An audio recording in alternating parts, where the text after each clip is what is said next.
check the levels. Okay. Check. Looking right. Hello, Keeney. How you going? Ba, ba, bum.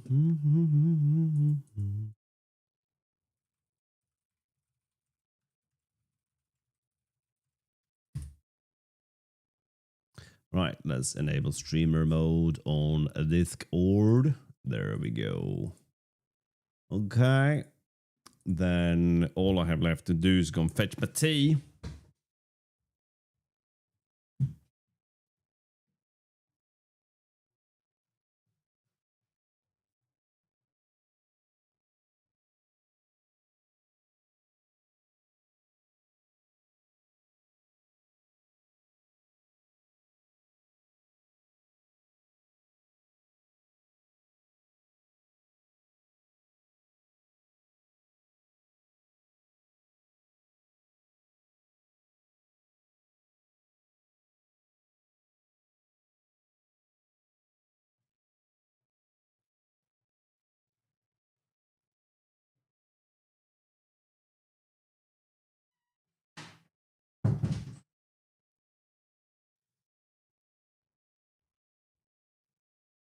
All right then.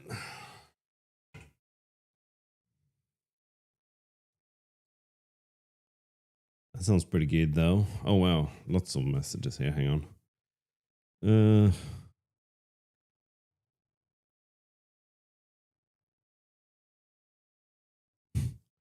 Thank you, Daddy, but I don't want to accept your money. I have my own and I only want to spend those. What child says that? You can keep your money.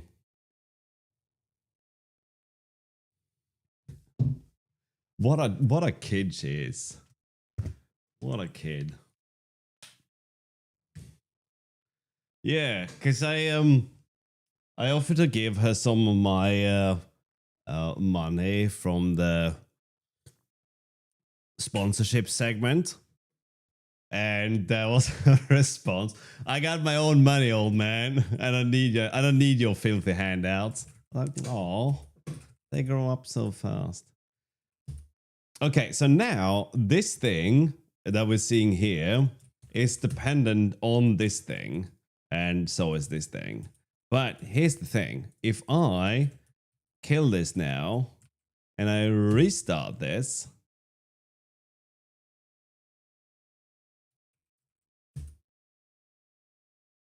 this one is back. You didn't even see it go down, right? That's a thing, isn't it? Okay.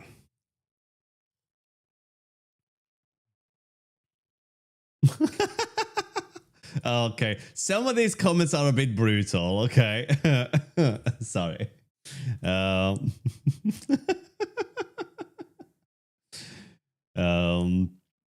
Okay.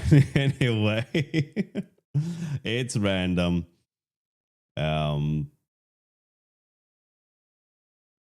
Okay, what have we got going for us here? Let me fix this.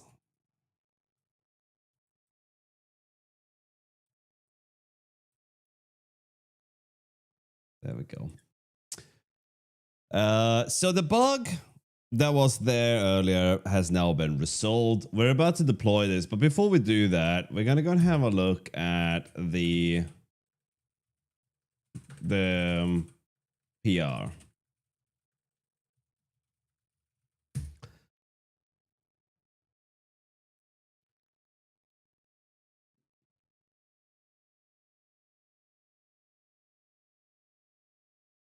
Okay.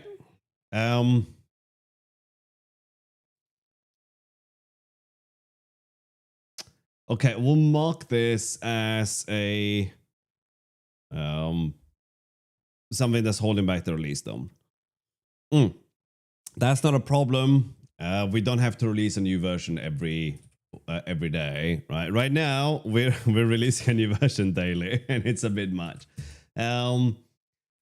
But cargo tests all should be fine. Maybe we can publish that though. I think that should be fine. Did I just do that? I did. What do we have in here?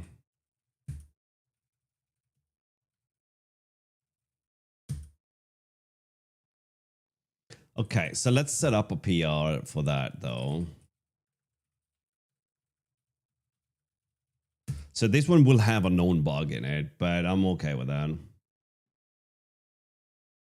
We're not doing this yet. Well, this will be 0.2.6, I think. Yeah.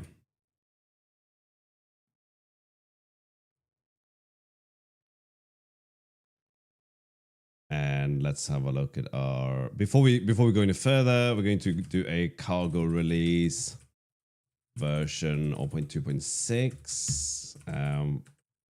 Execute. No.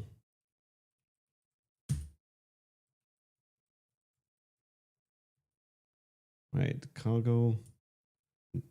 Wait, no, I'm writing Git, you idiot. Okay, cargo publish, cargo release version 0.2.6 -x. Or I think we can do that first. Do a dry run.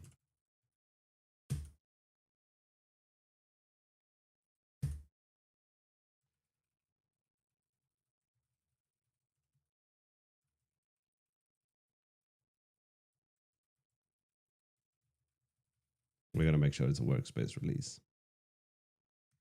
Whoops, that was my lifetime button.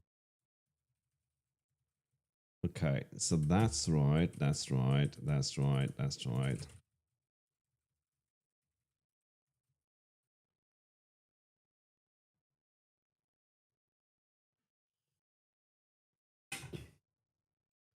Okay, let's push this.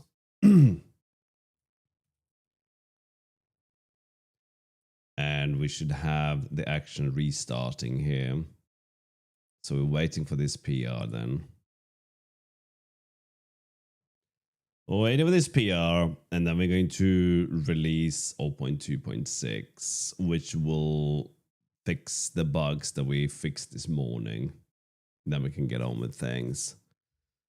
So there was a plan to do a video on this today, but I kind of failed at that. I got stuck on the bug instead. And some of these bugs are kind of surreal that they haven't cropped up sooner. Hello, Raz, how you doing?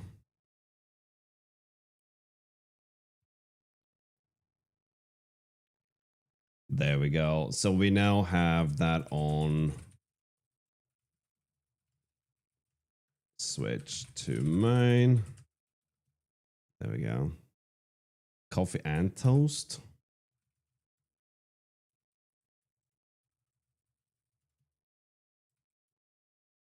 Stop writing Git, damn it.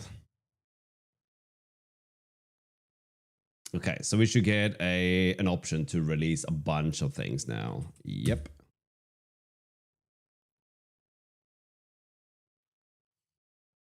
As long as it's not coffee and ghost, though, right? Because if you have ghosts in your, you know what? I'm done. That wasn't going anywhere. What else is new in the release? We have either has changed. We have full screen backend now, so we can skip a lot of that. To float is probably not documented. So let's go to the guide and make sure we document that before we move on. Let's look at template functions. To upper, lower, stir, int, round, contains. Yeah, the float's not there. So let's go to the guide. Fun. And to int.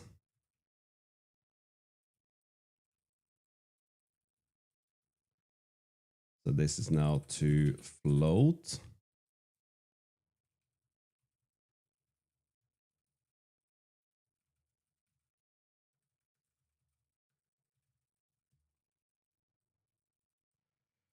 That, which this one is awkward, but it is what it is.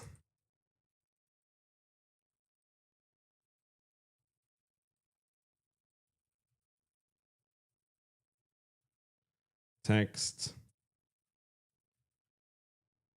to float 123 will output 12300. No, it won't. Actually, I don't even know what this will output, so we should probably try that.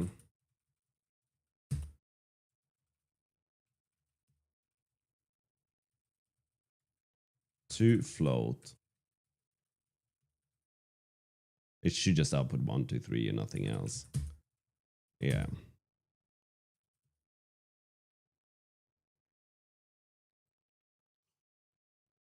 It does freefall. It supports mouse input like a mother mouth.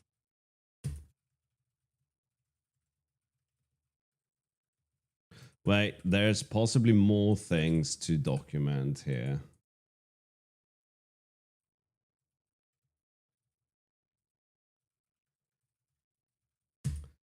So to float, a path buffer, don't need. Backend full screen, we can document that one as well. So let's go to our, do we have anything backend here, right? Yeah, let's go and document that one as well. And it's not super fun, but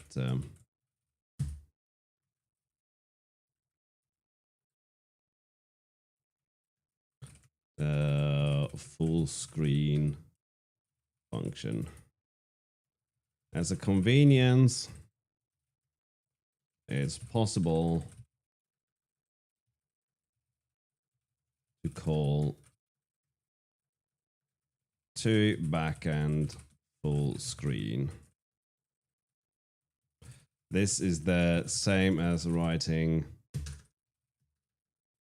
and then we're just gonna go and grab that. Yeah, writing this stuff isn't super exciting, but it doesn't take too much work to do, and it's kind of all right. Backend. TUI mod. No. Full screen. There we go.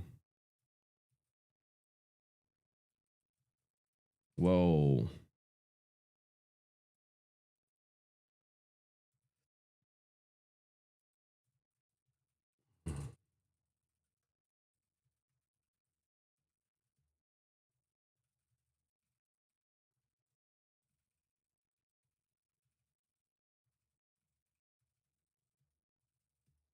There we go.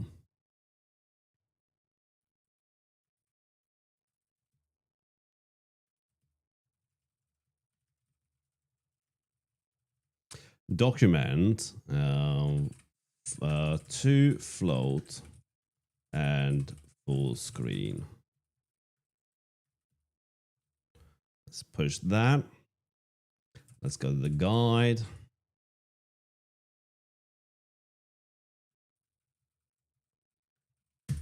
There we go, right?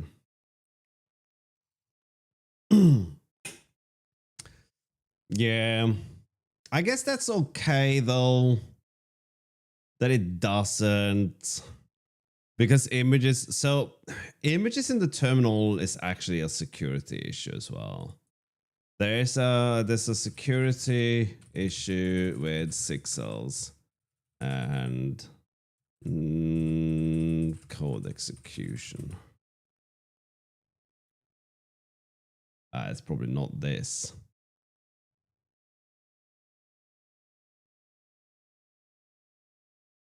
All right, I can't find it, but there was an issue at some point about that. So it takes about 40 seconds for this to publish. So, all right, that was quicker than that. Okay, that's not marked as Rust, so we'll fix that too. Well, it is marked as Rust.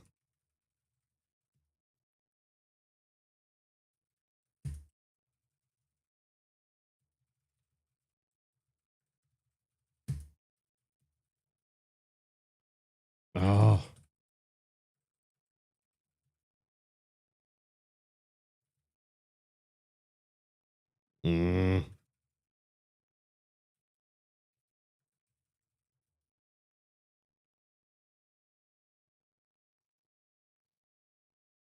No, this was a real issue. Hello, Enrico. This was kind of a remote code execution severity issue.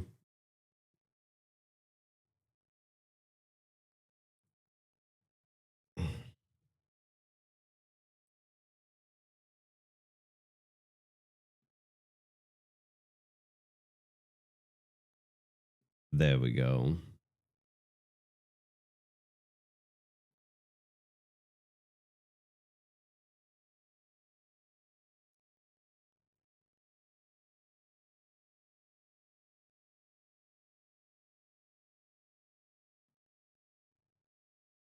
Oh,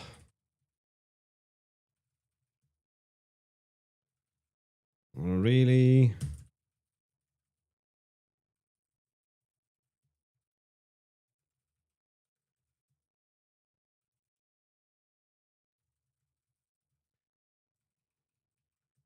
There are no issues.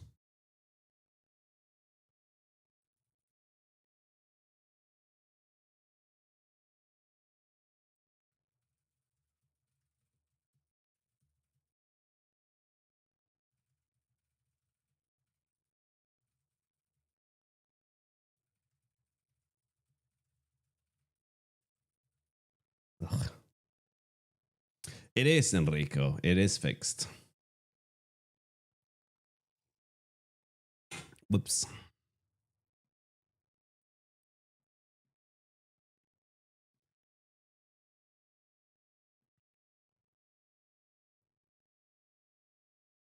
Maybe it was the kitty image format.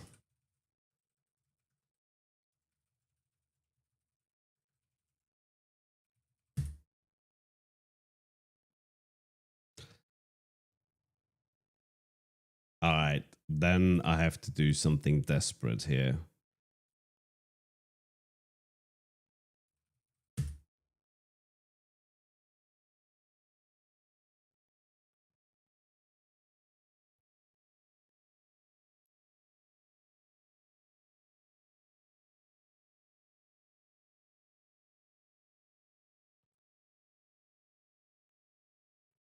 It's not the text sizing protocol.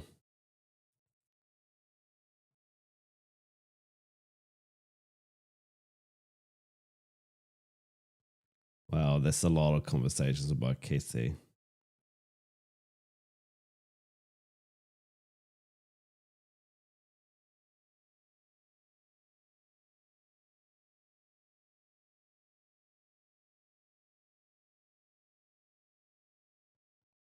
Okay, maybe it's not kitty. Maybe it is Sixel then.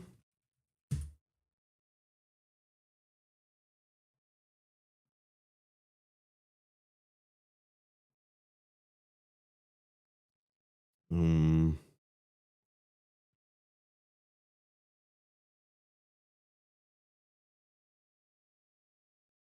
Wow. Where is this? You know what? We're just gonna have to assume that it's not an issue then until that comes up again. Can't find it now. But yes, okay.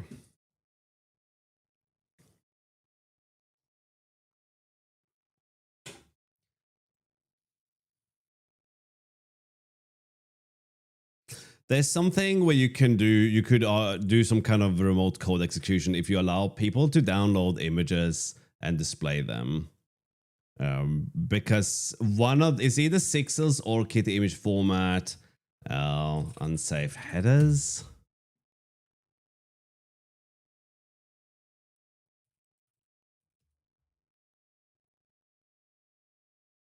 All right, forget it. It's magic. So okay, the difference between Arch and a lot of other distros is that Arch is what's called a rolling release. There are other distros that are rolling release distros as well, right? It just means that it gets so what you have now with a rolling release, you kind of have an update happening, and then that update goes into a release, and then you have an update, and that goes into a release, and so on and so forth. With a non-rolling distro, you have an update, and then you have another update, then you have another update, then they package these updates into a release.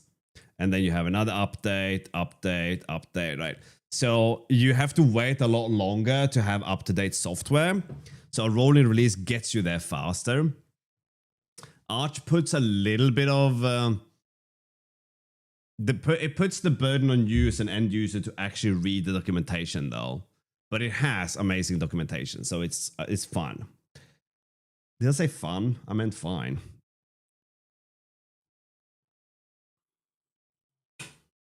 Oh yeah, for me as well. I have found it was an X-term issue. Really? I don't know why this thing suddenly started working, but okay.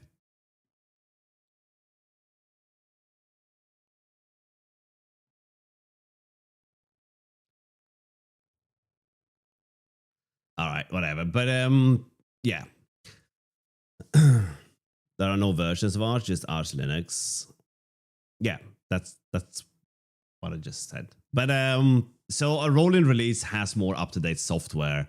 Other than that, it doesn't really matter. If you are new to Linux, then I would recommend that you try something else. I recommend you try something that is a little bit more user-friendly to play around with. What has broken on Ubuntu? Good grief. Should we spend the rest of the stream just reading up all the shit with Ubuntu, right? We don't have that much time. Anyway.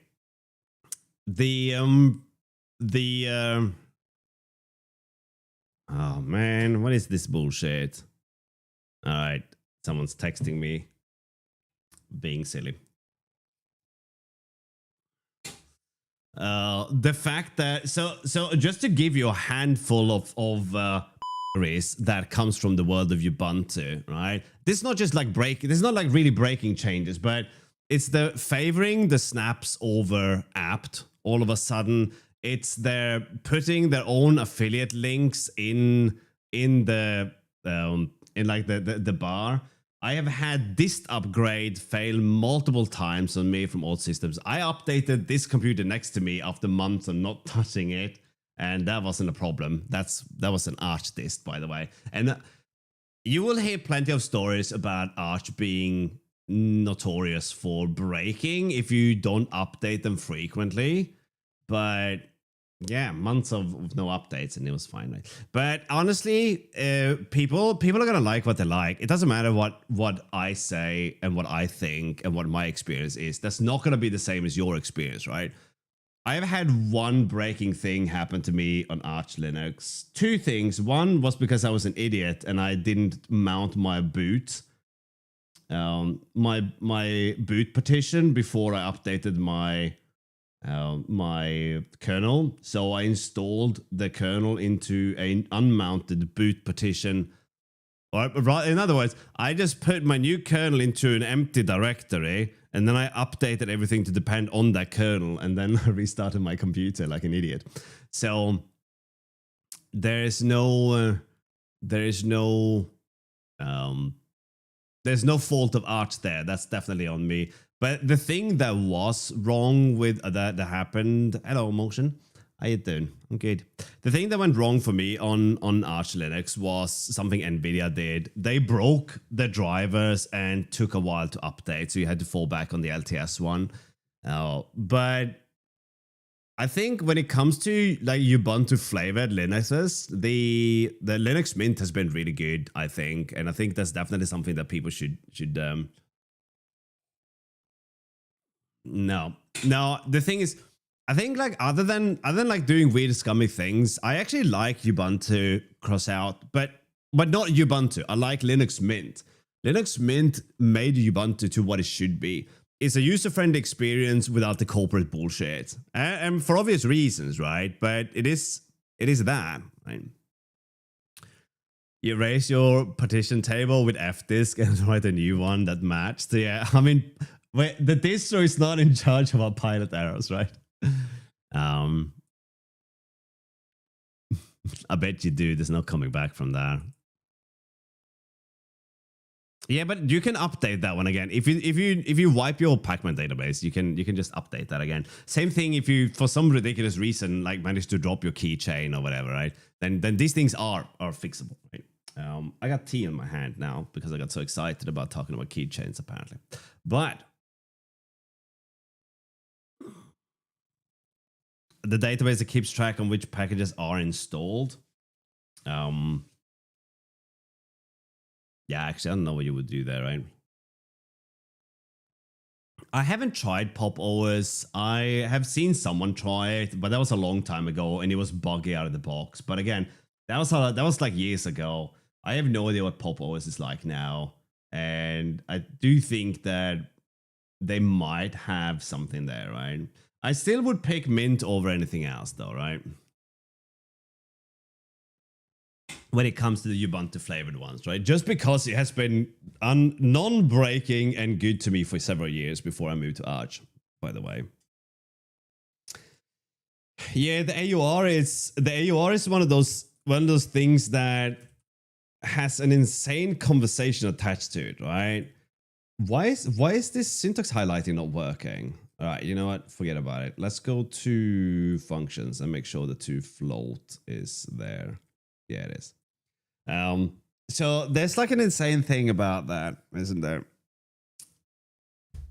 That the AUR is like unsafe and everything. But the thing is that when you don't have the AUR, people do worse things. People will add unmonitored package sources and things like that, right? And that's just insane in the mainframe, right?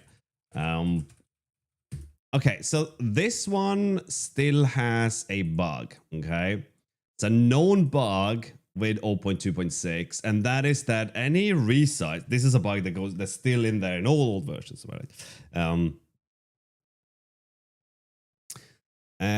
What happens is when you resize your terminal, you will get a resize event, but if you access any node inside this event, you will get the nodes, you will have access to the node size before the resize has actually happened, right? Yes, freefall, that's the one, and that's what Keeney is gonna have to implement. Hands off my ticket.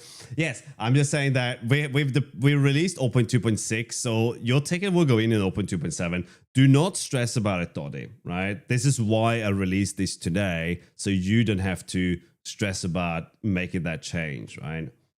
I think like poking at it and maybe seeing if we can improve the event system through there, but we have a general idea on how it should work, right?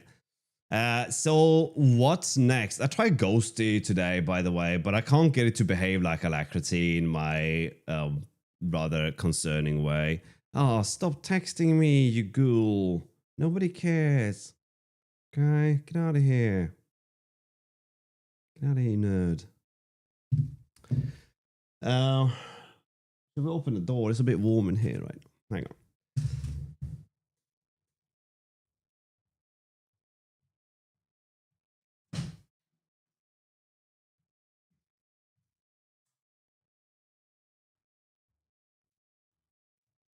But it is an exercise for me to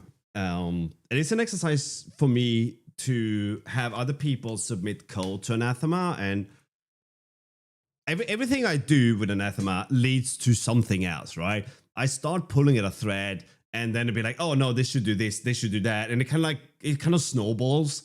So having someone else solve a problem in isolation is probably kind of a healthy thing for me to do. Because if I was going to do the resize bug, I would probably reinvent the entire event system, which is a terrible idea at this point. So yeah, do what you think is right, and we'll talk about it, right?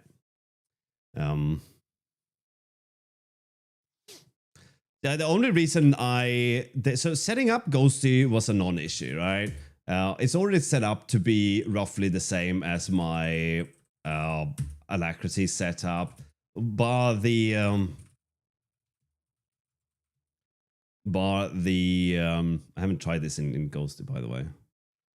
There's like a couple of differences in terms of the cursor is supposed to be a block cursor and things like that, right? And this thing this thing is doing some funky stuff with the font. So we're copying the style because this one doesn't have a style, but we're overwriting this guy. So for that to be correct, this one should reset the style, really. So if we're going to templates and edit, what is that? It's the net one. So we say that the foreground is reset, right? I think that will fix that. Yeah. So it would just overwrite what's there, and that's not an issue, right? I would have loved to use Hyperland if it didn't have a bug that they haven't said anything about fixing. And more importantly, the issue I have with Hyperland it's just one issue, but it doesn't seem like they're gonna fix that issue. And the person behind it is just a college student, right? And I think that if you are very busy in your life, you don't need to get more busy, right? Actually, I see something that kind of annoys me a little bit. We should fit a container around that. But why would I fix that? We're not going to use that. Yeah, and Hyperland Premium is probably, so I'm not against that. I think that's sane for him to do, right? If he's leaving school soon and he's gonna spend a lot of time as a working on Hyperland. To put it like this, if you enter the real world, not like the actual real world, not like the bullshit that some influencers wants you to do, the whatever, right? When you leave school, you have to go and find a job because food is not free. So you can't really ask a kid who just finished school to spend 8 hours a day working on a project that generates no money, right? That is just not okay. So I get that. Yeah. So it's not a, I mean, if this was a game, you could say that premium gives you access to the game's Discord server and some what do you call these things? Like the bullshit loot that has no value. Costumes, customizations, what do you call them? Shit, my brain is just completely cooked today again. Cosmetics, thank you. Oh my god, I'm fried. Cosmetics, right? So that's what it gives you, right? And I think that's kind of all right. So you don't lose anything by doing that.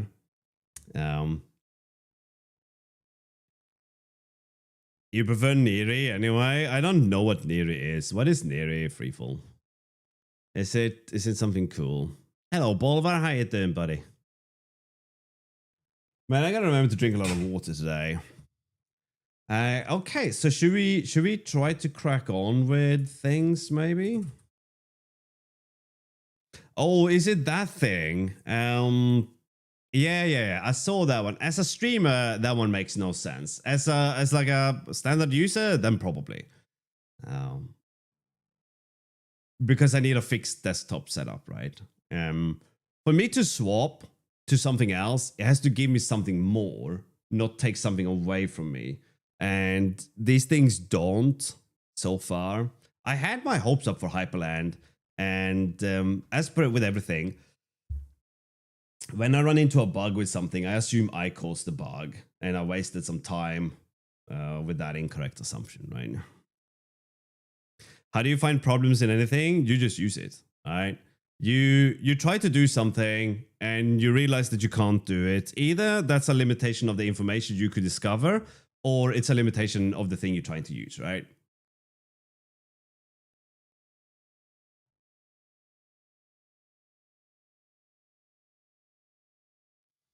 Yeah, Rust doesn't have TCOs, so doing that could be a thing, right? What's my issue with Hyperland? Resize fixed does not resize fixed.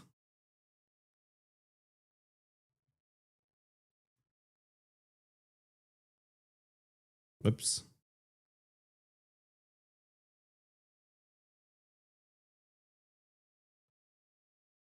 All right. Hang on. My kid. Oh shit.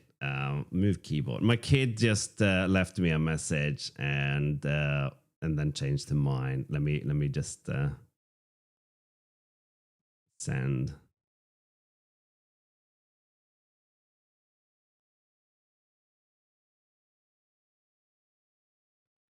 I'll read you guys the message my kid sent me. I'll tell you the story though. So I did a sponsored segment a while ago, and I don't have to say anything there. I did a sponsored segment a while ago, a few days ago, and I asked my kid if she wanted some of the money, and she says, "Thank you, Dada, but I don't want to accept your money. I have my own, and I only want to spend those. You can keep your money." I thought that was pretty good. what a kid, man.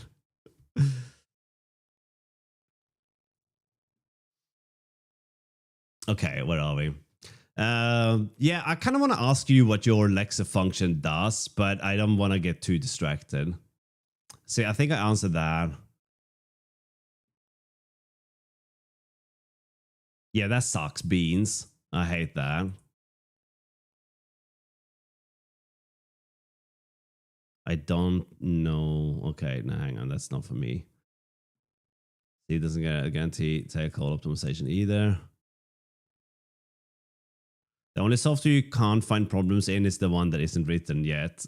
I thought you were going to say is the one that isn't written in Rust for some reason. Are there any recent Rust changes that you enjoy using now? I haven't started, but if let was just stabilized. So we can talk a little bit about if let, if you guys care about that. It's not a massive change, but it is a change nonetheless. There might be somewhere in Anathema where if we look for if let and we say 3 lines below that,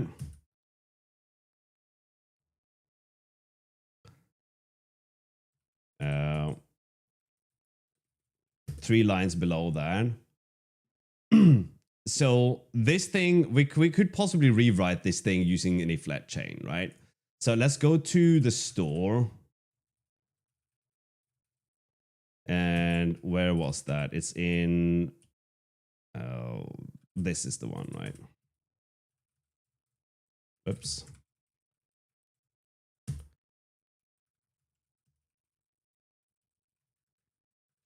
So we can do that now. No, we can't. There we go. So we can do that now. And then it becomes 2 lines anyway, right?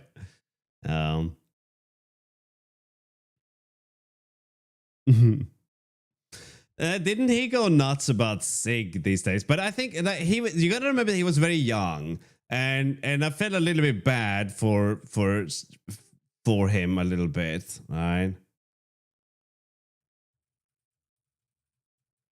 I'm not gonna mess with Marvin now. Anyway, right?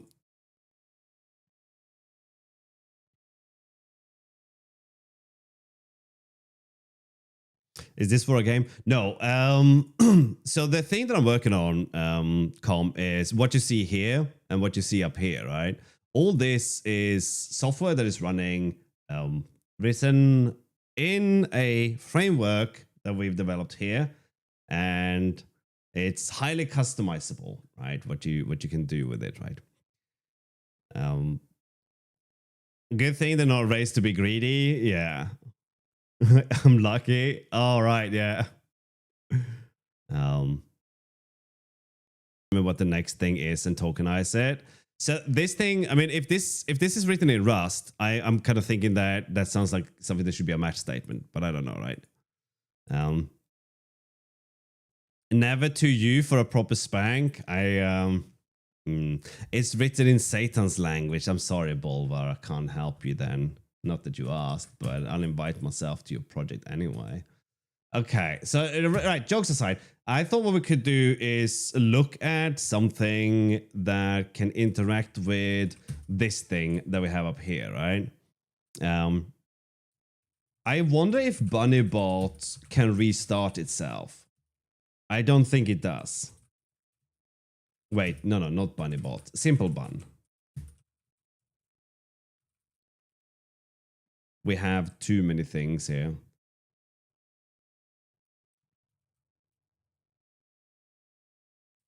We should make commands hot reloadable as well.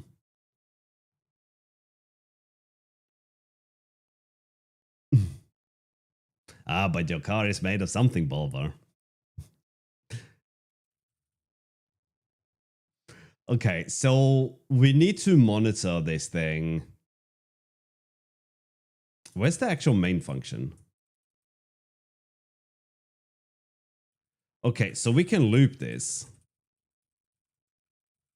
We can loop this and force a restart in sort of a semi-insane fashion here. So where's the bridge? So here we're going to say track the bridge address. Not bridge it. Oh man, we're doing that again.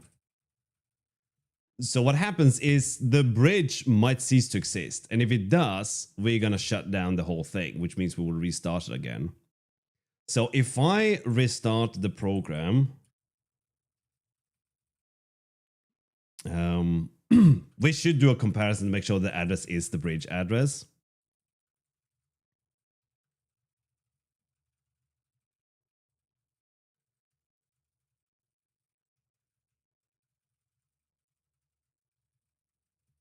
So we'll say agent dot shutdown.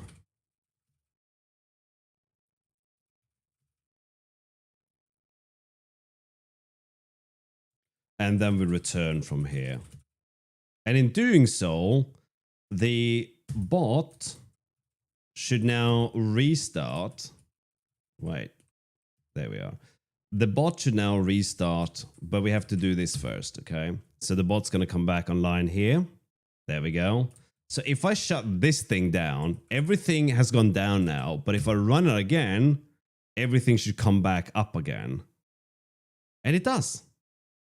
That is a big change, and this thing is now becoming quite usable. I'm not ready to like officially release it yet, but that will be something that you can do a lot of Twitch, everything, just about everything with, right? So that was a pretty quick fix for this, but I thought we should make the commands hot reloadable instead. So how can we do that? Whoops.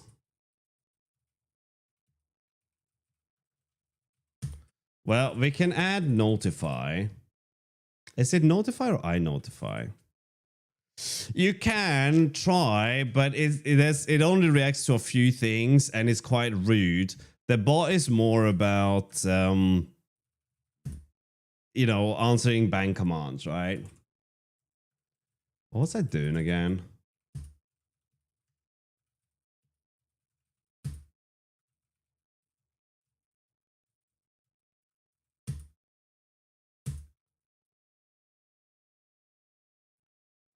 Oh no, I'm looking at the wrong thing. It's the runtime.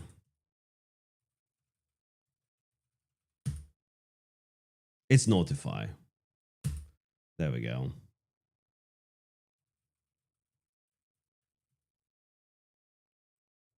So we should monitor this thing, and if it changes, we need to reload commands.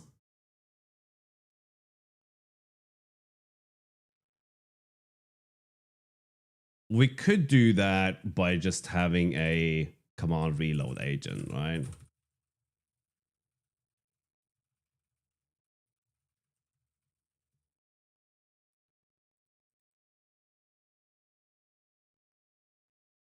But then again, how do we know? Yeah, then we have to wrap these messages. That's a little bit rubbish. You know what? I can't be bothered with that now. We'll deal with that later. This is Rust predominantly. Rust mixed with AML, which is the markup language. Okay, in that case, let's move on to the control panel, right? I'm gonna do some streams next week talking about, oh man, how am I gonna have time to do any of this thing? I'm leaving for Sweden soon. Ugh, all right, never mind that. Let's go to Project Rust Twitch control. Stream control. There we go. So we should now be able to, we're gonna bump you, and we should be able to change you to full screen. Although I don't want to enable the old screen yet, so we'll wait with that. Which city? Gothenburg? Hello, talk. Yeah, I'm gonna go to stream. I'm gonna go to Gothenburg for a bit. Which city are you in, Bolvar? To go and see Sven? Yeah.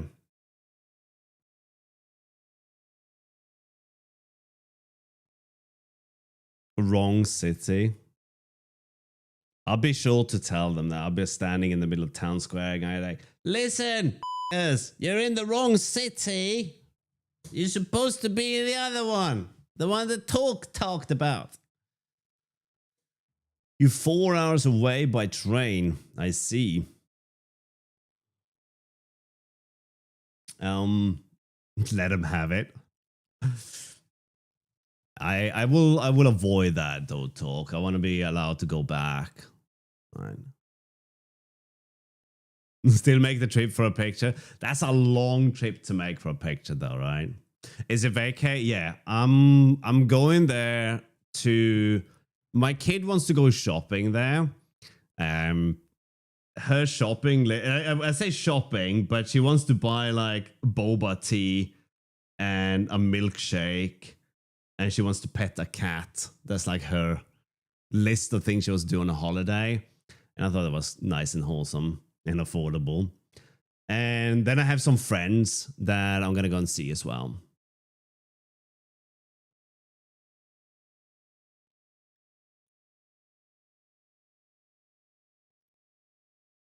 Get a, it's a long country though, right? How's the kid? Oh man, how old is she now? How old are you? 25 or 5? But yeah. So we'll be there for a little bit. I know Privan's around there, so if he's out and about, I'm sure I'll see him. It'll be fun. Yeah, if you guys are in town and you see me, come and say hi.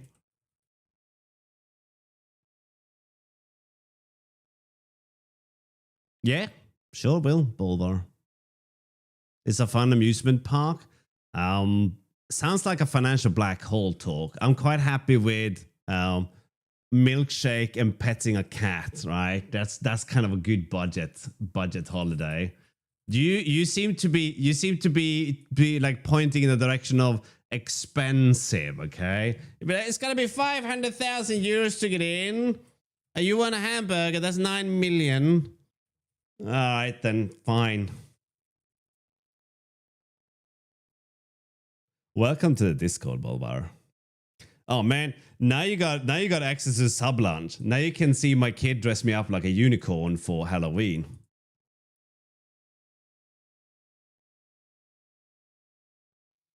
Oh man, I need more sponsored content. That was good. More spot. If you're watching this and you're a potential sponsor, come on, get in touch. Okay, so this thing doesn't do anything yet. So we're gonna make this thing do something. And there's a lot of unidirectional traffic. Oh wow, why is there no? That was a concern. 500,000 euros.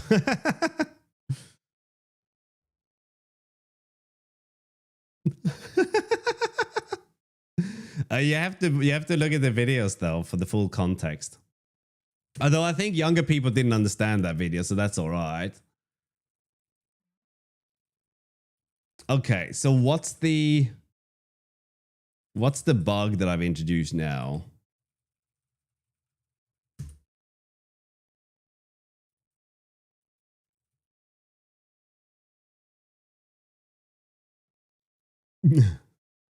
Yeah, but my friends live nearby, Talk. I can't go gallivanting around the world's most expensive country. Okay. It's hectic, yeah. Um but yeah. Okay. We'll see. We'll see, right? How tall is my kid? I have no idea. Um actually I do have an idea. Shorter than me, which is good.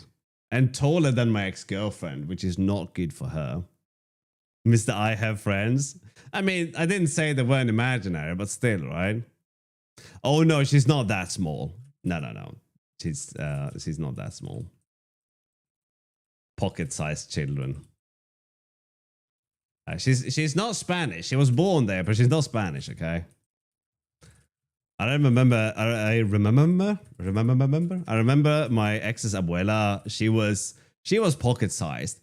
I think she was probably like 135, 140. Right.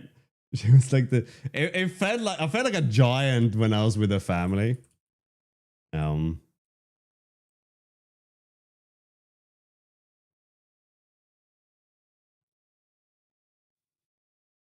the cycle of life. Oh no, you're taller than I am then, Bolvar. You got me beat. I'm about 6'1" or 183, maybe. I don't know.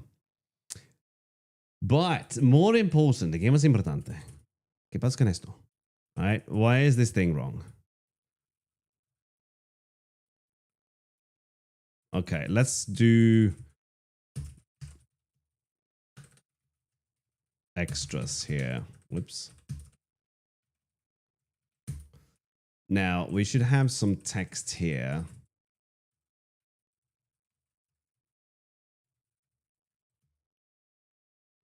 So here we can pass in attributes dot background or reset.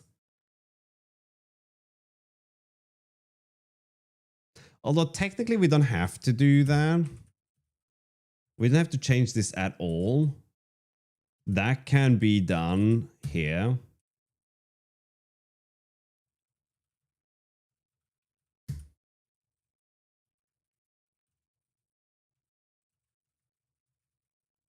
That should fix the issue.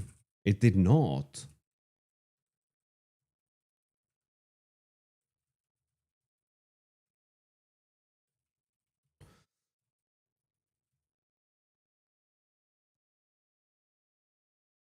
Okay.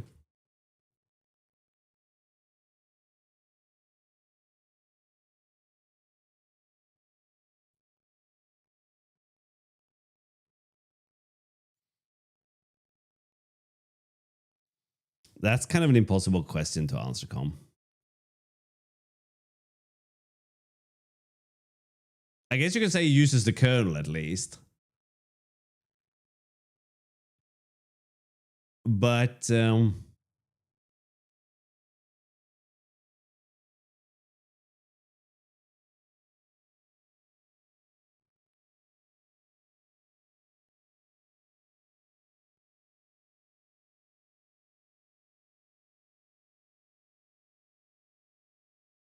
huh.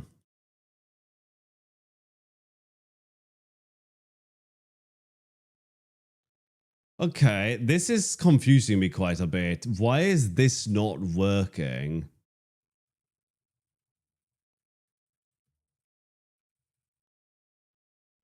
We have no text here at all. What is wrong?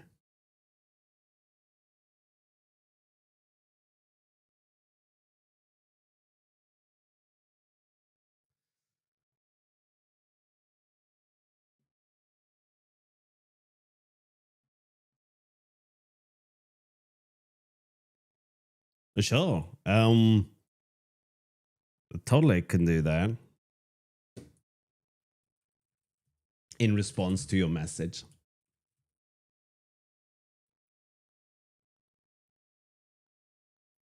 Okay, so hello Temporis, how you been? It's alive.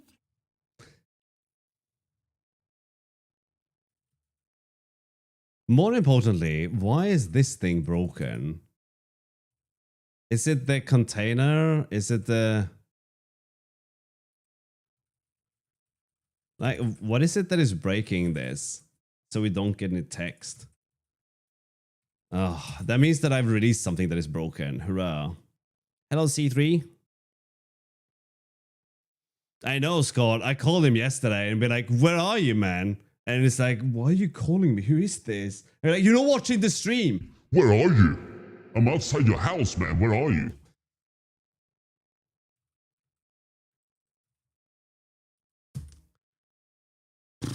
Okay, is this an issue with... Okay, let's do this. Text hello. That works. Okay, overflow. That works. Okay. Well, I thought it was ice cream. Turns out it was bird poo. Damn seagulls. What's going on?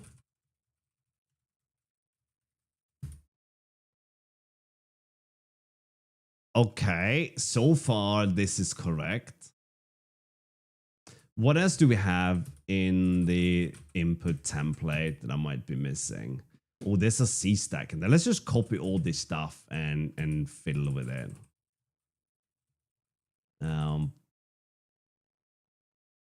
Oh shit, could that be why?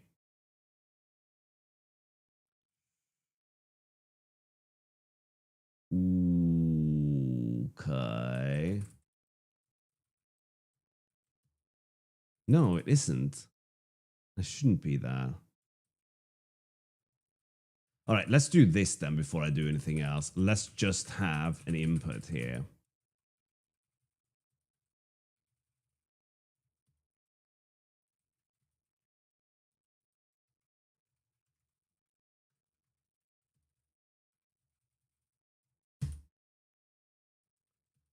Huh. You removed all 100 plus inline from a project. No, Keely. No. Don't do that. That's not what I said. I have no idea if you just made your whole project terrible now. I'm sure it's fine.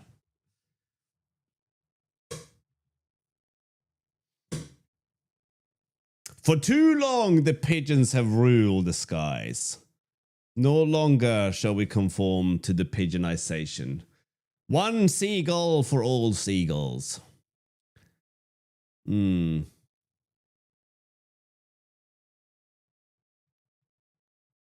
Have you ever written almost 10,000 lines of code being really proud of it, just realize your architecture does not scale well with a 500 gigabyte database? That's oddly specific, so no.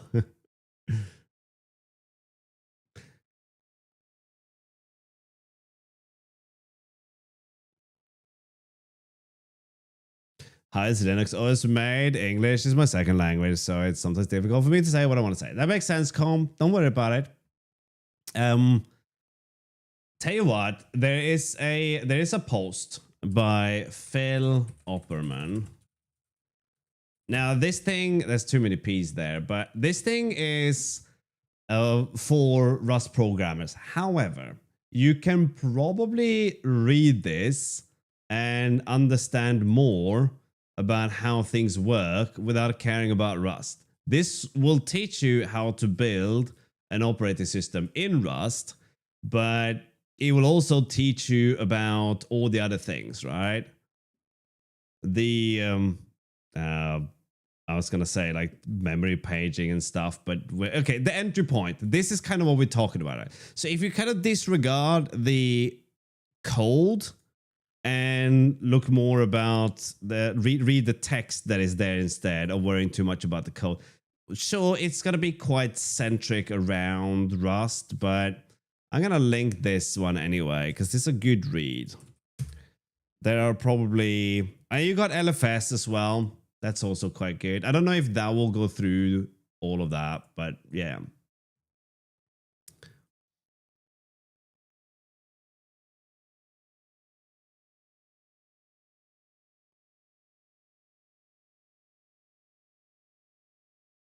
Phil Opperman. You could just look at the blog post. But why is this thing not working? I don't think this one has. There's no main there. So the state text should clearly be modified. All right, so let's see what it looks like if we copy that code verbatim then. And we just tweak a few things, right?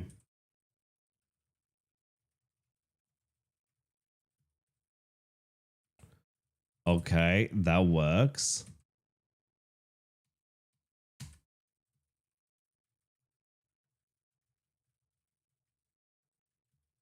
Is it that we don't get any text, maybe?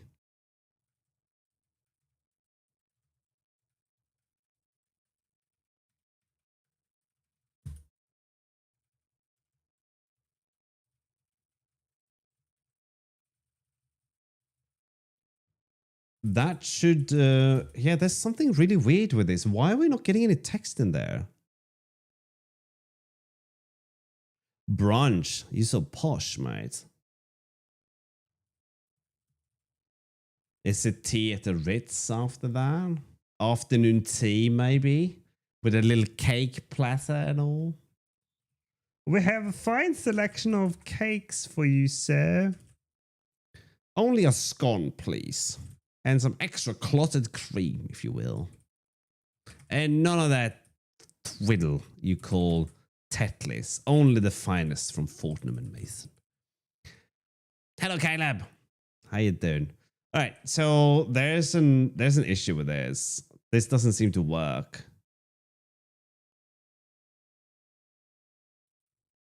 And I don't know why.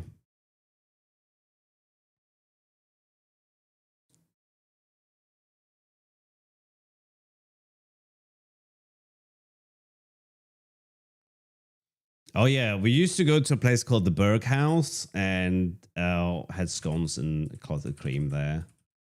Not a frequent event, because if you look at like the clotted cream is like, it's just like one step up from butter, right? But it's good.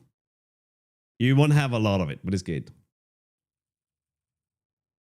Why is this not working? Why is the state seemingly being a ding dong?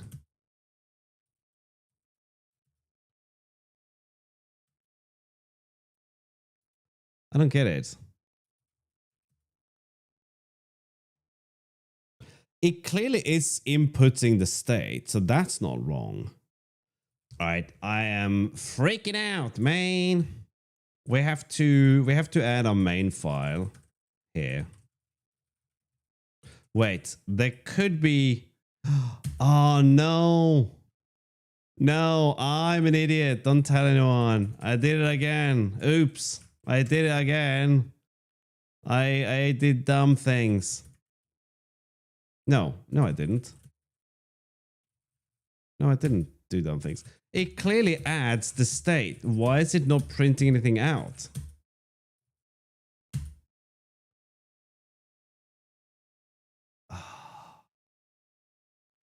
Every day I try to do something and I'm rewarded with another bug to fix.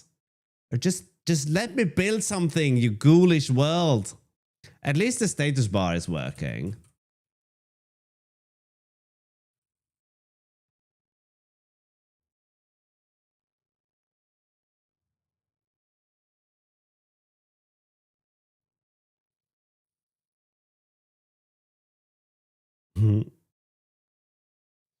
That's about the gist of it. Why is this not working? All right, let's go and let's add our main RS file that we can run. We are just gonna load the index template here, or the input here. Like that. That's the only thing we're gonna have.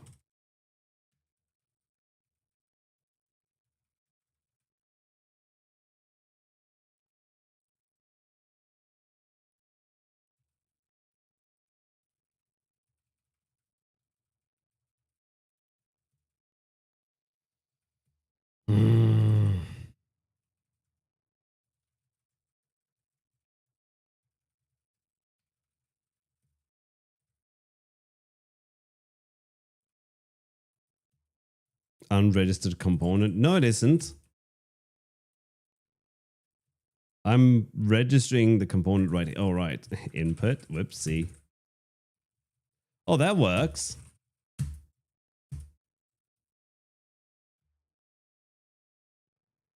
Sorry, what? Why does that work? You absolutely can build Linux from scratch. If you do so, you should be aware that you will most likely have security issues, but it's an incredible learning experience, no doubt. So yes, you can, and maybe you should. Is it because it's a bloody prototype? No. I don't think so. Let's copy and run this then.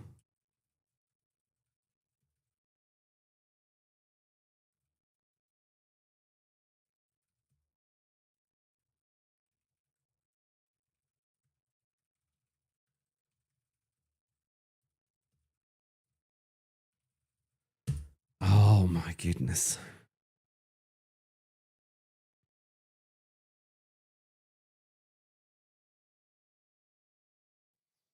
You really want to pack man?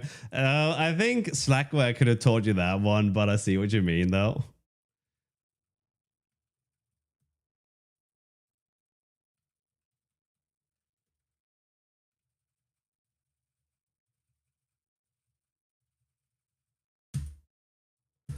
Why is this working here? Huh? Why is this working here? I'm gonna take the exact same code and use it here.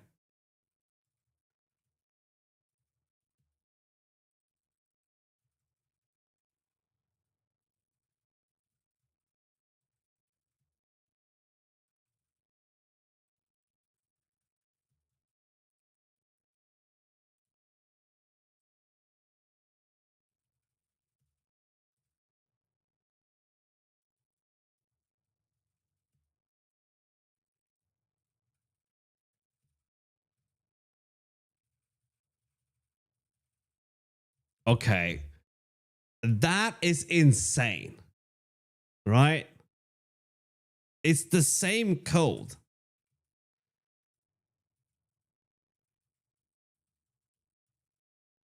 Right, we're really, really gonna make sure that it's the same code.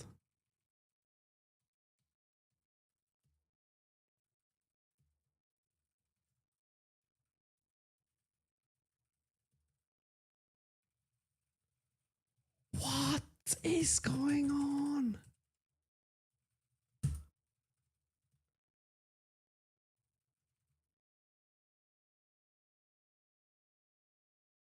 Oh shit, I know what it is.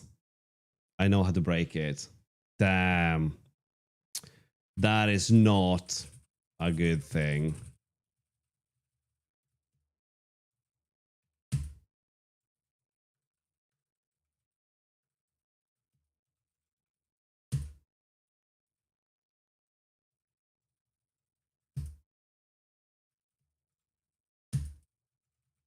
I broke this. Yes, I did. Yep, there it is. Odd.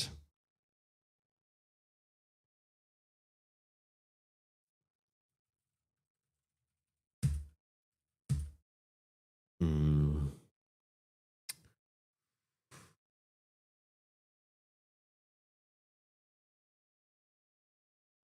How do we face System D? With our heads held high. Hmm. Did I try to turn it on and off again? No.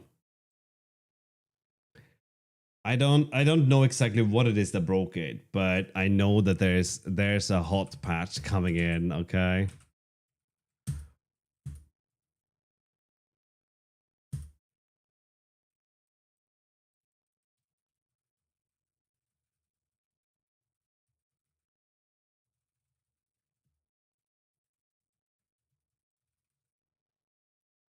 So I broke the renderer basically. And I don't know how. But if I blame you, then I can't fix it. You gotta own your problems, otherwise you can't fix them, right? We're going full profound this morning. Oh, man, why is this happening? I thought I fixed all this.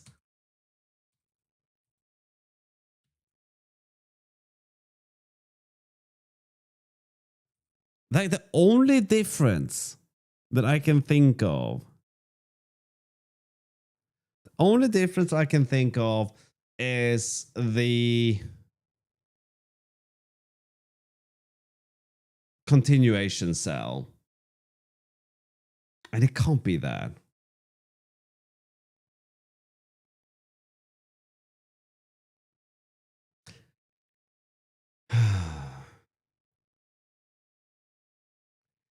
Wow.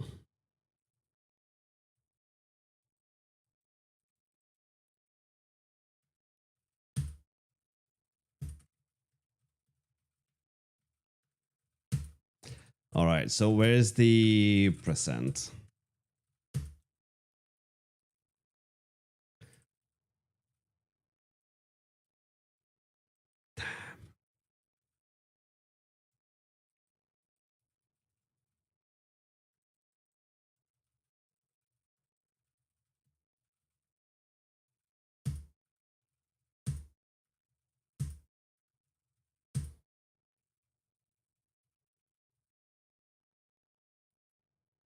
Oh, no.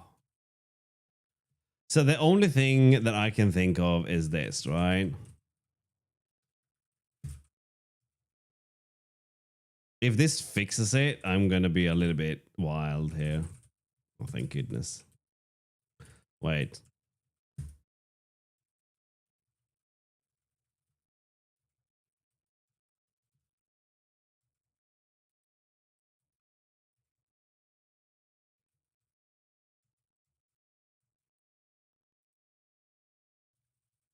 Okay, thank goodness that didn't fix it.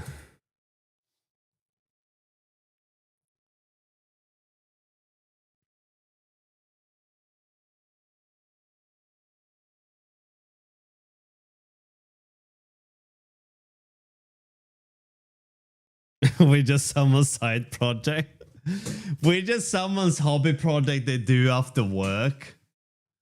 And they're about to make their last commit and then they can't be bothered to patch it anymore.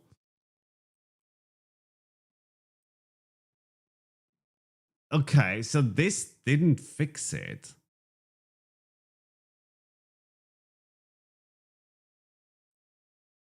But why is this specifically for the text then?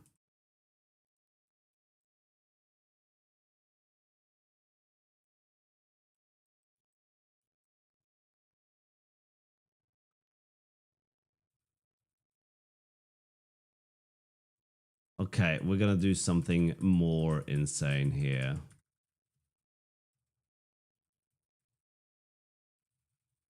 Okay, thank goodness that didn't work either. Then I don't know what has changed.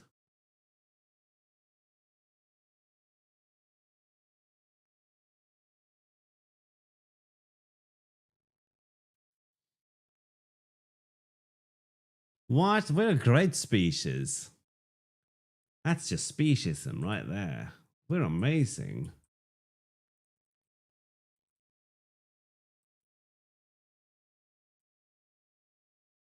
Are we not generating the changes? We are?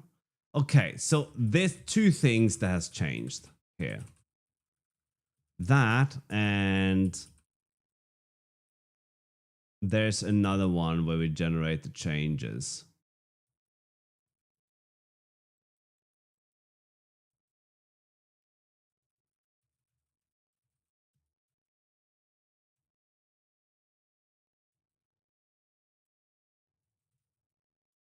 No, this change was never there.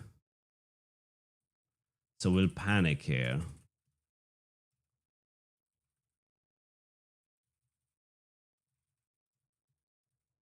Oh, man. Is there a difference between coding and programming? Not really. I couldn't think of a less boring species than us. I don't know, man. We react strongly to isopods. What other species does that, right? Yeah, but that's just looking at one thing, right? That's just honing the lens in on like everything that is bad. And you can't really go through life like that. Then you're just gonna sit and be depressed and miserable in the pile, going full on Eeyore, right? Where's the fun in that? We got amazing things. We got tea. I'm done. What else do you need? Okay. I don't see this. I don't see any other change that we did than this. I can't understand why this isn't working. I mean, this thing is bloody working, isn't it? Video games, yeah. How about that? But yeah, why is this thing not working?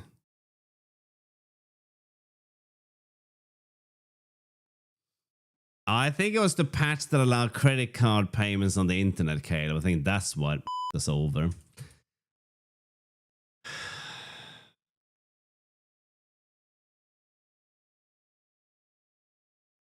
Definitely have to. I just gotta figure out where we're gonna start poking. So this seems like a change. No, it's not a change detection issue. Man. Okay, let's look at the code for Anathema from before earlier today. No. I want to see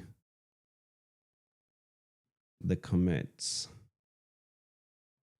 Here. This thing is what I wonder if it broke something.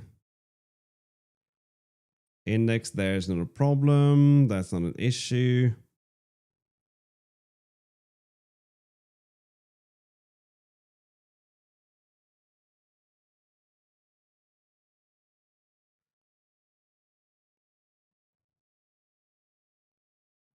Oh yeah, we wrote it on the bug implementation. That's why. Again, that's not an issue. That shouldn't be an issue.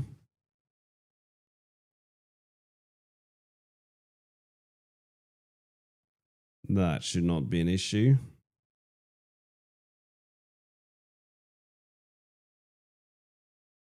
We don't have rows anymore. That's fine. We don't need that anymore.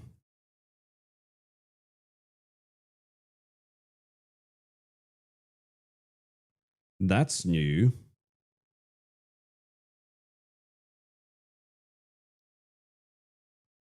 Okay. But this thing should only happen on Unicode. I don't get that. No, wait, it's there. There was this insane if-let, but there wasn't anything else in there, was there?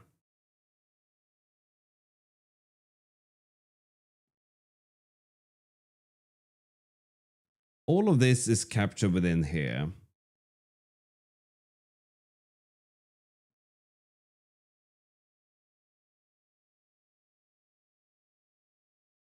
Yeah, that one was never used.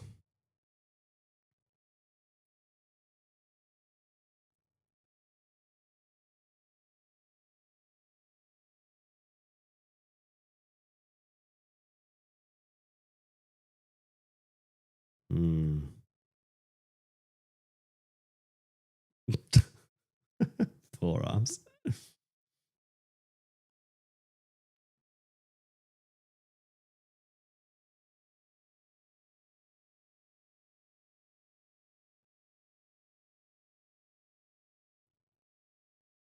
I too have reading glasses, but I only break them out when I want to feel extra old. Okay. So if the size is less than the width, and the width is larger than or equal to 2, which is exactly what this means.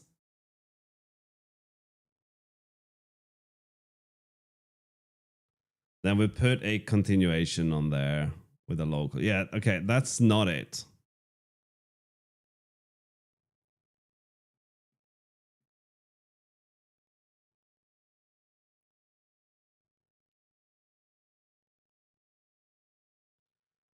Hmm.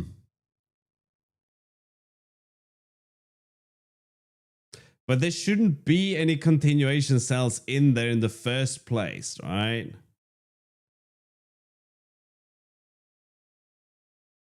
So I don't see that being the problem.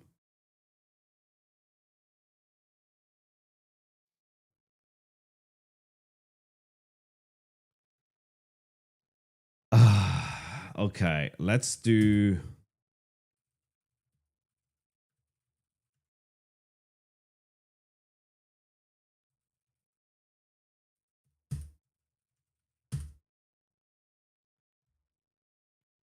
Yeah, this was a worthwhile change, wasn't it?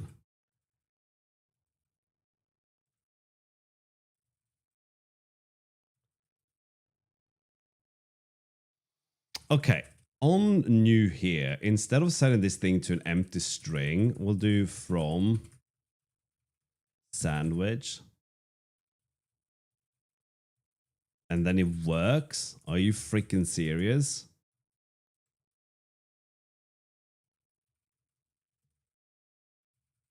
What the actual what?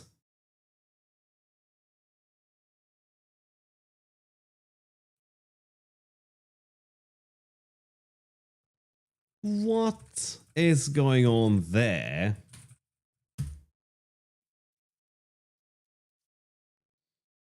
How is that failing? But if we put something empty there, there's nothing changing here. All right, let's get rid of this. This ain't it. That is it. You sneaky. Oh my garb. Oh, of course.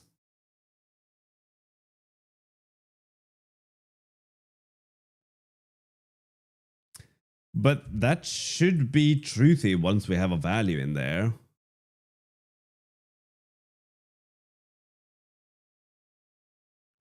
So this is an issue with the truthiness check. What a red herring.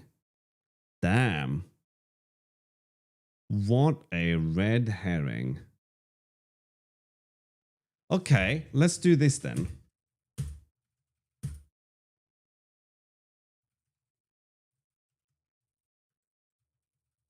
Reset.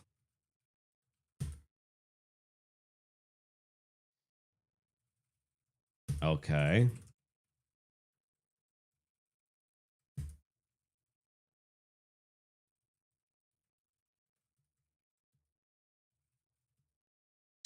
Hmm.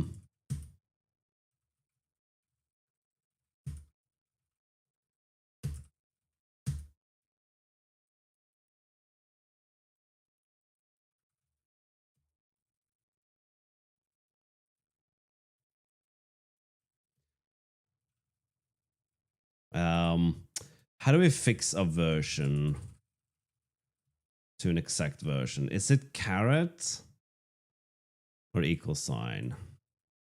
I don't know if the equal sign is the right thing to do.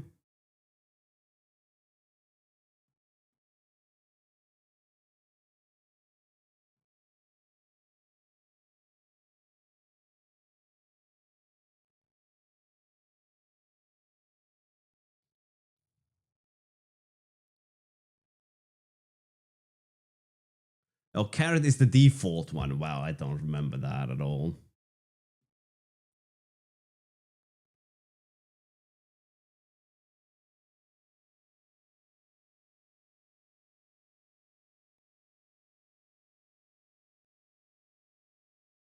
Okay.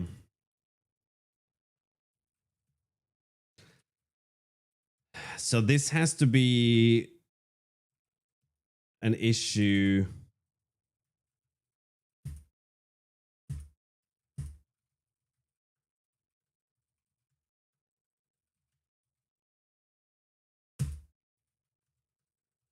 With the okay. Let's try this. No. That's all right, Naimotion. You probably don't want to work for Adobe anyway. I hear that they're pretty scummy, so just feel good about yourself instead. Just be like, I didn't want to work there anyway, so whatever, and you'd be fine. All right, nothing is working, even reversing. So this is clearly not right.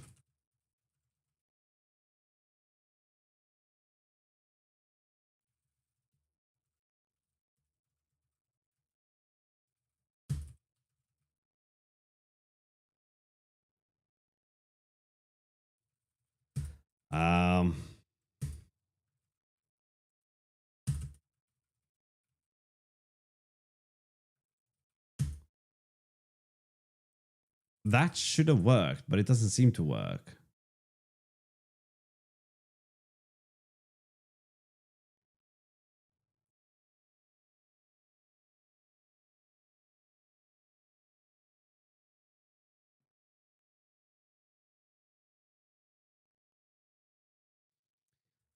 Okay, this is kind of this is quite confusing.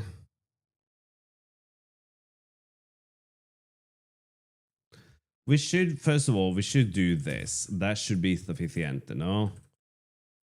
But the truthness check that is the issue has to be dealt with, right? Okay, let's run this again and let's get rid of that.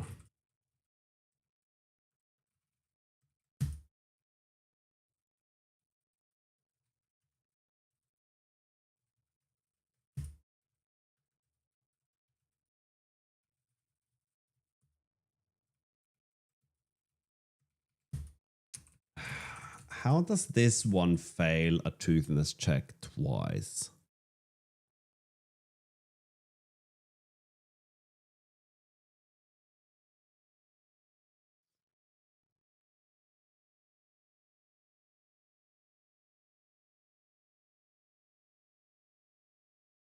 You know what we have to do? We have to debuggaroo. Not happy.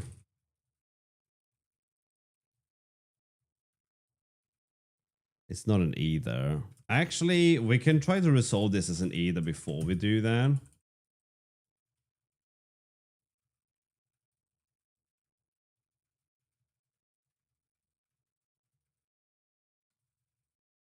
That works. So that truthiness check was fine.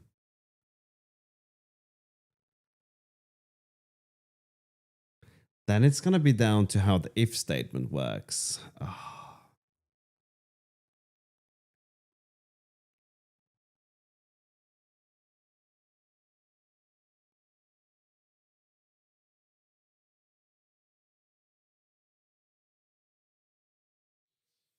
What a nightmare.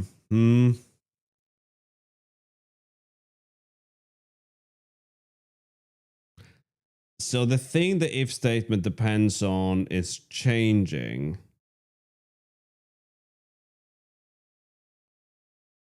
But why wouldn't this work with a... Why wouldn't this work with the... I don't know. I think I know what the issue is.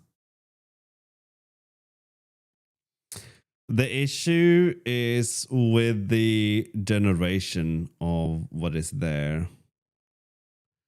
And I removed some code that was unused today. And I thought, how is this unused? There was so much complex logic in this. I guess we know now.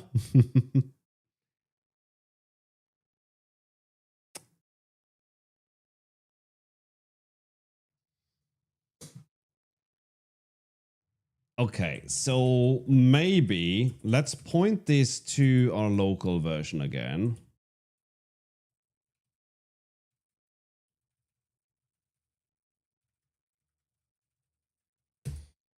And run this.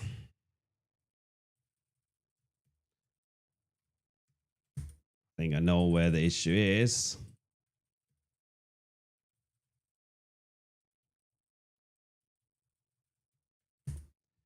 It's not jumping in here.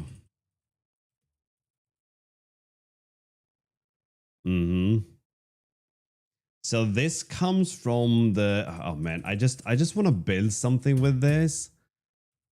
There's so many things that I want to build, but I just have to fix bugs all the time. I reckon this thing is what's wrong. Oh, flip.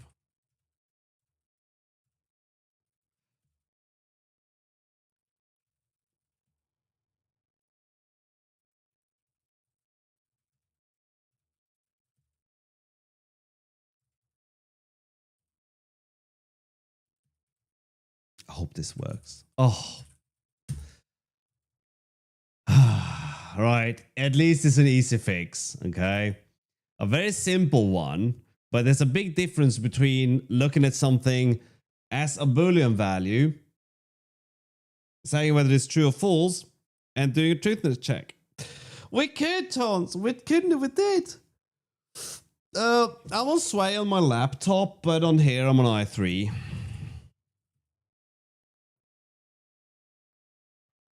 I will say what? We will patch this in though, right? Are we on main?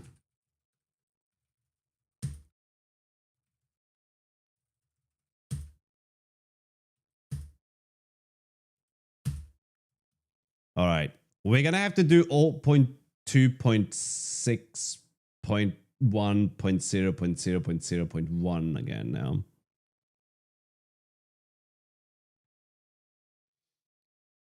Oh man, I have that with my bunny, but I hoover him instead, Volva. He's not like super chuffed about it, but he doesn't mind.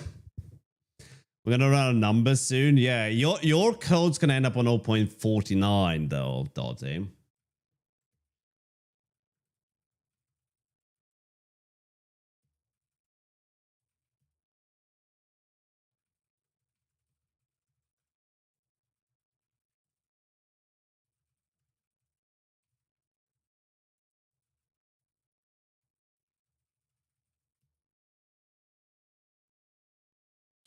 Look how one like yeah. Okay, so let's push this to dev and let's make a PR. What a debacle, right?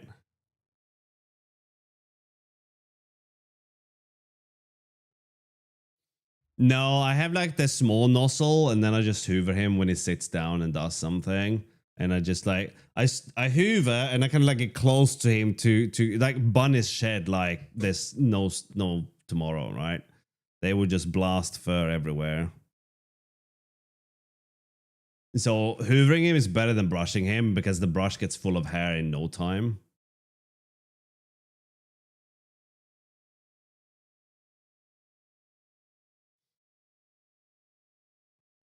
Someone mentioned an audio glitch, but not crackling though. Does it happen on any other stream, Temporis?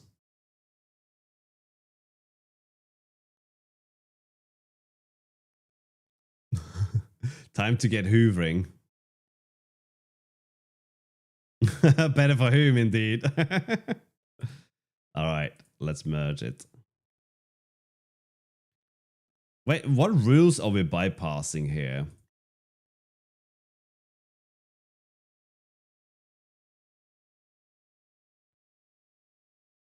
Well, I'm the only one who can approve reviews, so I guess that's okay. Can I go here and approve it? All right. Can't approve their own pull request. I can't investigate myself and say that I find no wrongdoings in what I did.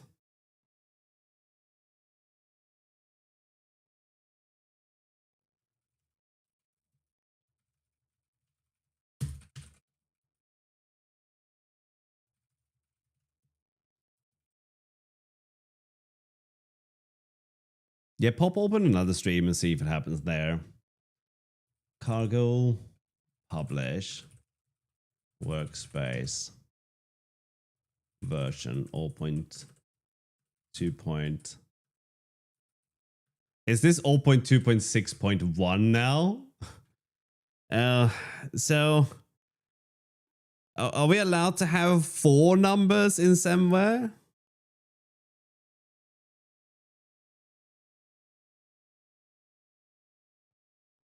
All right, enjoy.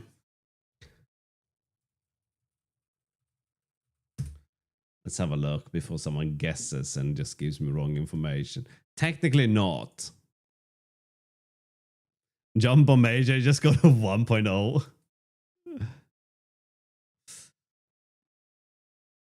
So I guess so we're kind of on 0 minor patch, right? So I guess this is just another patch. It's just kind of weird to do this.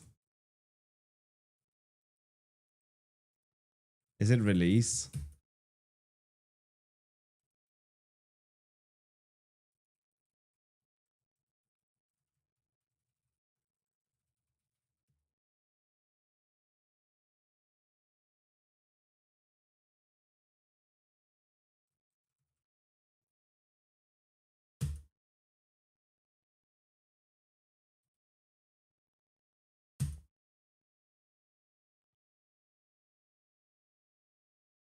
Version names are somewhat silly.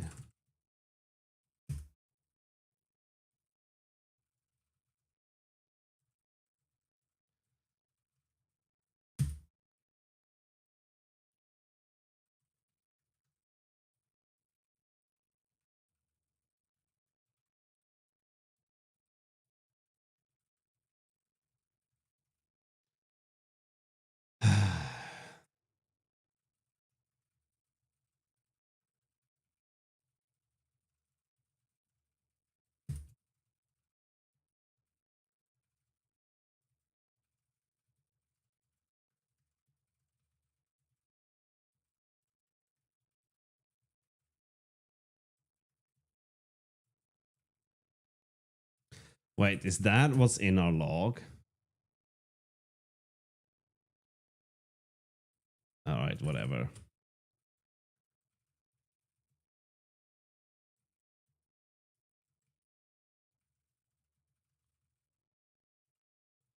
Why? Yeah, that's what's on dev. We have to pull this down. Then we should be able to... That's not what I want to do. That's what I want to do. Ah.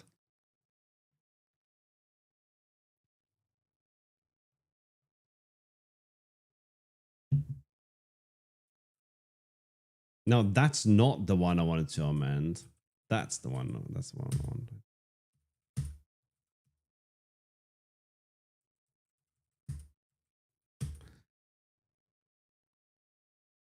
What?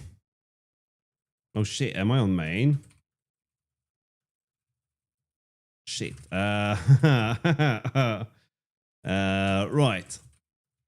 Wake up. All right, let's just commit this as a bug fix and push this. Don't force push to main. I'm glad that doesn't work.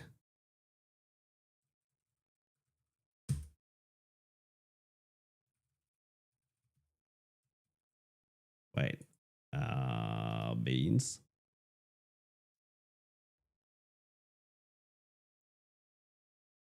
Let's make a new pull request between dev and main. They should not be the same. But they are. Okay, well, let's see if that should not have... did I force push to main? That should have been rejected, didn't it? Didn't it fail? All right, we're just going to look in there. I know what I'm looking for at least. Thank goodness this is some client work.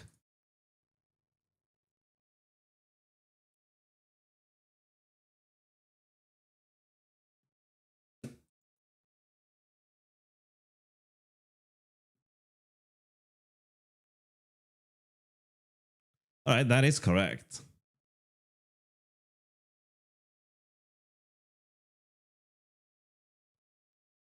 Now I'm a little bit unsure what we actually have. So let's do a git reset hard on extras.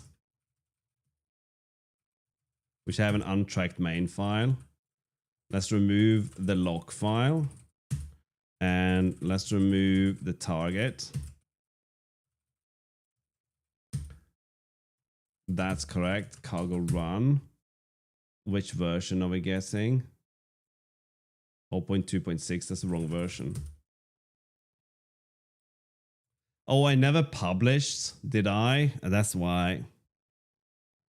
Am I gonna miss Xorg? I don't know. Probably not. Like, I didn't really write anything for it specifically, so to me it will be neither here nor there.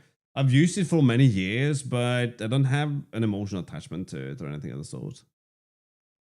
So probably not. Okay, so git branch, dev, git pull, git status. All right, then cargo release, workspace, X.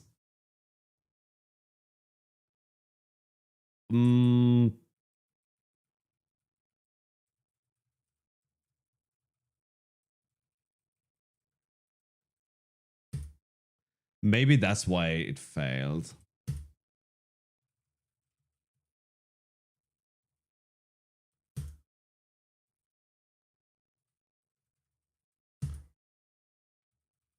All right, I seem to have misplaced my changes. That's okay.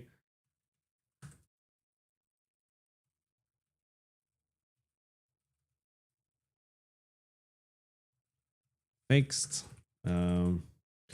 Use correct truthiness check in control flow update.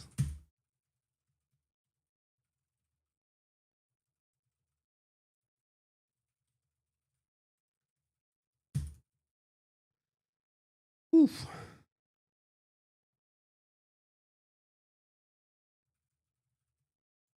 Okay, let's merge this into our main branch now. I like when GitHub gives me the option to do this, but sometimes it just doesn't.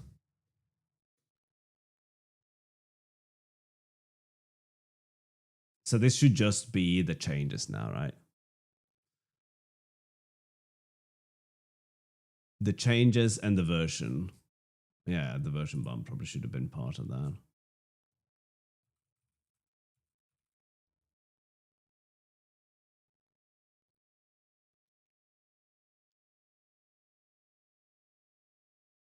No, this is I3, yeah. Are you in a shipping container? I don't know how to answer that because the answer seems to be obvious.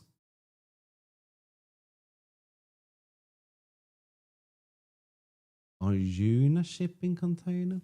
I have seen people build houses out of containers though. That's pretty cool.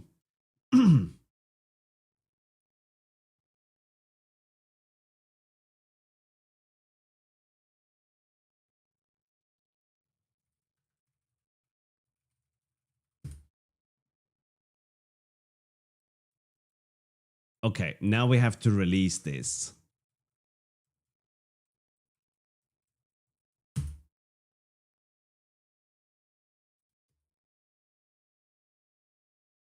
Oh, the walls. Nah, this is some shitty old wooden panel. This house is 1,000 years old, right? Metal sheets. I mean, it don't to me because I can see all the wood grain and texture, but I guess you guys can't do that. You're gonna build a house out of a shed?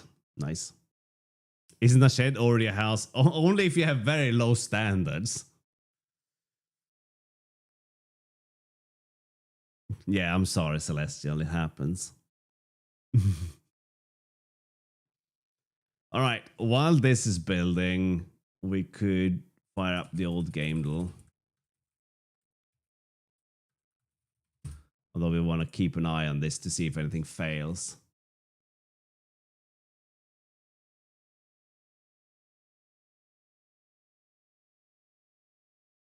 I might do both, all right? It's why you only see this wall. The other wall I've used for firewood.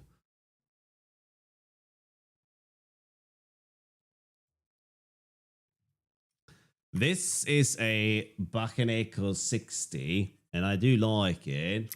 It's pretty decent, I have to say. You can see it here. Hang on. There you go.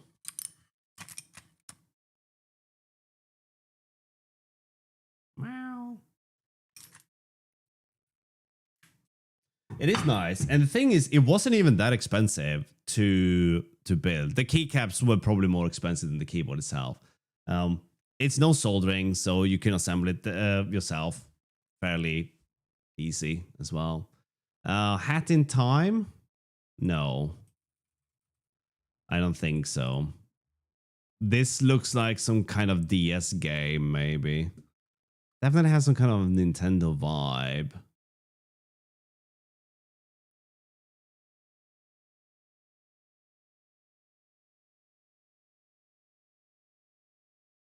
I don't know this game. It reeks of Nintendo. Oh, Keychron. Keychron is so boring. Absolutely. I have one and I don't love it. Stinky Smurfs. I'm on board with that, right? Stinky, not blue Smurfs. Apparently that was not a guess.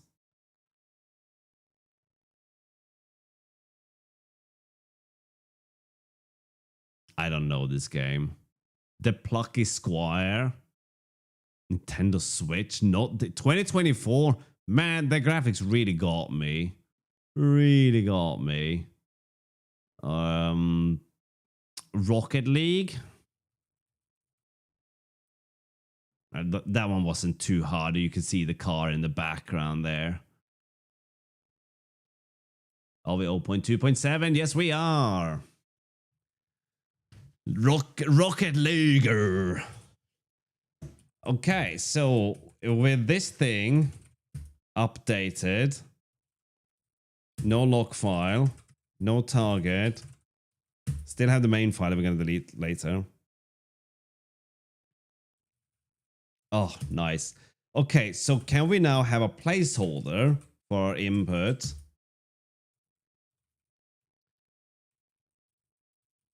So we say text, foreground, dark gray. Placeholder. So this should look pretty good now. Placeholder, and then you start typing, and then it goes away. And then it comes back, and then it goes away. That's pretty good, if I may say so myself.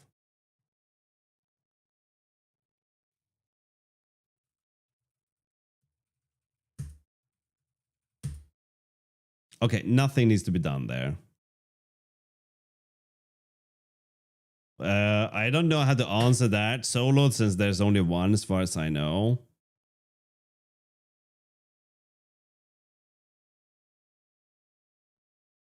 Thank you, Dada. Love you so much. That's what you get when you give children money. Preferably your own children.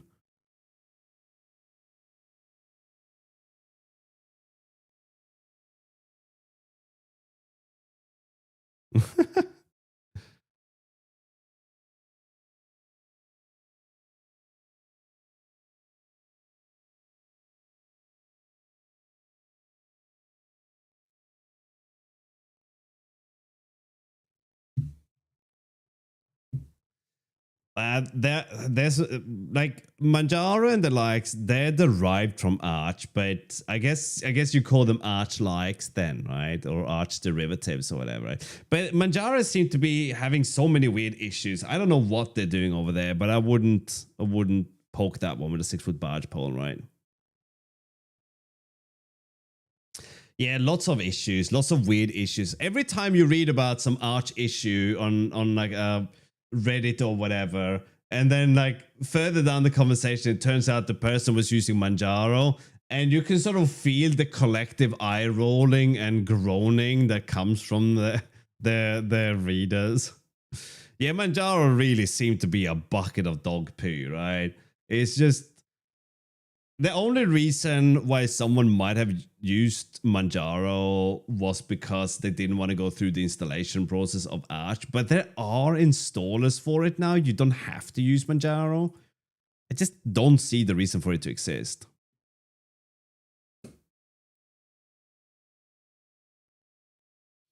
Yeah, I don't know what Endeavor is like, but I'm guessing Endeavor is just an installation, right?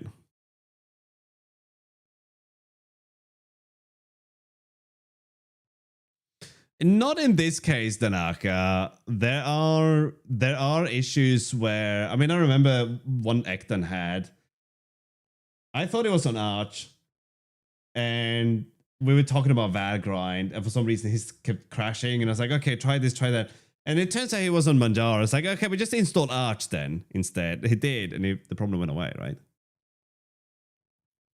Caught on point.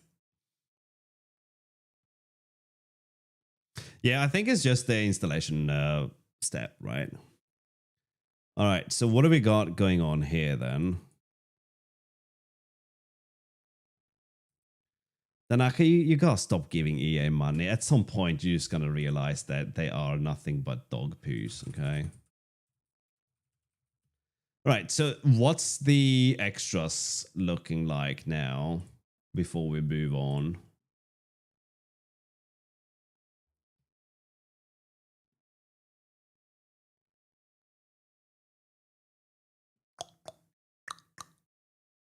That's right. Okay. So with all this said and sort of done, can we now remove the lock file, the target, change the TOML file to use 2.7,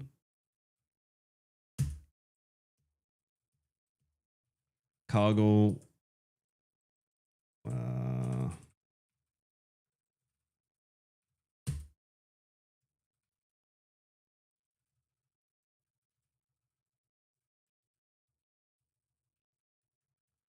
and then cargo around this thing.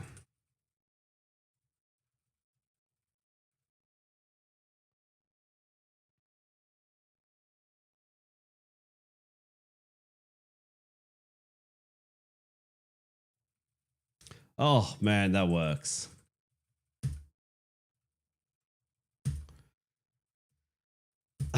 We're 2 hours in, so I'm gonna go make some tea now because why not? But we are almost there, right?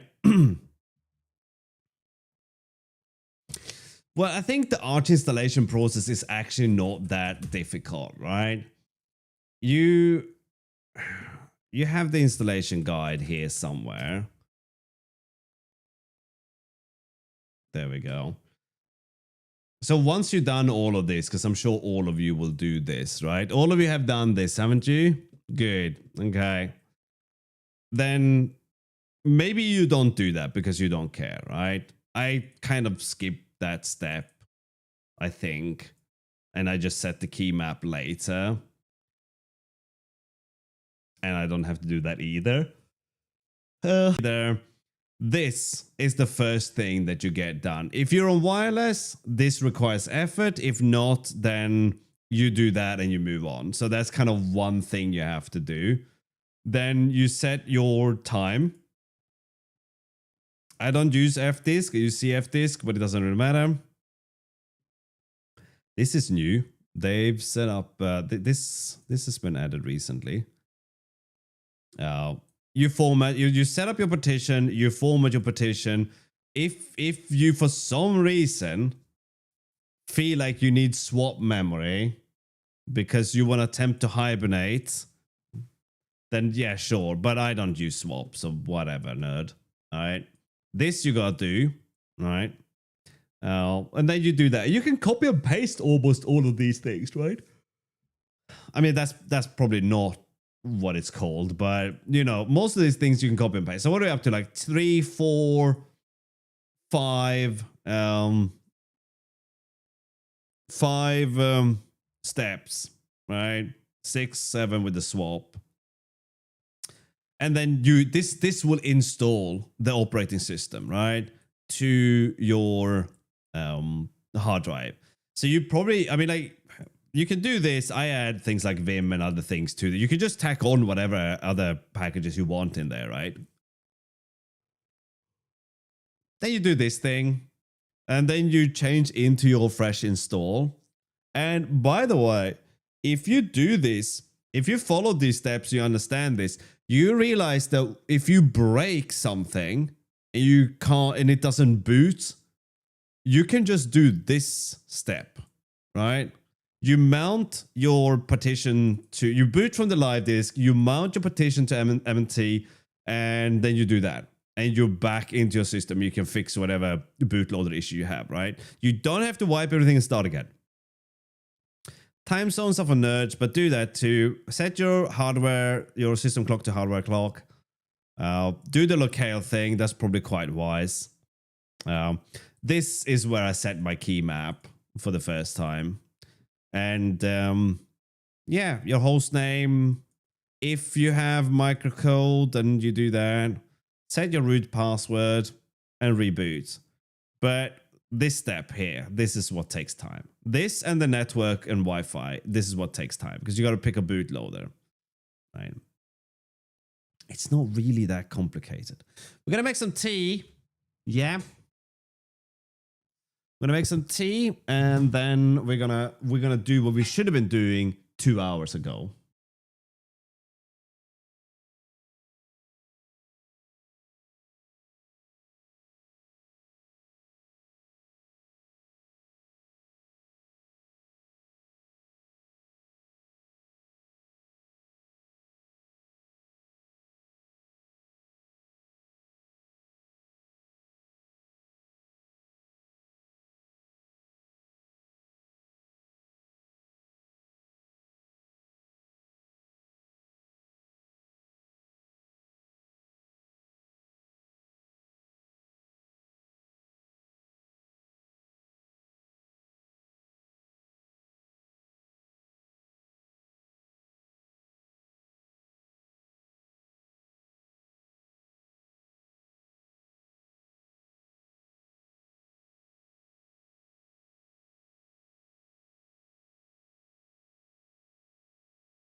And here's a question for you. Has anyone seen Christoph for a while?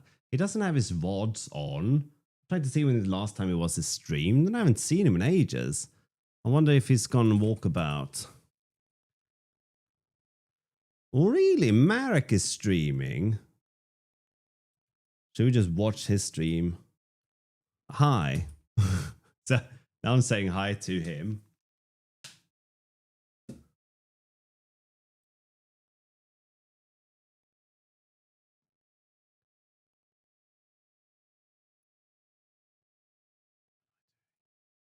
waiting for tea. He's saying he's enjoying Vim. Should we just...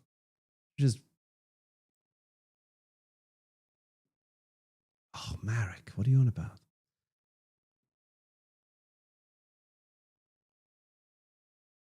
Sounds like fun, Towns. Okay, well, I'm just waiting for tea.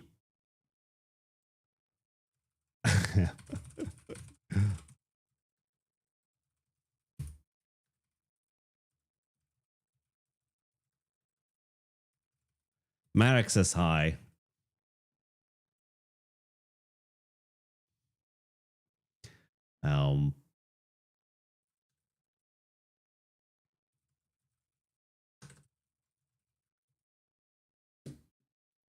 I'm waiting.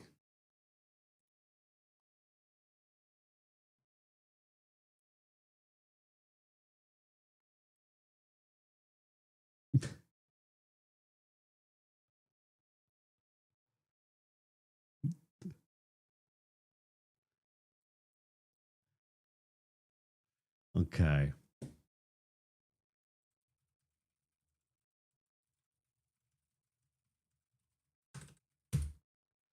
I can't sit here and chat with Marek while I'm waiting for my tea, right? That's just rude to you guys. I mean, I could, but I probably shouldn't.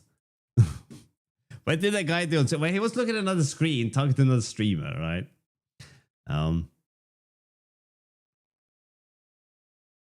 mean, you could find someone who has bananas and see if they want to trade. Thank you, Celestial. Were you here when we built the status bar in half an hour? It's the jankiest status bar ever. You weren't. Oh no. Check this out.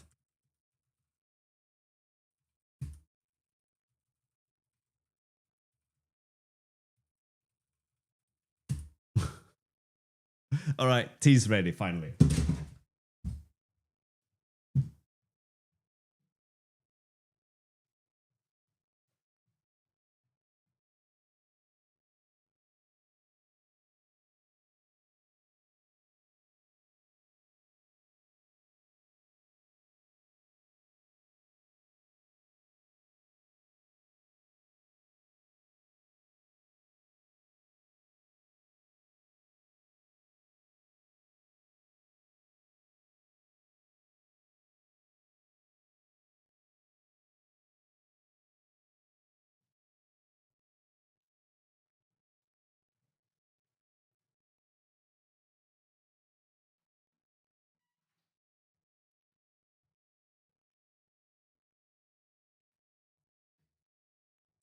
Okay.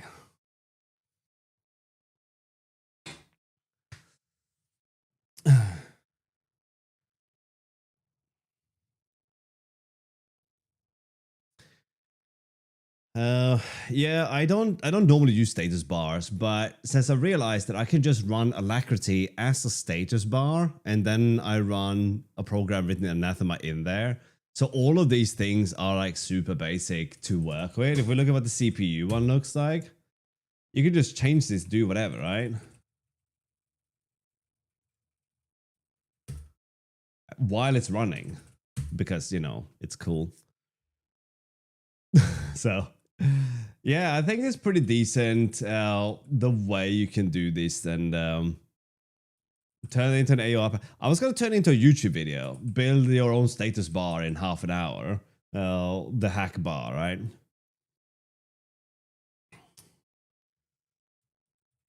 But yeah, it's really basic. And let's look at the CPU. So all we do for the CPU is we are getting CPU from self system, right? This is using sysutils, right? Get the CPU and just calculate the average. And this is just setting the levels based on how close to 100% we are and stuff like that, right? That sounds super cool. If you do C3, let me know. Oh no, this is 100% a release feature, Keeney. So I can give you Hackbar with the templates, right? So the templates exist in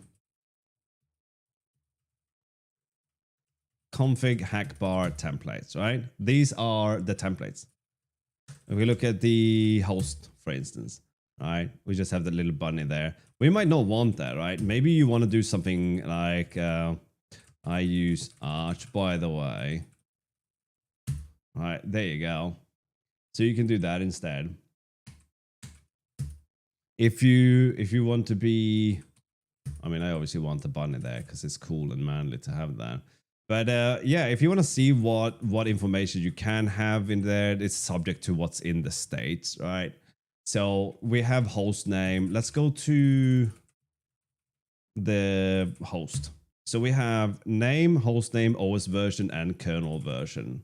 So right now we're just showing that, but we could change that to OS version, right? Now it just says rolling because it's a rolling release. What else can we use in there? Kernel, OS, host name, and value. So host name is probably what you would have. And what's the value thing? The name. What's the name thing, right? That is, all right, Arch Linux. And then we put a span, foreground, yellow, bold. By the way, there you go. And then that's how it goes, right? So yeah, you can just mess with this while it's running.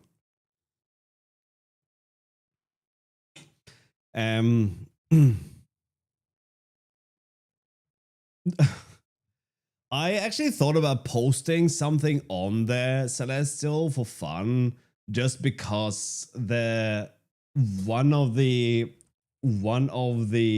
advantages of this is your ability to really go nuts with what you're doing, right?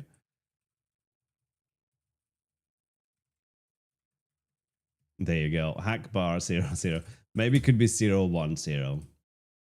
And if we want to be in like true spirit of customization, right? Then we're gonna put span bold true for hack bar, and then we put another span here for that. There we go. So now the name is in bold, and maybe we can set the foreground to be slightly brighter, but we use like more red and then a little darker on the other colors. Or it's a little bit too dark. But you can see how you can mess around with these things and do stuff. And obviously, if you want to, and this is why I'm going to make a video telling people how to build their own rather than me building and maintaining this thing. This is super simple, right? It is for all intents and purposes a hack, which is why it's called hack bar, right? Because this is Alacrity. This is Alacrity running at a fixed size, configured through i3. So I've set the window to floating, always on top, blah, blah, blah, and then treat it as a bar by adding some padding. And this is only on one screen. This bar does not appear on my other monitors, right? Make sure you include an anime girl in the screenshot. I guess I have to put an anime girl as my background. And if I did that, I would use the one from the Blue Sky thing, right? Yeah, Ghosty sucks, Intricate. I'm sorry to tell. I'm kidding. I am kidding. Ghosty does not suck, right? I installed Ghosty today, and it was super easy to get set up. We can run Hackbar on Ghosty as well, except that we can't. Because Ghosty does not support it does not support the same features as Alacrity, right? So we can't make it smaller than this. That's already a problem. Whoops. That's already a problem. I would have liked to try Ghosty up here because I thought an issue I had was related to the terminal. But as you can see, we can't make it any smaller. You don't seem to be able to place it as always on top, and there were some other things, but other than that, Ghosty is fine, right? Hello, Praven, how are you going, mate?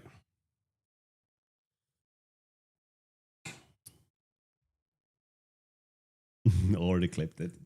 Don't need no context.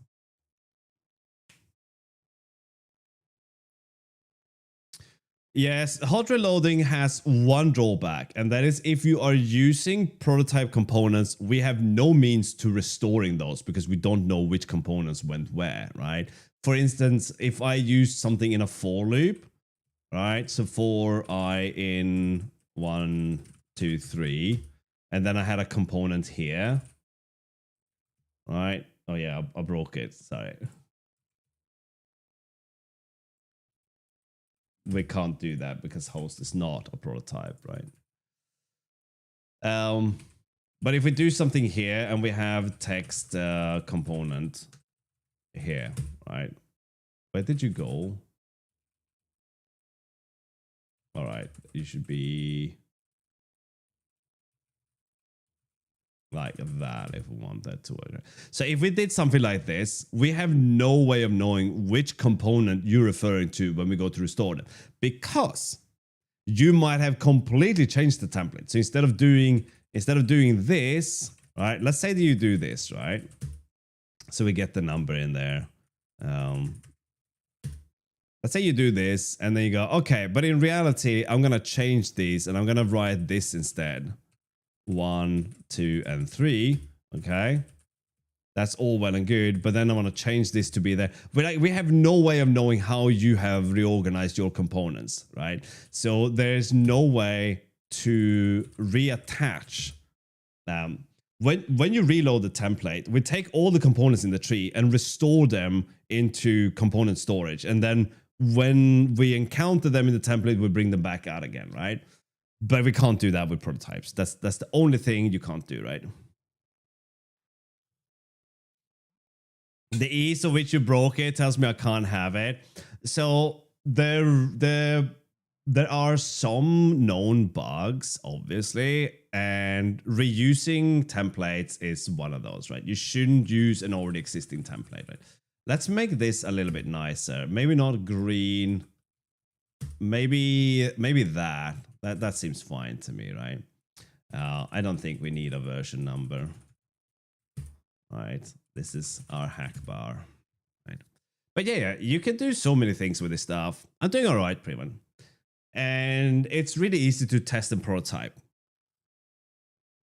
Conventionally, you will build something and you will make changes to the layout and you recompile and run it and check the layout. Now, imagine that you have to go through steps like logging in and doing a bunch of things to get to a particular view. That's a massive pain. So with hot reloading, you don't have to do that, right? You make a change and it will just update the template, right? It's really easy, right? Without knowing more about how you like to learn Spotnag, I would say read the book. Do not learn Haskell first. That is a terrible suggestion. Read this.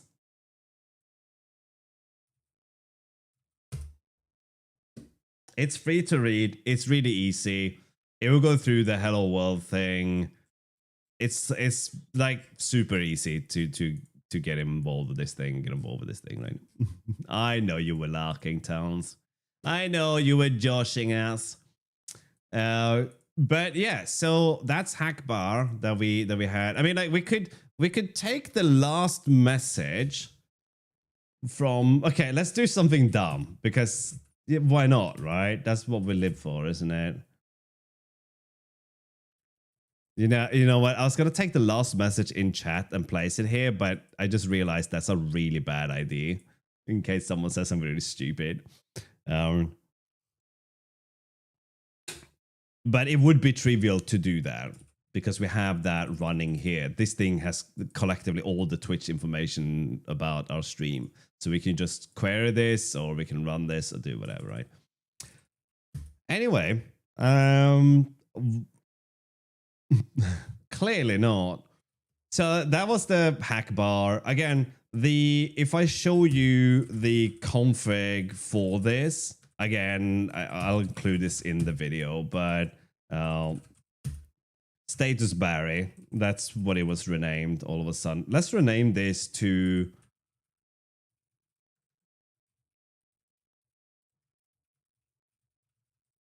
hack bar.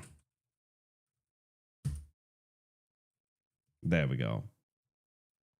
Whoops. That's not supposed to happen, is it? Oh, wow. I definitely broke that, didn't I?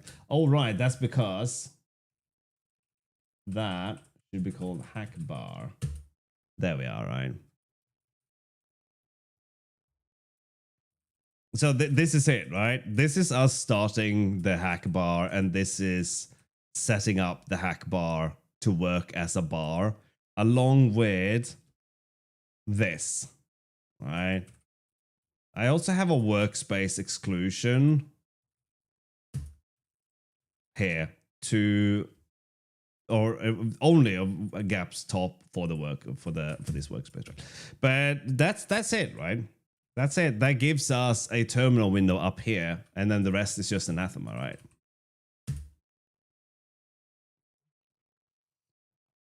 Not yet, Tanaka. That will happen, right?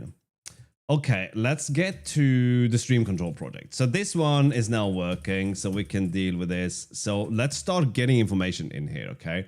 And I started working on chat statistics. So let's just do something ridiculous like message count. But here's the thing, right? That is in the wrong place. Component. There we go, right? Oh no, it's a main, isn't it?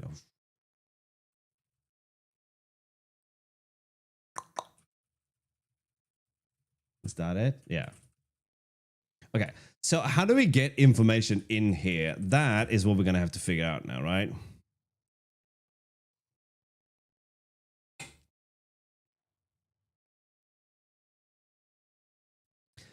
The caffeine water seems like a bad combination with a nap, though, right? I would guess. Okay.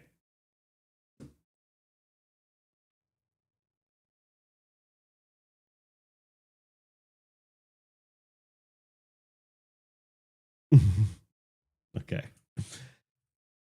So we need to communicate with this thing first, and since we're only interested in incoming data, and we're gonna get a lot of it, we have to make sense of this in some form or other, right? And I'm not sure how we're gonna do that in the most optimal way, or like the least inconvenient way. So how do we do this thing? Like for every message that comes in, we could update this. But there are several places where we can do this from. Let me make sure we have Binky in here, right? Sorry, Bunnybot and Binky. Yeah, we have both of them in there.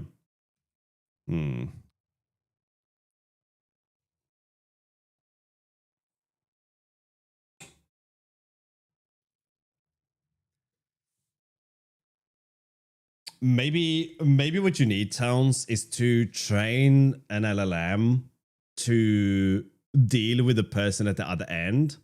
So you have an LLM that will tell the person what you need and you know, just do the talking for you. So you can dial, wait for that to happen, and then just walk away, right? And then hopefully you have a fix afterwards. I bet that would make a lot of money. You pay like a $20 a year subscription for DMV bot, and it works by solving your DMV problems for you, right?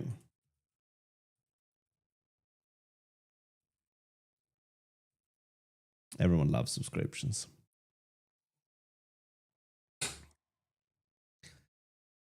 Okay, so how do we get messages in here? We have to connect to something to the bunny bot to get these, right? Do it. Do it. Do it. Do it. All right. So in our main function, this is going to be we have an unfinished recipe here as well. So let's go to the guide.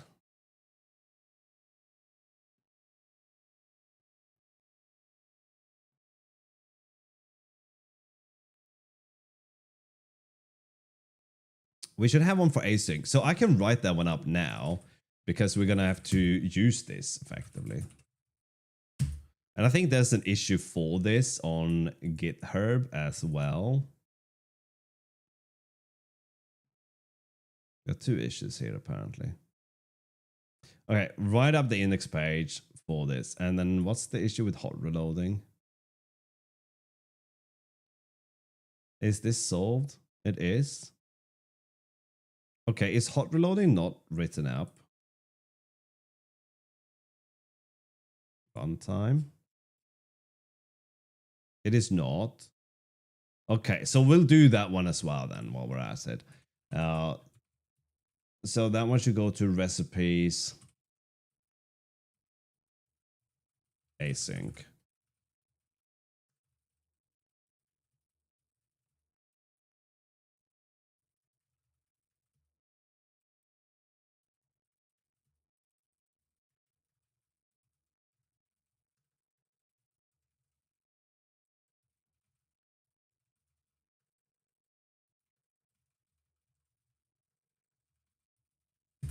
Okay.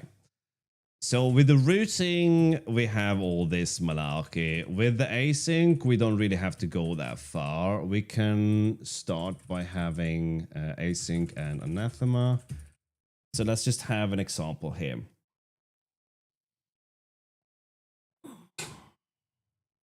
I think one thing that we want here, I can probably copy this from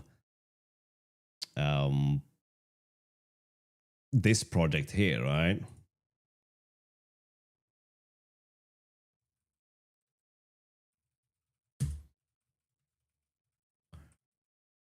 So the way this thing will work is that we'll have a particular function that we will call for starting. Come on, go to definition, please. Thank you. So we'll grab this for our setup where we're starting the runtime.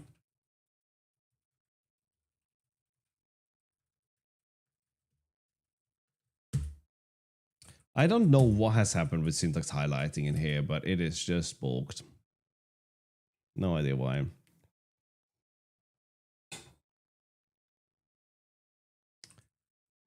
So run async. We don't need a socket path in there because we're not doing anything with that.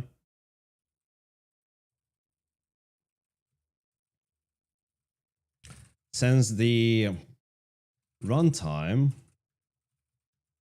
is blocking, we can spawn a secondary thread for our async runtime.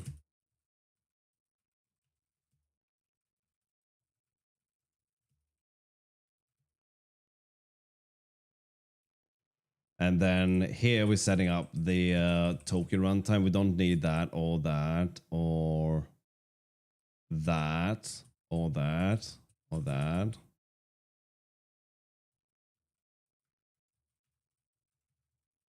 That's all we need.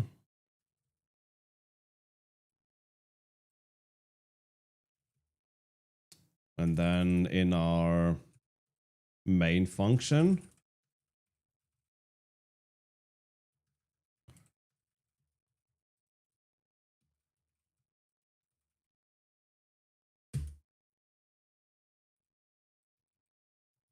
let's just grab this and clean this up as well.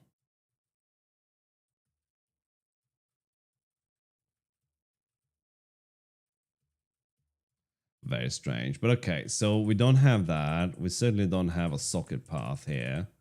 So we can comment this as UI. Let's do full screen here since we have support for that now. Make it shorter. This thing doesn't have to do anything. It can do a default to something. My component. some template, unwrap, because we are okay doing that here.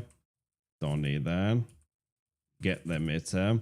And then here, we can call set up async. And we're gonna run async with the emitter and the component ID here. And then we don't need that to be mutable. I don't know why that is. And we don't need that either. We can just unwrap there. Like that. Sorry, it's busy here. There we go.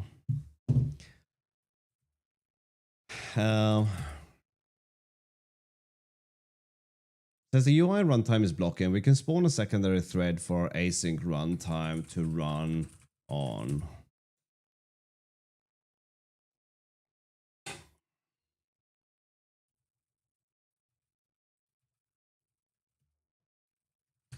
The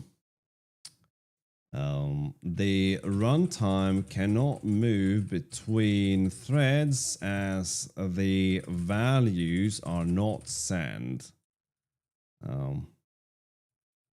That's why it's easier if access to component IDs and emitters are required to run the async code on a separate thread from the main thread.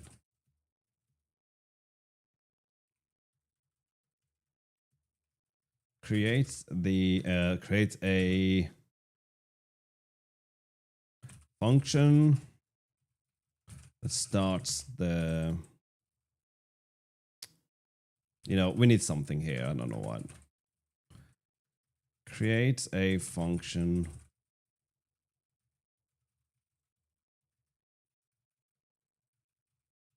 setting up for async. A function that starts an async runtime in a new thread. By accepting a component ID and an emitter, it is possible to send messages into the anathema runtime. There we go. Good work, Deep Throat.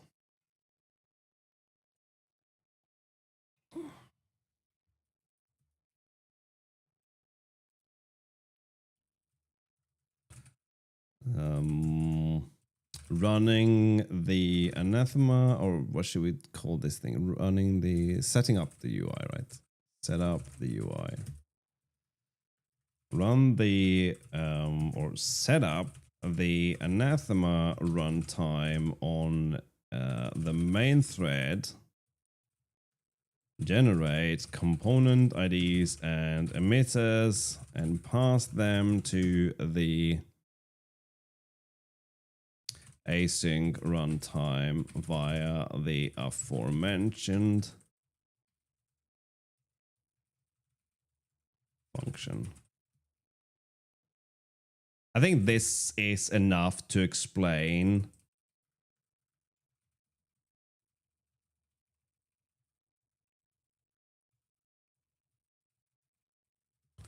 to explain this.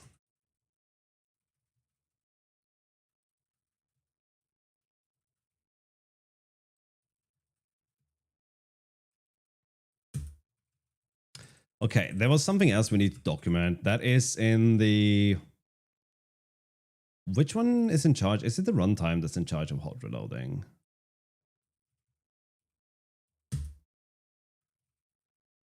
Can we do builder.set hot reload false?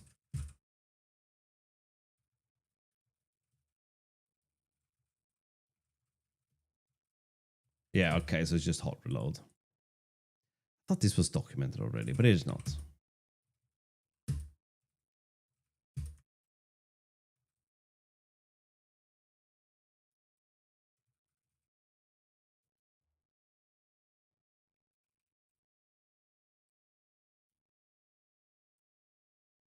Yeah, that one's important. Oh no, it is already here.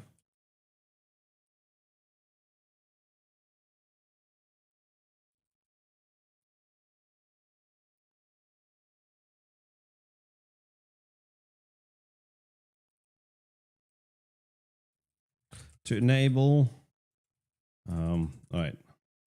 To disable hot reloading.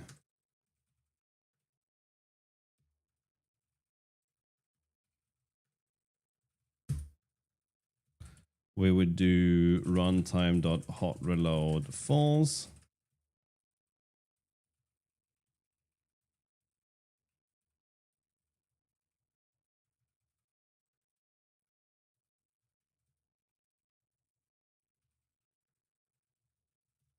Easy enough. Okay.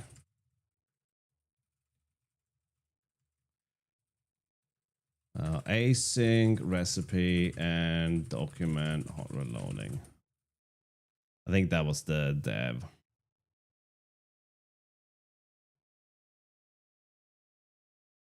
Let's make this PR and deploy it.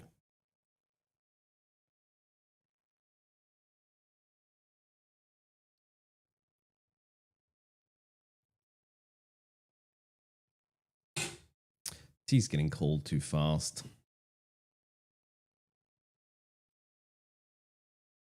Then we can close this issue.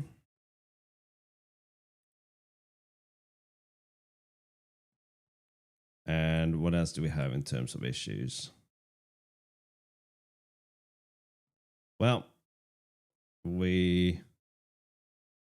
Oh, look how slow this is. Oh, come on.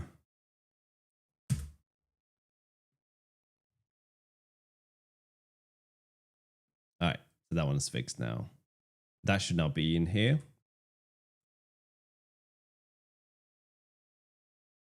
It is. And if we go to recipes, we have async. Wow. Okay, you know what? There's an issue there.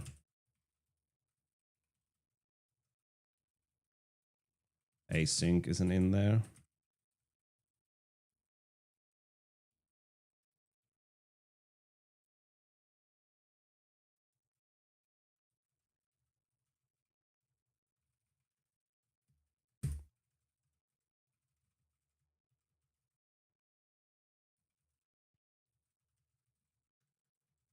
In summary.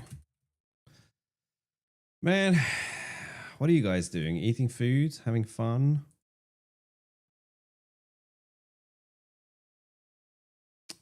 Pull request. Oh, this is so tedious. I should just push this to main for now. I didn't even test it, which is bad. Hello, Tony. How you doing? Hey, Tony. How often do you get that?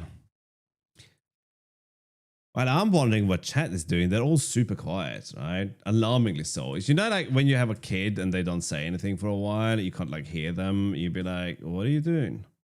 And they've murdered someone. Document not found. Oh, did I forget to add that?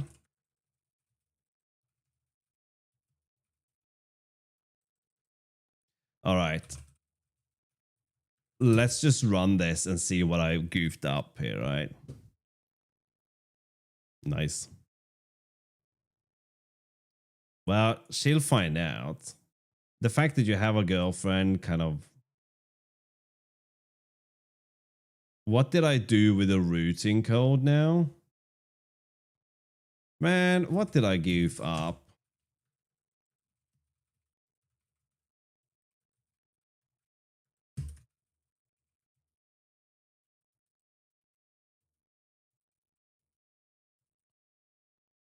What?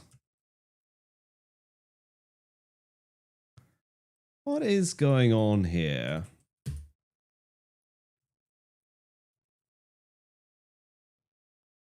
Why do we have async here but not the other stuff? Where did that go?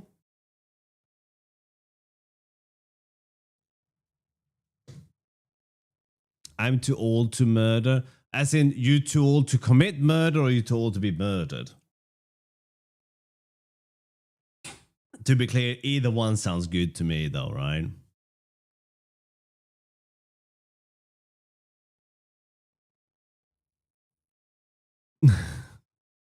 It's a harsh life, man. What the what? Where did my recipes go? Lol. Okay. Async routing.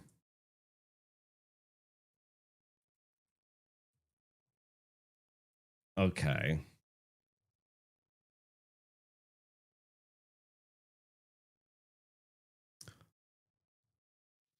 Still doesn't mean that you don't have to break up with them though, towns, right? This is how it is, right? Pastizio. Okay. Why is this thing bulked?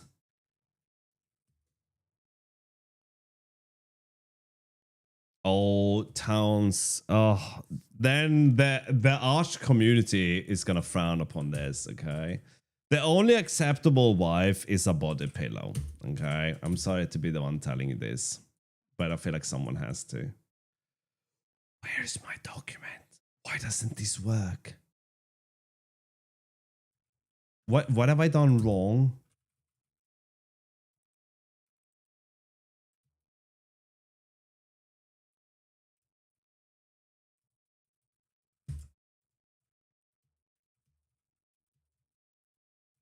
Is there like an MD book clean, maybe?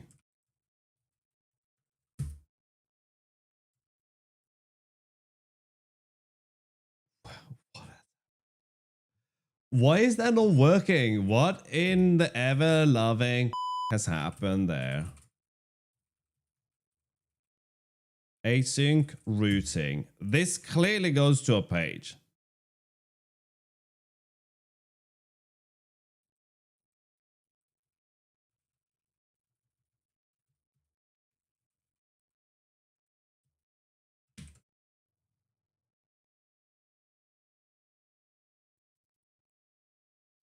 This is very confusing. I have no idea why this isn't working.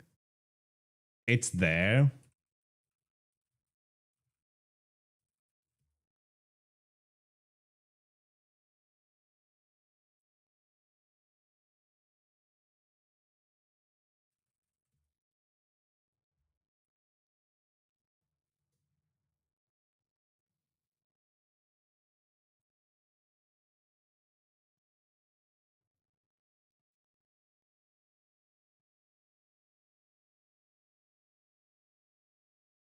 Oh, this is doing my head in. Just a little bit, right? Just a little bit. Why is this not working? And I get no error messages or anything.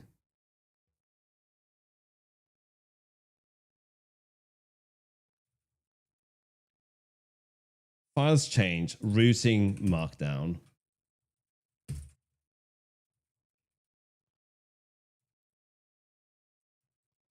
Where is this damn document?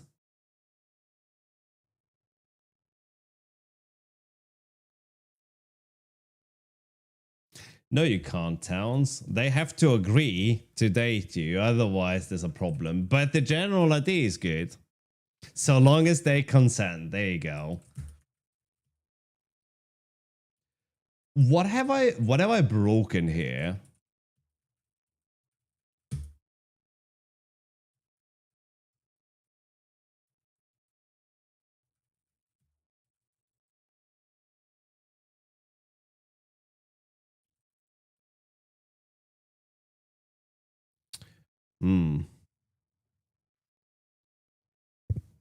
Matt, Tony, I didn't even want to let you know what I read first in your message, but because we're not going to go there. But congratulations, though.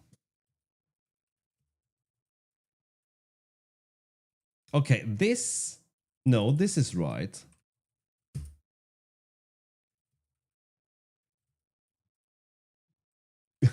Yes. Yes, that was the joke. But this thing is a freaking joke. Why is this not working? Why is the async one working but not the routing? They have the same route. All right, can someone whose parents are not related tell me why this is broken?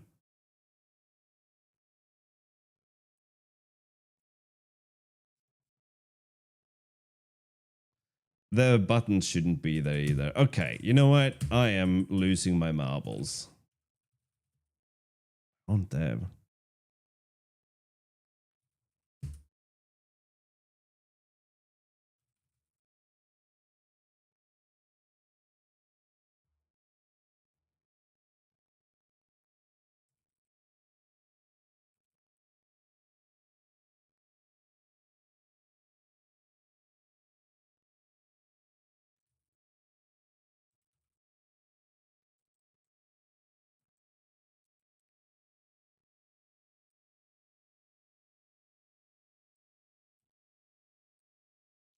I have no idea why this broke.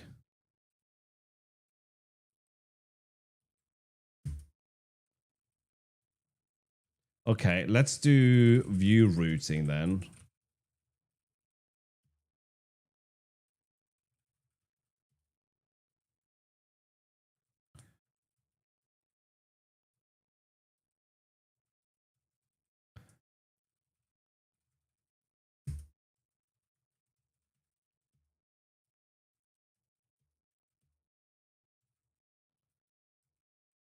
Okay, let's see what this thing does now.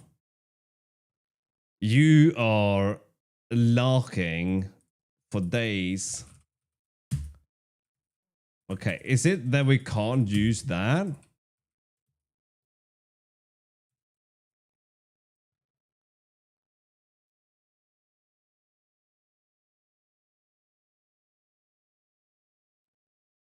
You got a question? Go for it. Welcome to Discord.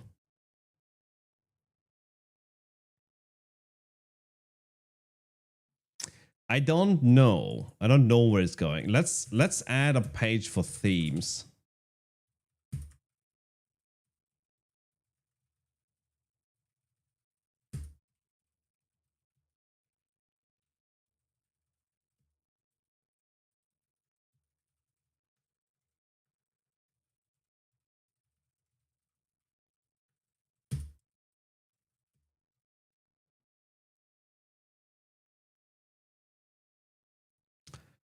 Why is oh, you know what? I probably broke the page. That's what it is. I probably just broke the page.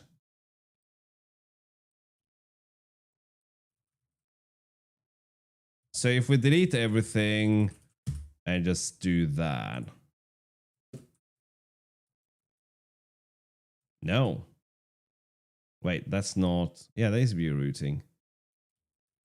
Huh. But it's the same as everything else.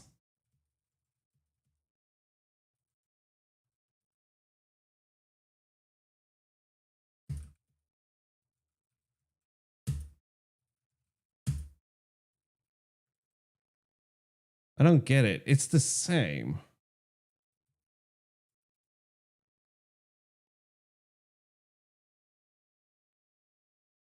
I got rid of the dash, so it's just called routing now. All right, let's edit the summary. No. There we go. So we have routing, which goes to this page. There's nothing here. Like there's nothing wrong with this. We don't have any dodgy code. Not sure why syntax highlighting isn't working, but that seems to be the AML is working, but Rust isn't. All right, let's get rid of the ignore part. Oh, wow. Okay. I mean, middle finger to me, right? And now that is working for some reason. What the shit is going on? That cannot have been the issue, though. Then I'm going to lose my metaphorical marbles. No. Well, that's going to the wrong page now. And that's fine.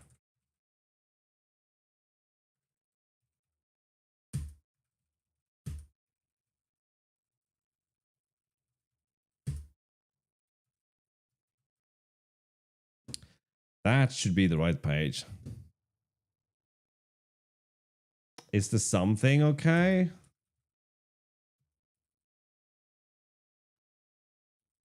I mean, that's bad writing.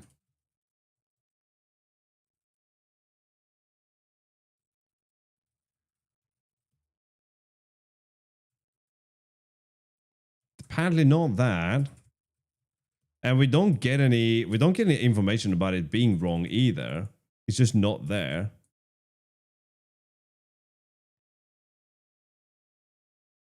No, the space shouldn't be a problem. We should be able to say async cookies and sand. It's just the view routing that's a problem. Okay, let's do this. Let's take this thing and call it view routing. And that's view routing. And then we go here and say view routing sausage. No. Okay, the plot thickens.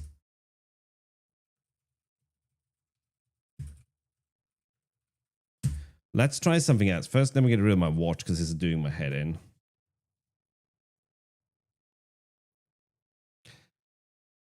We're going to do one better. We're going to completely make something up here. Recipes.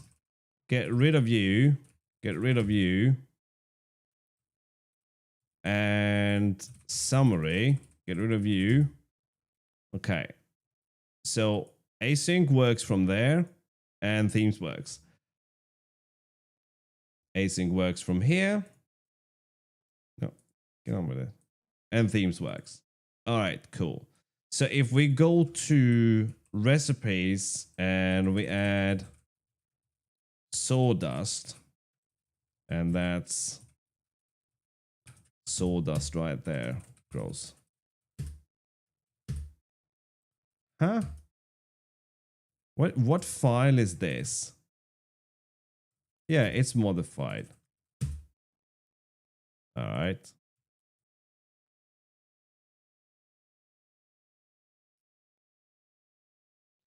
That works. Okay. Let's call this something else now. Let's load in the routing text in here. Yep, that works. So as long as we call it sawdust, it's fine. Okay, let's go into our summary and we're going to change it from sawdust to view routing or routing views. Okay. That works fine. I don't want to call it sawdust. Let's call it router or view routers. View routing.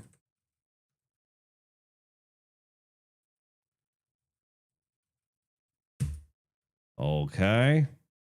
And now sawdust is missing. Cool. Let's go to here, routing views.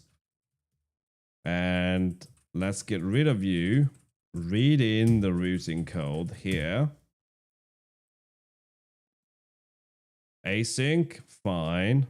Routing views, fine. Okay, recipes. Then we can add this. This is insane.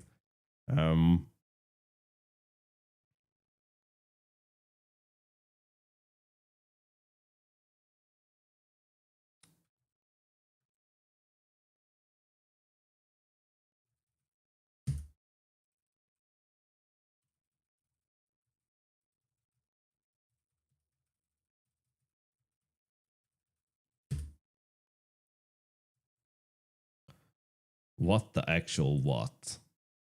What kind of insane bug was that? All right.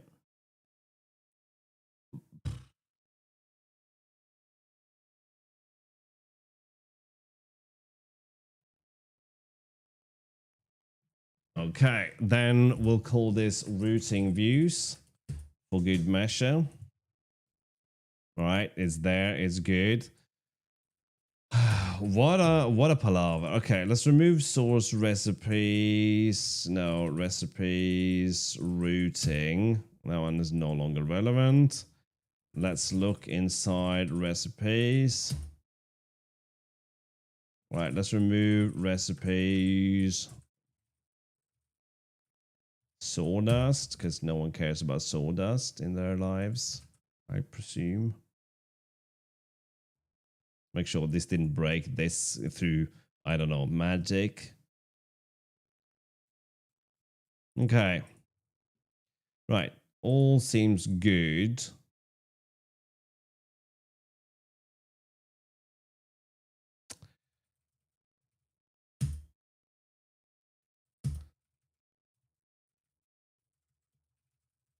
Which branch are we on?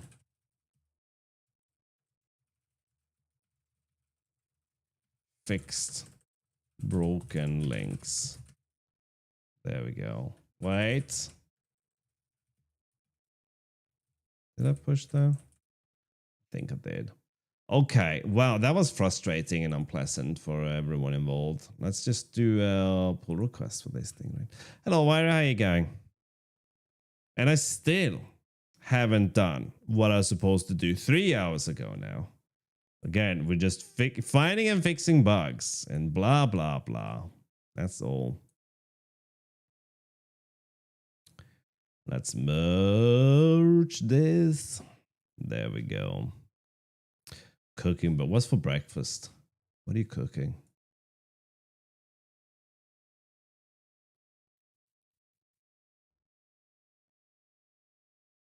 Something really fishy with that.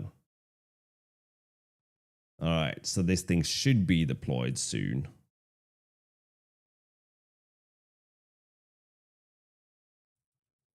There it is. And there's the text. Wow. And I have no memory whatsoever of what I was doing and why I was doing it. So that's yay. Scrambled eggs with bread. Simple, but not easy. It's easy to mess up scrambled eggs though, right?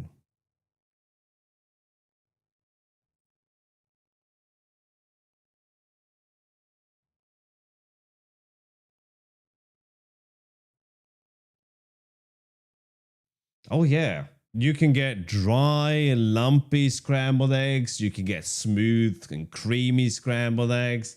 You can definitely mess up scrambled eggs. Fried eggs, better than when you eat eggs 6,000 times a day, you have to get creative. Boiled eggs, ice bath, right? Scrambled eggs, smooth, buttery scrambled eggs, not lumpy chunks of eggs. Fried eggs should be fried sunny side up and served with some hot sauce. Otherwise, I can't take that. I eat about 4 to 6 eggs in the morning. Sometimes I end up eating like 10, 15 eggs in a day because there's a lot of protein in eggs, right? And god damn it, man. Raw eggs is perfectly fine. Raw eggs is great to eat as long as they are pasteurized, right?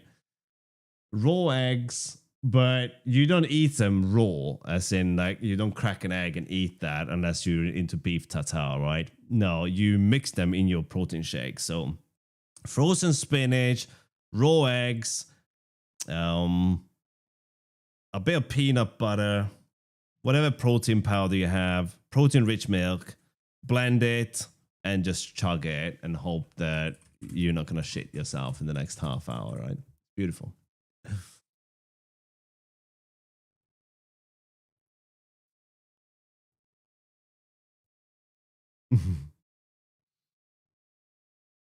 Hello, Criticans.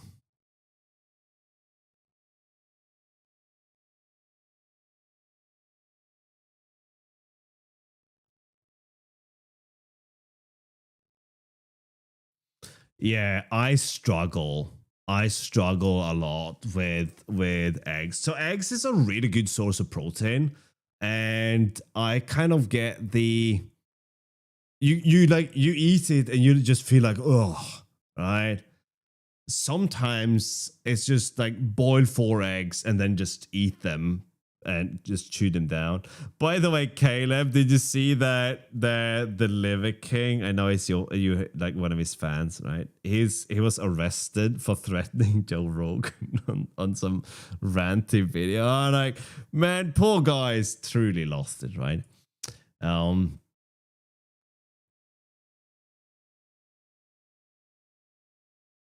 man, check you out flexing what you got, mate. Half a papaya.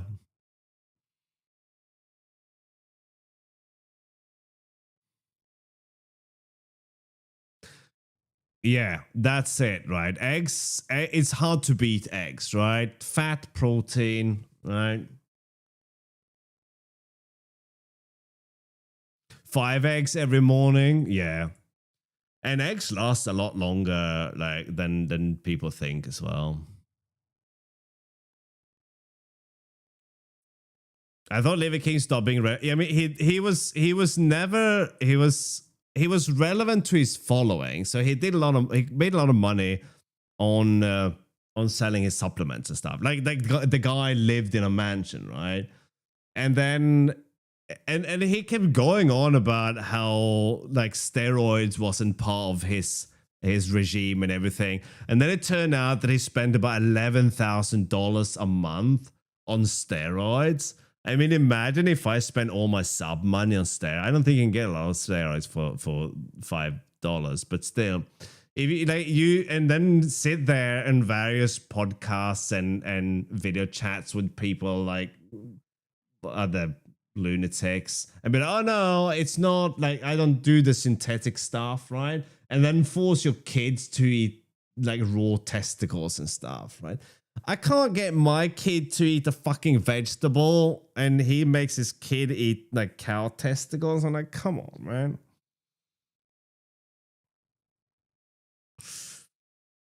You gotta do what makes you happy, Towns. But I don't think that really holds, right? You can't outrun a bad diet, as they say. But it depends on what you want, right? He's 100% on other drugs now, probably. Oh man, the wife started buying pears. That's really good. How's it doing, Magambro?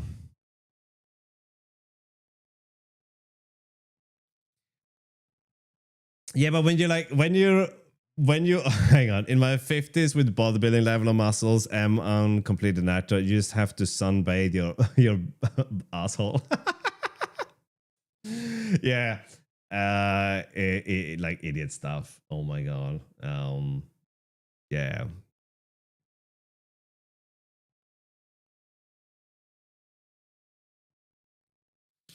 I don't know, Bova. To me, it's the other way around. If I don't work out, I get depressed. So to me, the choice is between feeling down or feeling good.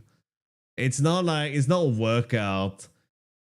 I'm married and I have a child, right? There's not like workout so I can strut around on the beach being like, yeah, check me out, man. I gotta take my top off and violate some laws, right? That's not when you get to be my age and your hair is this gray, that's not the goal, right? But there's nothing wrong with taking care of yourself. But if I don't work out, I get so down.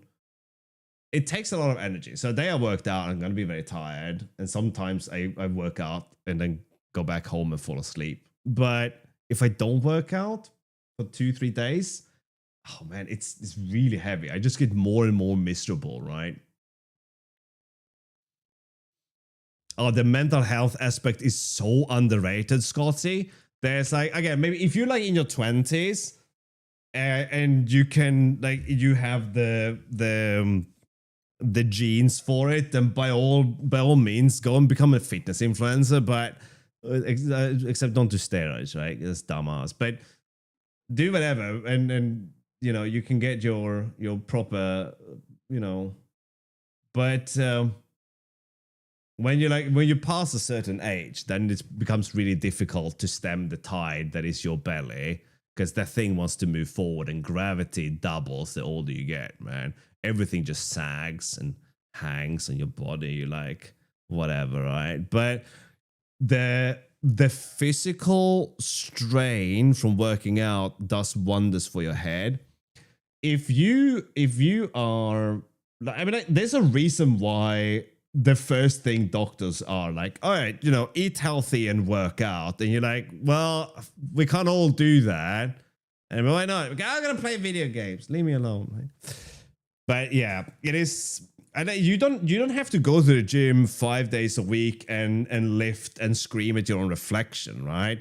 You can work out half an hour 3 times a week and feel great from that, right? You don't have to punish yourself, okay? It's not about that, but you should obviously do some resistance training and you need to fatigue yourself, right? But that is the thing. It just, oh man, I can't stress how good that makes me feel. Coming home and you're tired and your brain is foggy and you just sit down and you space out, right? You sit down and you space out and you just feel good. It's so nice, right?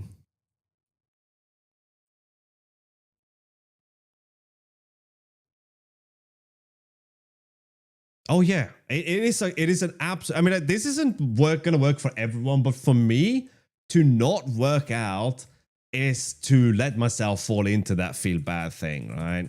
And then we start doing other things to get out of that quickly, which is eating junk food, playing a lot of Balatro, whatever people do. Man, I want to play Balatro now.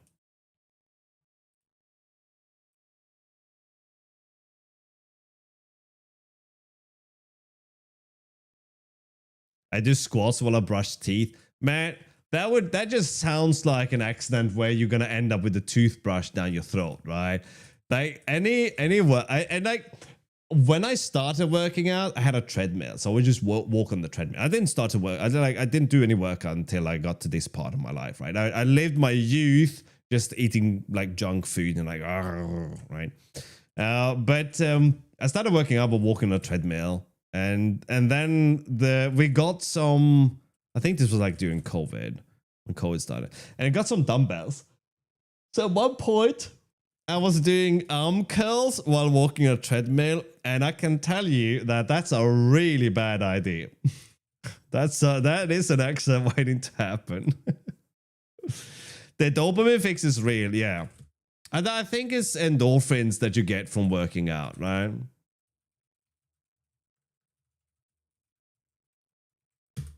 I think it's endorphins, but how to boost them? Oh yeah, you can laugh and dance and sing. I'm serious. You can do this to boost your endorphins, right? Oh man, alleviating childbirth pain. Imagine that, okay? Look at this. The benefits of endorphin: alleviate childbirth pain. And how do we get endorphins? Through dancing and power walking and hiking. So when you're gonna give birth, you'll be like, oh man, just strap this backpack on me, right? I'm gonna go out in the woodlands and hike out a baby and all that stuff, right? Now see, that leads to that, okay? This is not, but these are acupuncture is bullshit in my book. Maybe you care about it and maybe it works for you, but I've had acupuncture done and I think it was just someone who hated me stabbing me, right? Depression, anxiety, body aches and pains, addiction, sleep issues, impulsive actions. I don't know, I wouldn't unpack that too far. But eat a bit of dark chocolate, right? Play your favorite song. Stop trying to sell the acupuncture and link to something. Get out of here. Now, meditate, get a message. I think the person who wrote this probably meant get a massage, but I can send all of you, right? This is for free. Have some free brain dolphins. Okay, there you go. You got a message now, okay? That's on me, okay? That's a treat on me. But people are so bad at writing. If you guys see any bad writing in this, you have to tell me. Well, you don't have to, but I appreciate it if you do tell me, right? If there's something that is grammatically incorrect or a typo, just let me know, right? aromatherapy. But yes, brain dolphins or endorphins. You get that from working out, and it's really good, right? I'm gonna tell my girlfriend we did it all wrong. Yeah, like, so you know when you were gonna give birth, if you took all that expensive medication and like pain relief, all you had to do was dance or go on a hike, right?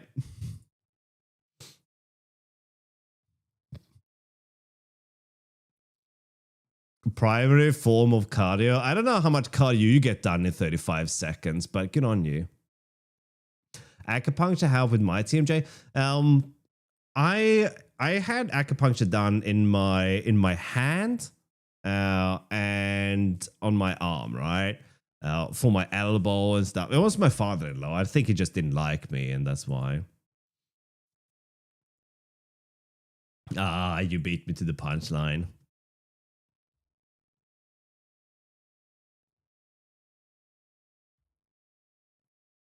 There is that wire, but in this case, it was just sloppy, right? It irks me because people don't bother writing properly anymore, and it's even worse now, right?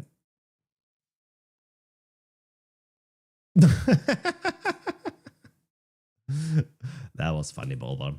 All right, so what was I doing again? What are we like 3 hours in and I still haven't done what I'm supposed to do, right? No, chiropractors are questionable, right? The ones that I do believe are legit are physiotherapists. Some of them really know their stuff. Chiropractors, they're kind of up there with scam, not scam kind of thing, right? Typical Rust writing experience. Yeah, you're not wrong.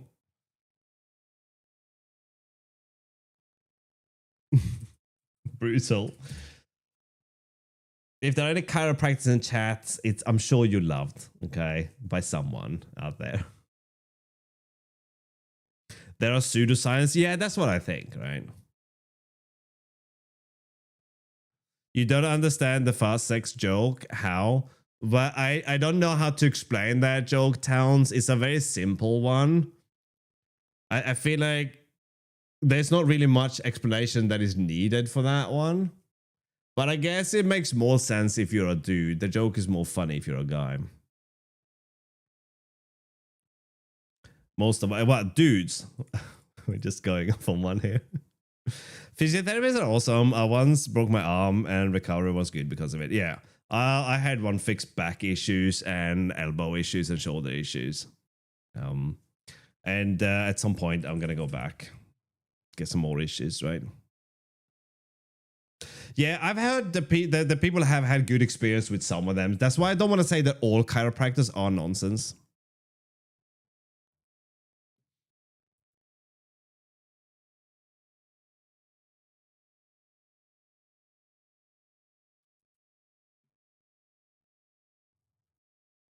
Welcome to Discord.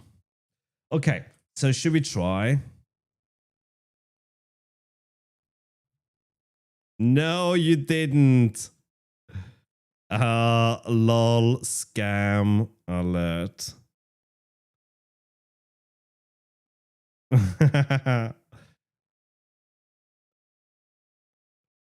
That's good. My kid bought a mystery bag and I was like, scam alert.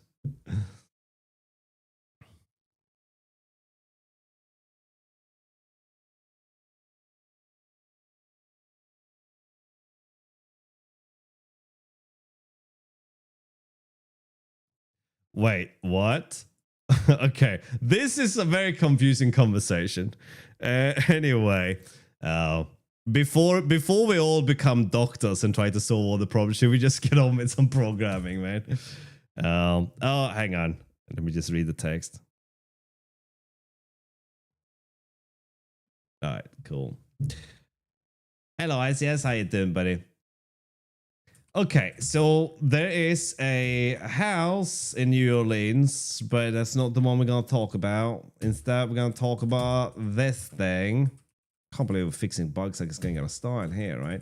No, we're not going to do that either. Where's stream control?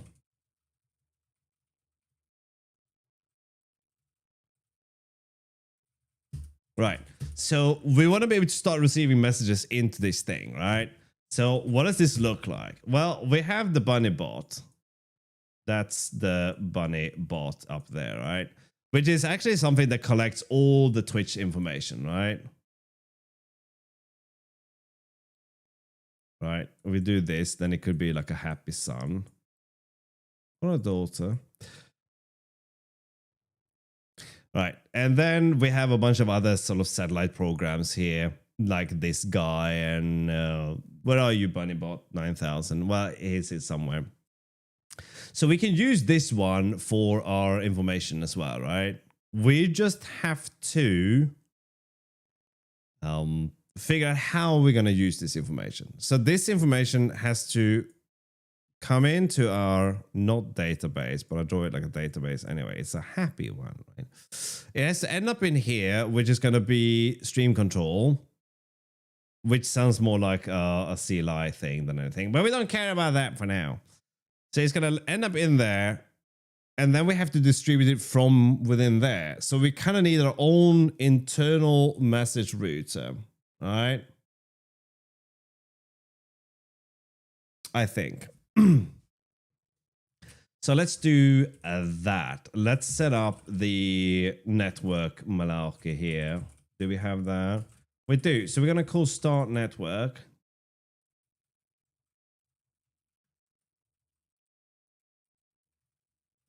Now the question is, what do we need to pass to this thing? We could have the base component ID act like an actual router though, right?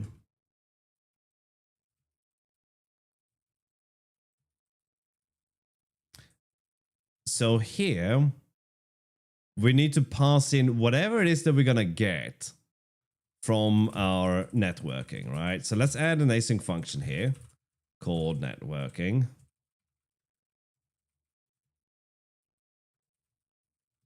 Now we need to start a bunch of things here, don't we, right? We'll do this as a loop so we can continue where we started. We should probably have a socket path. We don't have a config, so that one can kind of go.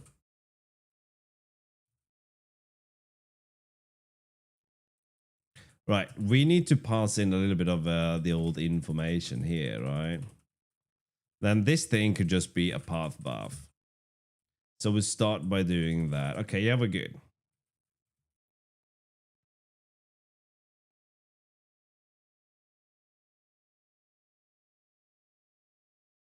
Can Unix socket act as FIFO silos?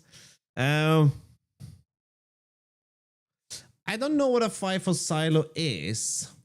Let me look that up before I try to answer that question. So first in, first out. The Erklärung Beisp. All right. Is silo? Are you thinking about a queue? I would say enjoy, Tony, but it's a meeting, so you probably won't.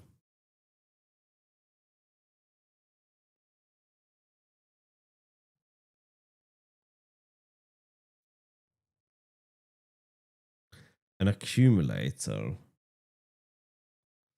Well, you have guaranteed delivery, right? And ordered packet delivery as a packet, but not really, right? You're just writing to a file, right? That sounds like fun towns. Let me know if you make it past 7. I never do. I'd be like 8. That seems very prime number to me. Better not investigate further. Okay. So here we're gonna set up our router. And then we're gonna do a router run here. And this one is just gonna collect everything though, right?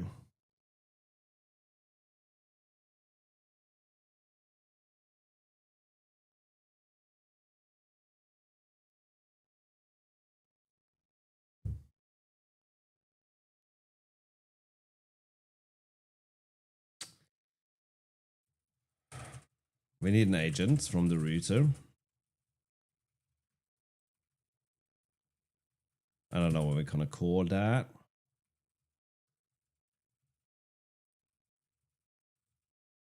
And then we have to spawn this.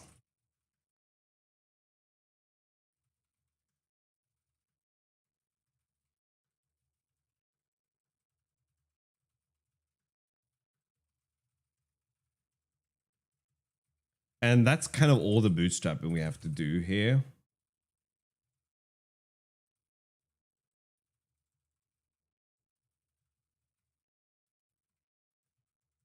We don't care about the handle there.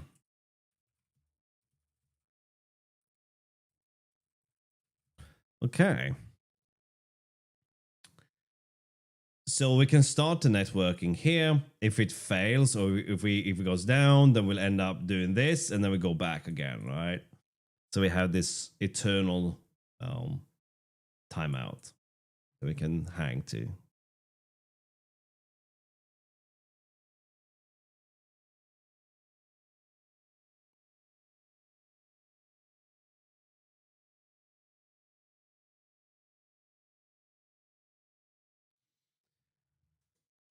Oh, I see, ICS.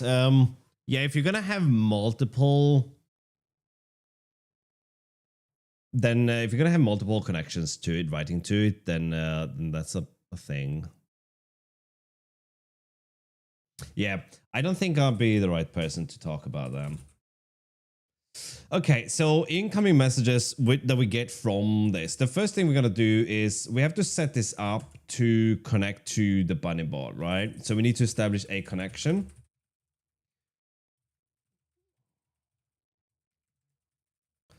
And what this really is a way to describe what a connection is.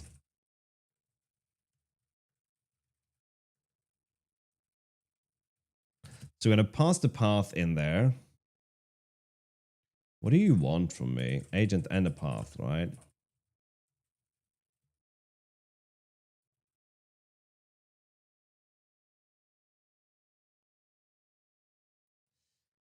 Is this the bridge that we need? No, we need a timeout. Okay, let's use the same timeout as we have up there. So if this connection goes down, it will just, so this is describing a connection, right? Saying we will connect to this thing, and if there's any difficulties in this, because we're kind of building closed system that's supposed to take care of themselves, right? So we're giving it a strategy on how to behave. So we say, here's the path you will connect to. Here's the retry strategy should you fail or should something go wrong during, right? So here's our connection. Then we need to have a bridge that we associate with this connection that is a local address. So when we connect or when we talk to that local address, we're actually talking over the network, right? So we're going to have a bridge, not bridge it, damn it. Agent.connect to the connection. And I think this one requires the bridge address. So we're just going to call that bridge. It's a local address, so that's fine. And we get to await you, and you are now nothing.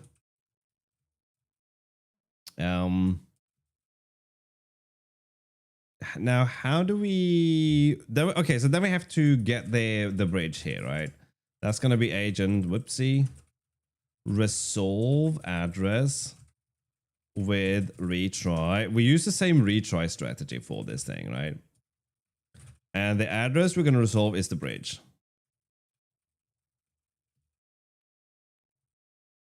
Resolve address with retry was not a thing.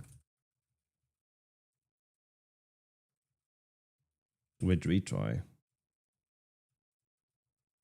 Ah, the word address is unnecessary there. So we might, let's say that this was a TCP connection. Then we haven't actually connected yet, and we start trying to resolve this. That's why we have this retry.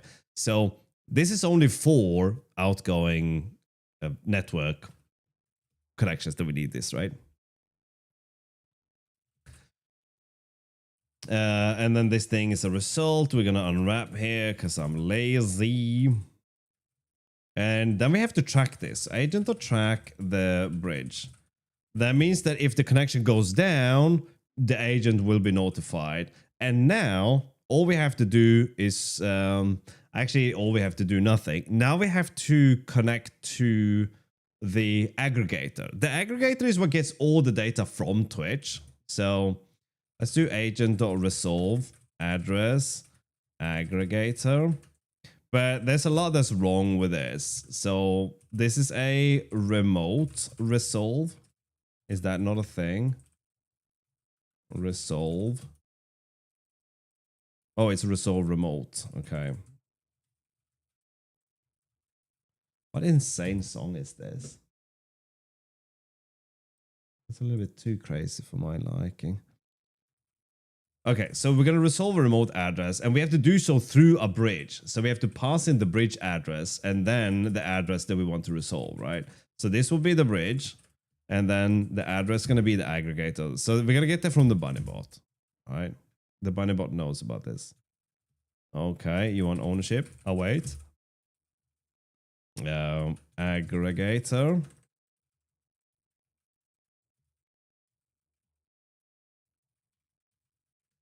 We'll unwrap that too. We should probably just return an error here.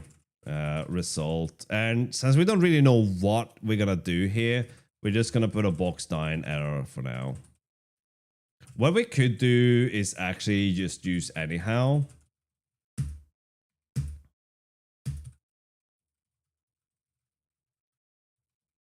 And use the result type from anyhow.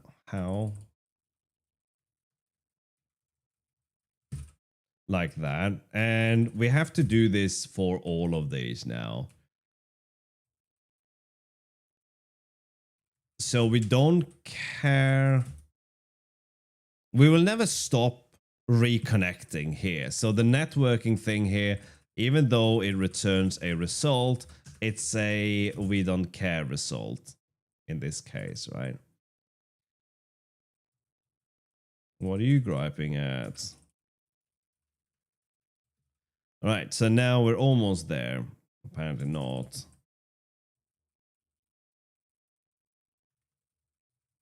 Then we can do that. Mismatch type. Why? There we go. So now we can get rid of all the unwraps and just let it fail instead. We don't have any logging, which makes this thing a big old trouble. How you doing, Skylaboo?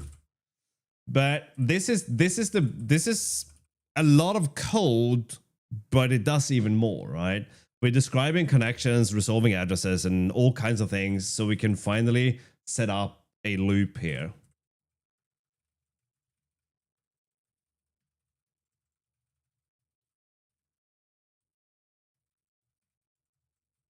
So we're going to receive a message. We're going to match on the message, and this is going to be an aggregator message. I don't know if that's a thing that I just made up. Maybe it's just called a message.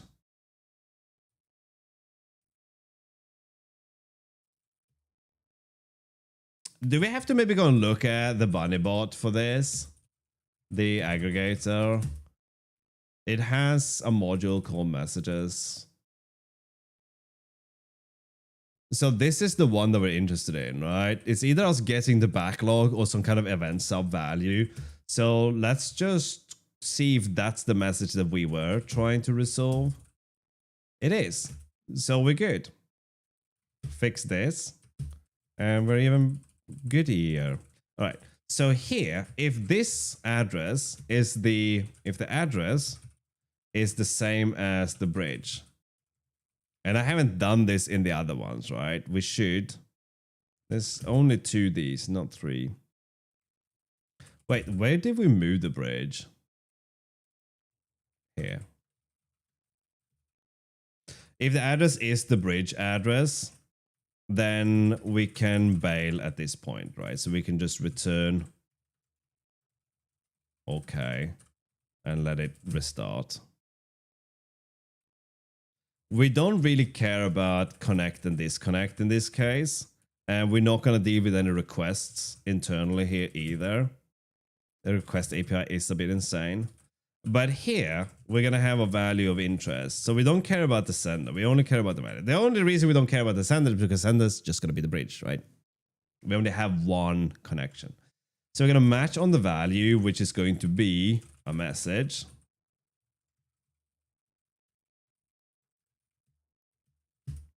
And the backlog is relevant if we request it. And event sub is, so that's going to be a bunch of JSON values. This will be a singular JSON value. So we have to communicate this over to our component ID now. So we can change this to be a JSON value. We're just going to cargo add, unless we can re-export that. No. We'll use 30 JSON for this.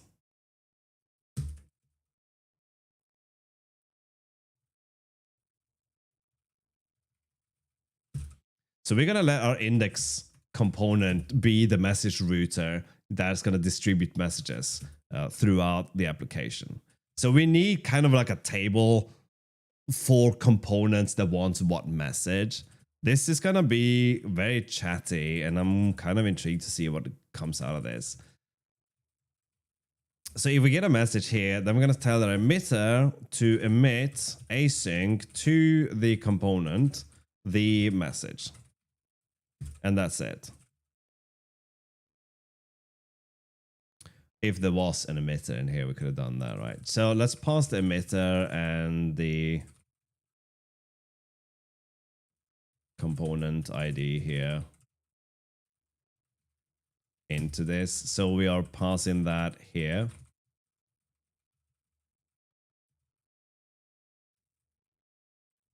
I don't think that's true, quick side. But you know what? I should be better at taking compliments. Thank you. My wife says I'm shit at taking compliments, and that makes me feel bad. That was a bad joke. I kind of thought it was funny in my head, like most things are. But when I said it, it was like, nah, try harder, mate. I will do better. So we're going to take every value in values, and we're going to emit these things, right? So we're hoping that the backlog is not going to be too big. And this is a bit of a cop-out because we could theoretically be requesting a large backlog, and instead of just transmitting that entire chunk of memory, and when I say transmitting, really all we're doing is changing ownership. It's not like it's serialized and moved across a network or anything at this point, right? So we're just sending, we're just changing the ownership of the value through the emitter, right?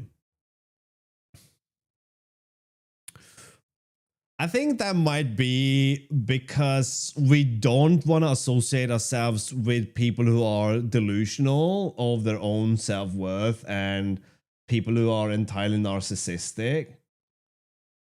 So someone who is a bit like that, they're a bit off-putting. So I guess it's more of a way to distance ourselves from those people, maybe, right?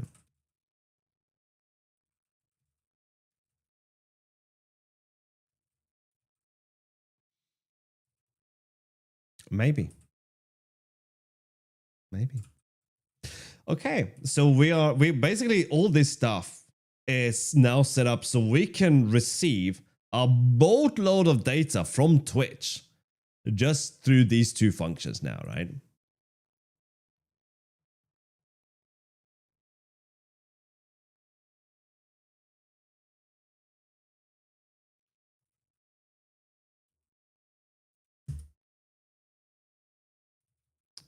Okay, so let's do this, right?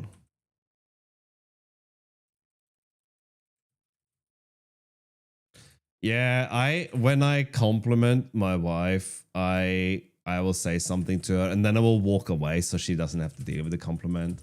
I'll be like, I love you, now fuck off. And then I'll run off. And she's like, wait, come back here. I forgot to punch you. And it's like, oh no. Sorry.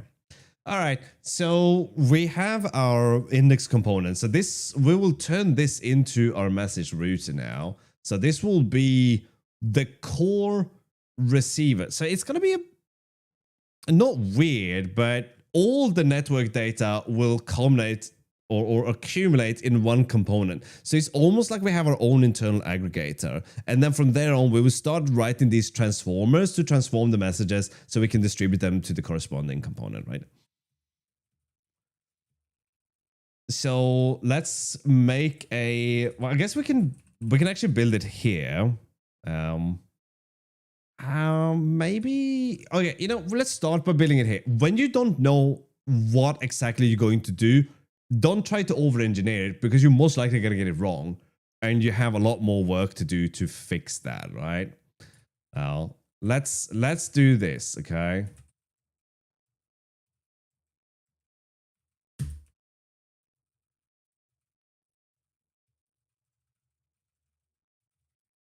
There we go. We're going to leave that message on screen. Wow. Okay, so let's create our routing, or a router. I guess we can call it a router as well. I don't think we need to, we probably will end up with something here, right? Something like a hash map of transformers, okay? Under the hood. Not like the robots in the skies, but value transformers, right? Whoops. Right, so now this is what we have to do, right? So we have to say that the message we can receive is a JSON value, right? So 30 JSON value. By doing this, we can now take the index component, which we'll change this to the router, and of course we have to implement default for this thing, right? Yeah, Gog made those, and he's pretty good. I haven't seen him in a while, right? Enjoy your journey. I don't know if you're walking or biking or what you're doing. So when we get a message here, like so, we now know that the message here is in fact a JSON value. So here we have to start doing all the like transforming stuff, right? And I think the first component we have to make something make sense. We have to inspect the value and make sense of it. But instead of doing anything useful like that, we're just going to start counting our messages so we can observe messages coming in, right? So let's have a struct. No, let's not have a struct. Let's just make the state a counter here, right? Or a usize so we can increment this thing, right? So here we have the value. So we're going to say state plus equals 1 because it meant that we actually got the message. And that's it. If we run this now, we can see if something breaks. Okay, we can't see anything breaking. But what we can do is we can go into our index and we now have that counter. So let's put the text counter here, followed by our state. Okay, we have 0 messages. I don't think that's true, especially since I saw in the corner of my eye that there was a message incoming, right?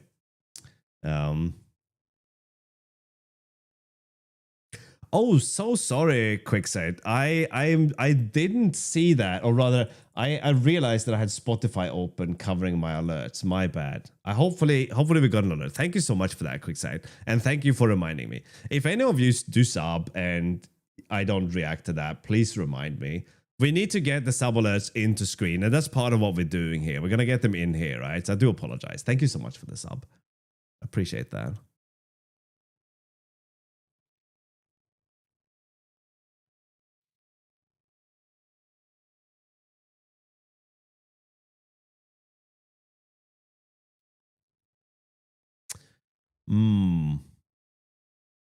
Your ice cream is broken.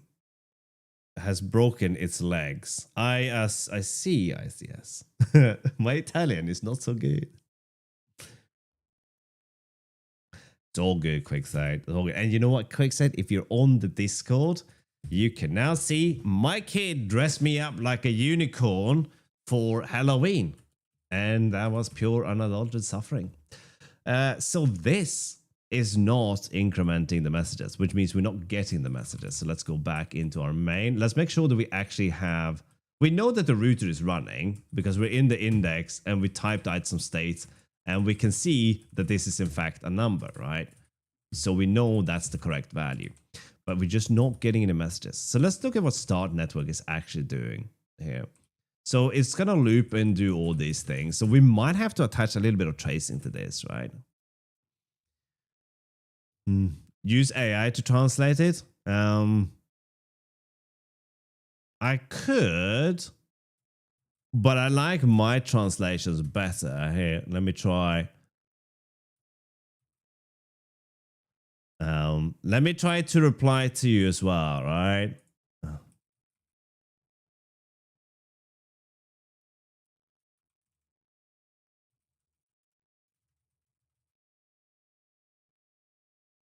Il mio cane al formaggio, right? That was my reply. Thank you so much, though, ICS.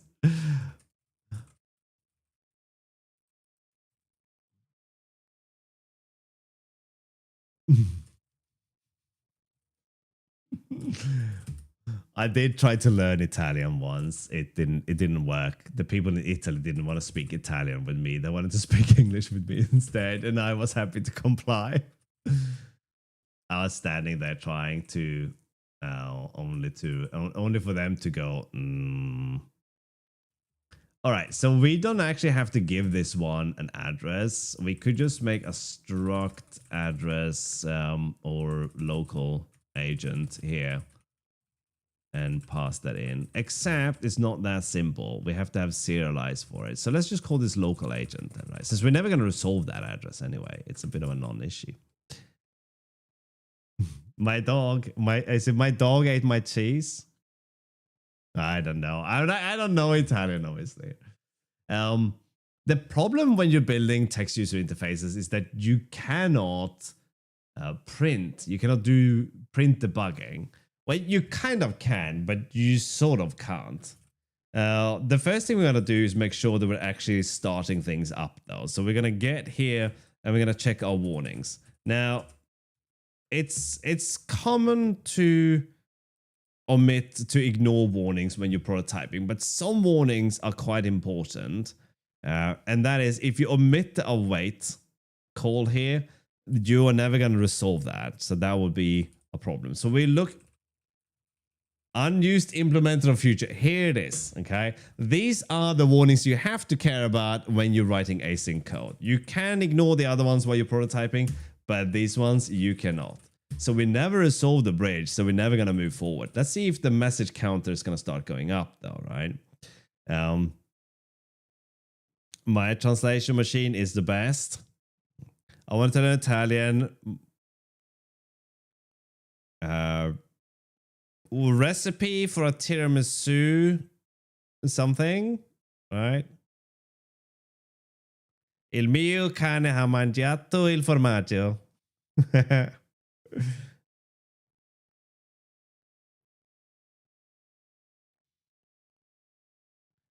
For people on the Discord, the sub lounge is where you can access the nonsensical content that isn't obviously, and some of it is on my YouTube, but some of it is like private.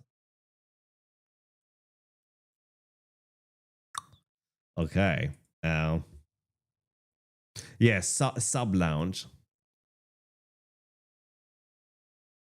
Okay, so this is still not incrementing, even though we're sending test data to it, right? It's still just doing nothing.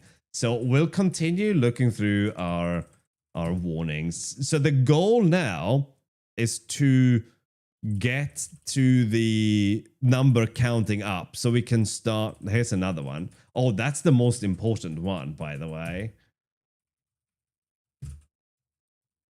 Let's see if there's any other ones while we're at it. Function networking is never used. That seems concerning.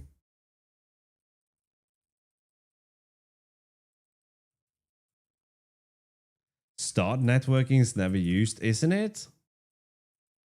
I think that's not true. I think you're pulling a fast one on me now. Look at camera, please. Wait, I was supposed to say... I forgot what I was going to say.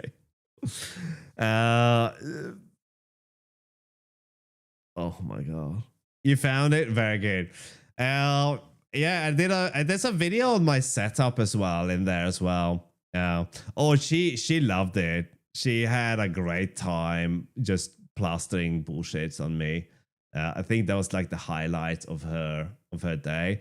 Then we were supposed to go out trick or treating, and she's like, "But you can't go out like that. That's embarrassing." I said, "You made your bed, man. This is your problem now." I'm a dad. I don't have shame. Okay. Oh, look at that. We have start networking inside start networking. What a insaneosaurus I am. Unresolved import, start network. All right. So that's a little bit crazy that I managed to do that. But we need to pass in an emitter here, but we also need to pass in a component ID. So what's the component? It's the routers, right? So let the message router component, right? That's what we get, and that's what we're gonna pass in. Now we don't actually have an emitter, so we're just gonna tell the builder to make an emitter for us. And we need a path as well. And the path to this is gonna be temp. Is it bunnybot.socket? Maybe we'll hard code it. It's bunnybot.socket. All right, so now il momento di verdad. I don't think that's Italian. We'll see if the number will go up. Okay, it's currently set to 0. If we redeem something, it did not go up. It did not work. Broken. All right, boo. Okay, number should be incrementing. It is not.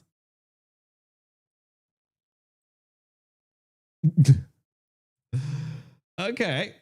Then our quest for number go up continues. Then in this case, I feel like we kind of exhausted as much as we can do without getting into print debugging or tracing in this case. So we're going to disable alt screens and raw mode. That means that we can see information, but we can also print information in here, right? Now we need a tracing subscriber for this. So we are just going to grab what we have over here. So we're just going to grab, you know what? If we do -p, we don't have to see line numbers. Chop, calm. There we go. So now we can set this up. You know what I should have done? I should have looked at the main function for this as well. Again, add the P, and you don't have to worry about the line numbers. So we're going to grab this thing, so because I don't remember what that one is. And let's go into our main function and dump that in there. We can get rid of this one. And now we have a tracing subscriber on. That means that we're going to get a lot of noise now as all connections and everything starts happening. So there we go. It says it has a router callback. And if I send a message now, I didn't get anything. That means that I am not actually... I know what the problem is. Okay, this should be a reasonably quick fix. We're going to turn off the tracing subscriber, re-enable these things. And what I forgot to do was tell the aggregator that you need to send me information when it comes in. We just told the aggregator to do nothing effectively. So what we're going to start with is 2 steps here, right? Step 1, request backlog. So we get a backlog of all the messages that we have missed if there's a restart. This doesn't make a lot of sense with our database. And so we're not going to issue this one. And then step 2 is subscribe to changes. That is not the same as like and subscribe. So we're going to tell the agent to send a message to the aggregator that we want an aggregator command, or CMD for short, perchance. No? All right, let's look at the message definition here. It is aggregator command. Look at me not being lazy. And what is it that we want to do? We want to register. We want to tell this thing that we want to be notified when there's a change. And that's all we have to do. So at this point, we have the counter set to 0. But the moment something happens, Do I want to look in the Discord memes? Okay. Do I dare to?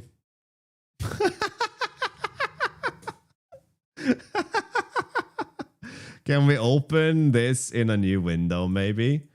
There we go. All right. This is El Cameo. I don't remember, but the dog ate the cheese, right? That's surprisingly clear. Very good. Very, very good meme.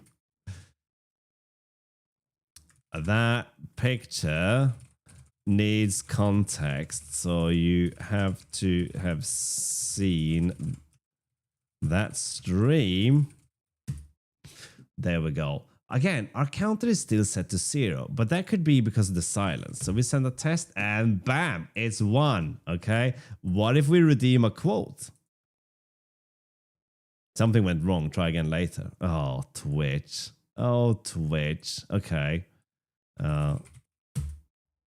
3, because one of them was a message. So we have incoming Twitch data now. We just have to know what to do with this data. And there is so much data. There are so many things coming in from Twitch, right? I think, right, we're gonna do something crazy now. We're gonna live restart the bot. But first, we have to edit our config because we've commented out a lot of things here, all right? But we're gonna re-enable all of this. So we are luckily doing this asynchronously, but we're gonna subscribe to a lot of stuff from Twitch now. So basically, every possible event that can happen, we're gonna subscribe to. So we're gonna restart this, and now the bunny bot should tell us it's here. There it is. So that means that this program has reconnected, and this program has reconnected seamlessly. All right, it just happened like magic. All right, and the question is, did this reconnect? No, it didn't. Fail connect. All right, that one still says 4. So that means that the reconnection thing for that one isn't quite working. If the address is the bridge, then we're going to return OK from here. What happens when we return from the incoming function? Ah, right. That is the wrong thing to do. So we're going to fix this. We're going to return, but before we return, we're going to have to tell the router to shut down because we're going to spin up a new one. So agent.shutdown. Oh, wait. Is that shutdown like that? Yes, it is. Okay. So let's rerun this thing. Now, since we don't actually get an update for new messages here, we're still stuck on 0. But what we could do is we can request the backlog now. We probably don't want to do that in the future, but let's get the backlog. And we're going to tell the size of the log as well. So get log 100, right?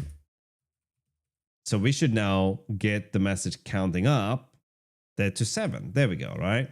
So now another message, that's 8. And let's restart this thing.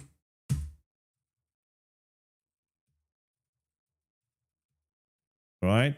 It should be working still. Yeah, it's working still. So it just reconnects, right? Counter plus plus. The bunny bot will actually answer you, Quickside, if you say that you are here, but it's not very nice about it. The bunny bot is actually quite unpleasant. And there is an insult in the bunny bot that can happen if someone says a particular phrase to the bot. Now, here's a concerning thing though, right? If you look at our CPU, it's, well, 2 things are concerning. 1, that's not a very good picture for a CPU. And 2, it's quite high. That means that one of our programs is stuck in a loop doing something semi-naughty. So we're going to see if it's this program. Did the CPU usage go down? Not really. Okay, what about this? If we shut the bot down. Ooh, was it the bot? All right, let's shut this one down. It was not this. which I'm happy about. Then we're going to shut this one down. All right, so there's something in here that consumes a lot of resources. Oh, I'm very happy. Are you not happy, Janelle? So this number will go up when we're building because we take a lot of resources. But now it should come back down again, right? The majority of what we're seeing here is most likely going to be OBS.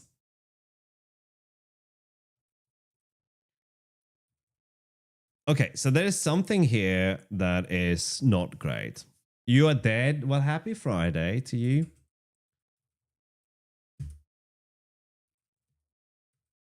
So this one should now be able to get the backlog. I got 5 messages there. And let's find a better image for that. So Unicode CPU, that's what I want. All right, now that's a personal computer. Can we get better better images than these things? I think we have to enable a little bit of JavaScript for this thing. And let's do, so computer might generate more than one then, right? We're already using that one for our networking. We could use desktop computer. This one looks maybe a little bit better.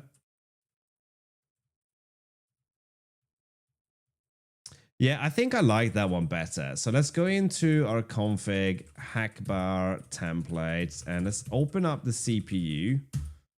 And let's just change this icon here. There we go. All right, that's nice. And I do think I want a bit of spacing in there. So there we go. That looks better.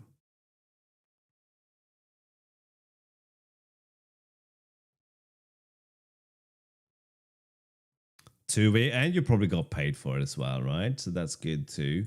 Can we get like circuits maybe? Circuit board. Board. Oh, that's a lot of different ones. A skateboard, but there's no... Really? So what about like an IC chip?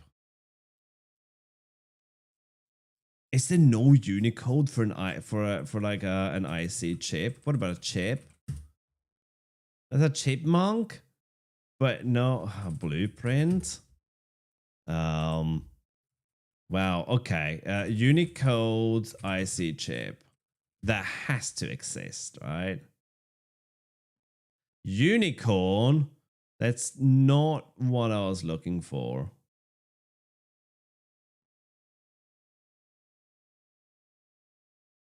Are we gonna have to go to Reddit for that? That seems a little bit sketchy. What about just Unicode chip then?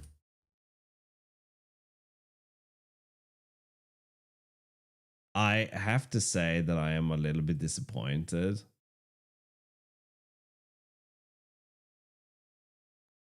White square containing small black square. Okay.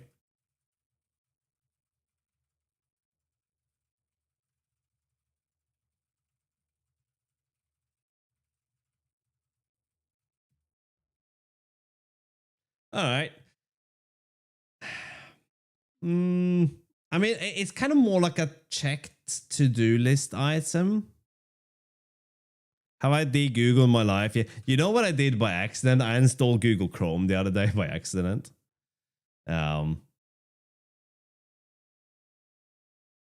We could just have that. Maybe a gear. Okay, let's try the gear.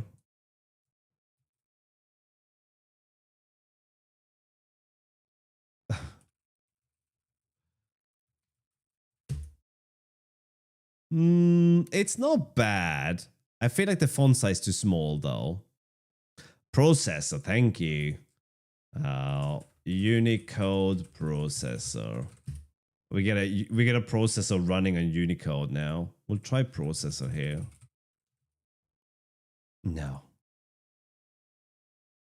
A Unicode processor is a software. Ah, look at your nice software. What is it? It's a software. Oh, okay. I guess we're gonna have to just be okay with... What is this one?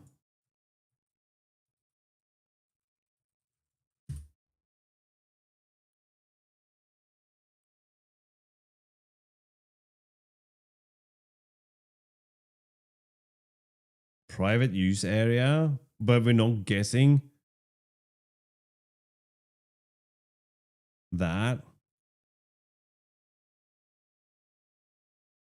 Or are you trying to roll 2d6s? I don't know.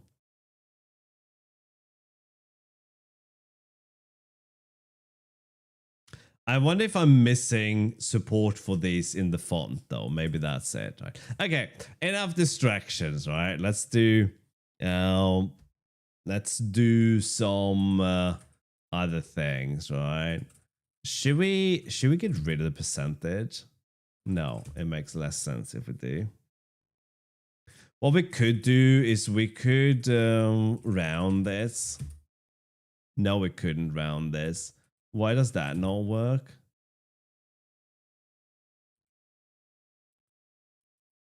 Why can't we round this?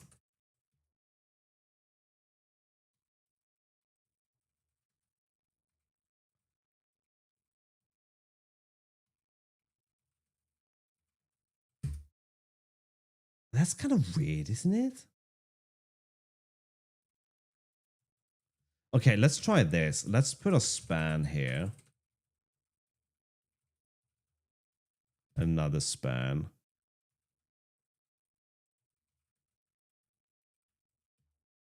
Why can I not round? Surely you are no.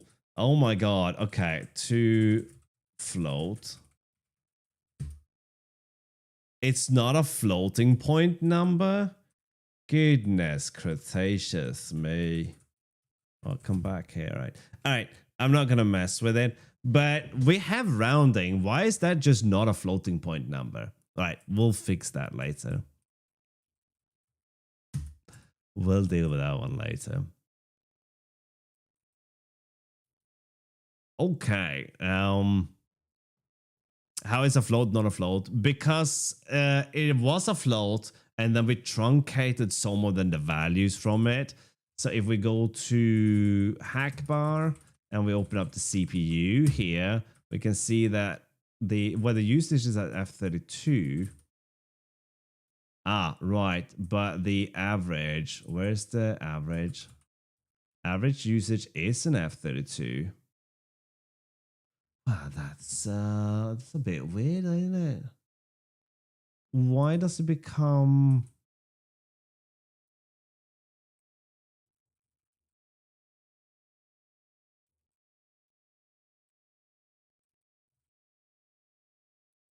No, it shouldn't be.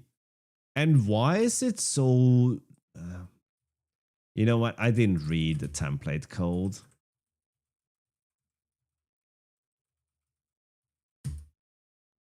I didn't read the template code. That's why.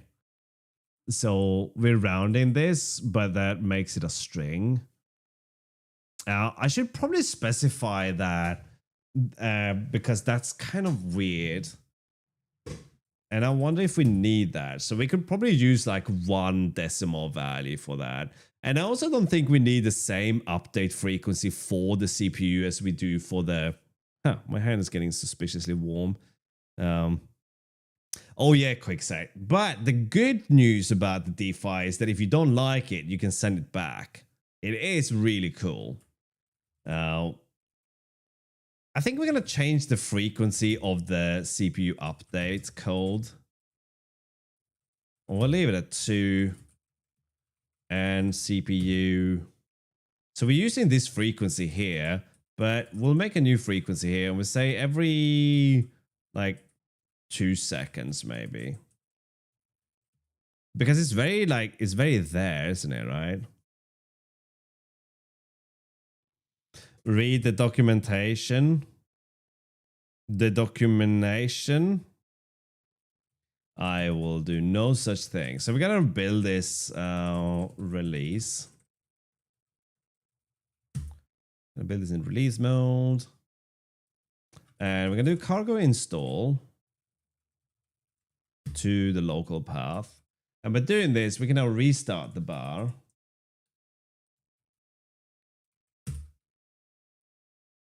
And now the update frequency is a little bit slower. So it's a little bit more pleasant, right?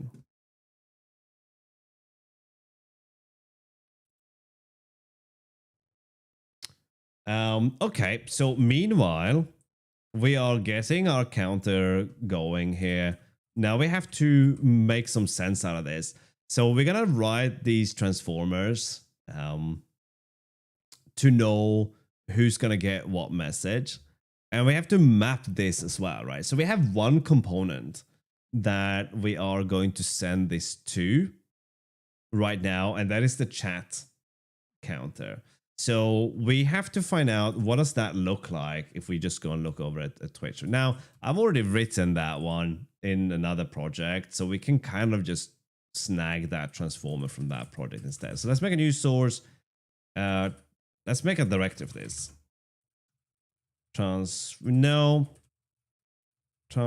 Yes. Transformers. And then we make a new one called mod rs because this is a module. Then we're going to have to add that here somewhere. Do we not have any mods in here? That's in the wrong place. That's why. Mod transformers. There we go. And of course, we want to VIP this. VIP. Thank you. And source it. All right. So let's put a trait in here. Transformer. And that should stop the thing from breaking, right? I do, but the question is, do you know, Janelle?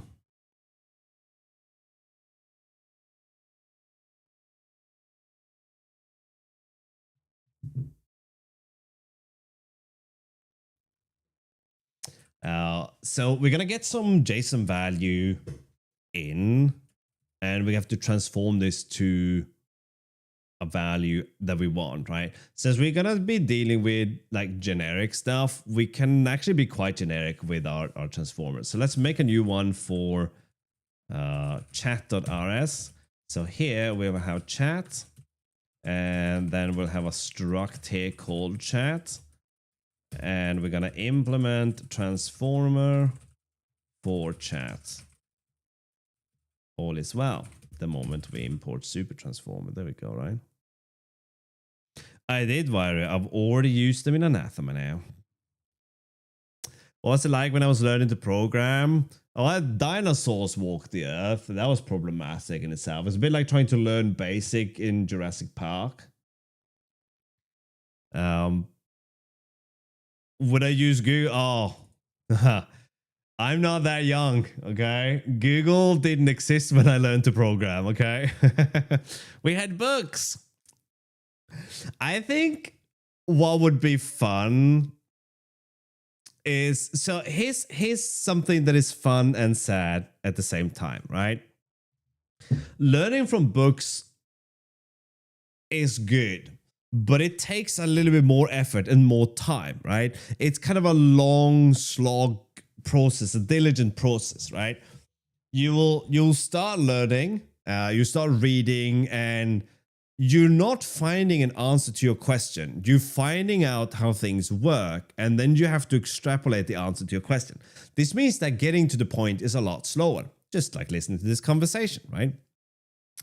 So when you get a book on JavaScript, maybe, then you will learn to program in JavaScript, and maybe you get stuck and you want to do something like, how do I make all letters, or how to make all X's and Y's into uppercase, or whatever specific you have, right? You could go online and you can do a couple of things. One, you can ask ChatGPT, how do I make X and Y uppercase in JavaScript? And you get a straight answer, right? Some of it might be made up, but generally you get a straight answer. Two, you can write a library that claims to be the fastest library that converts X and Y to uppercase, and put nonsense in there. People get angry and tell you how you should do it, because that's what people do, right? Or you could keep reading the book and extrapolate on how this works, right? So the downside of reading the book is that you don't get straight answers. So it's a lot slower to solve the problem in the beginning. You'll accumulate knowledge and you will know how to do a lot of things, you just know where things are and how they work, right, from reading books. Whereas if you just go, how do I do this one specific thing, and you get a straight answer, you don't really learn anything other than how to do that specific thing, right? So here's a point to this, right? Here's my point. If we took a break from using the internet and we bought a book and we learned something we learned to program a language through this book. This is assuming that the language has enough information that you can learn the language through a book, right? So C, C++ is probably fine. Rust would arguably be fine with the book as well. SIG would be problematic because it probably doesn't have any published literature yet. Maybe, I don't know. I could be wrong there, right? C3, probably not, right?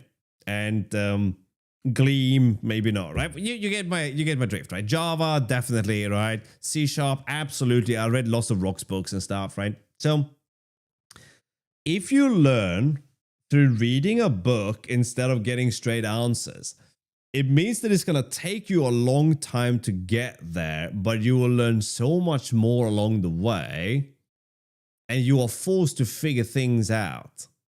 All right.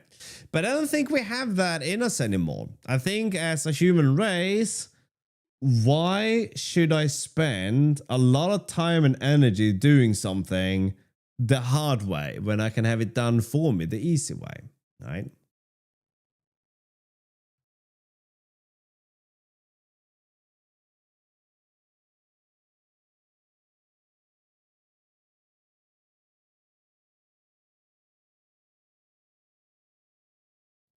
When I was very young, I only had books. Skylar, when did you stop being young? Okay, aren't you like... No, I was gonna make a joke, but that would violate Twitch terms of service if I made claims that you were an age that weren't allowed to watch. Aren't you 5? All right, there you go.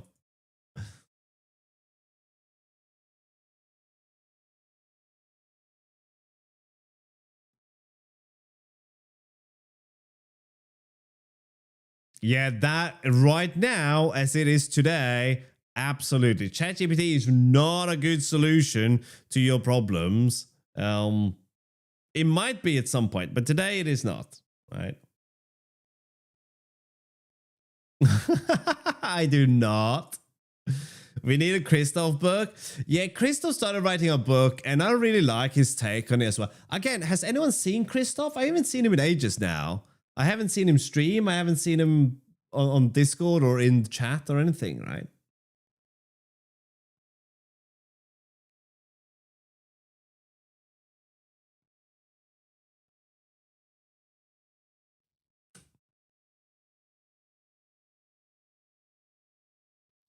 It is. So it becomes a question of time constraint, though, C3, right? Like you're sitting down, end of your day, you want to go home, and your problem could probably be algorithmically solved by an LLM, right?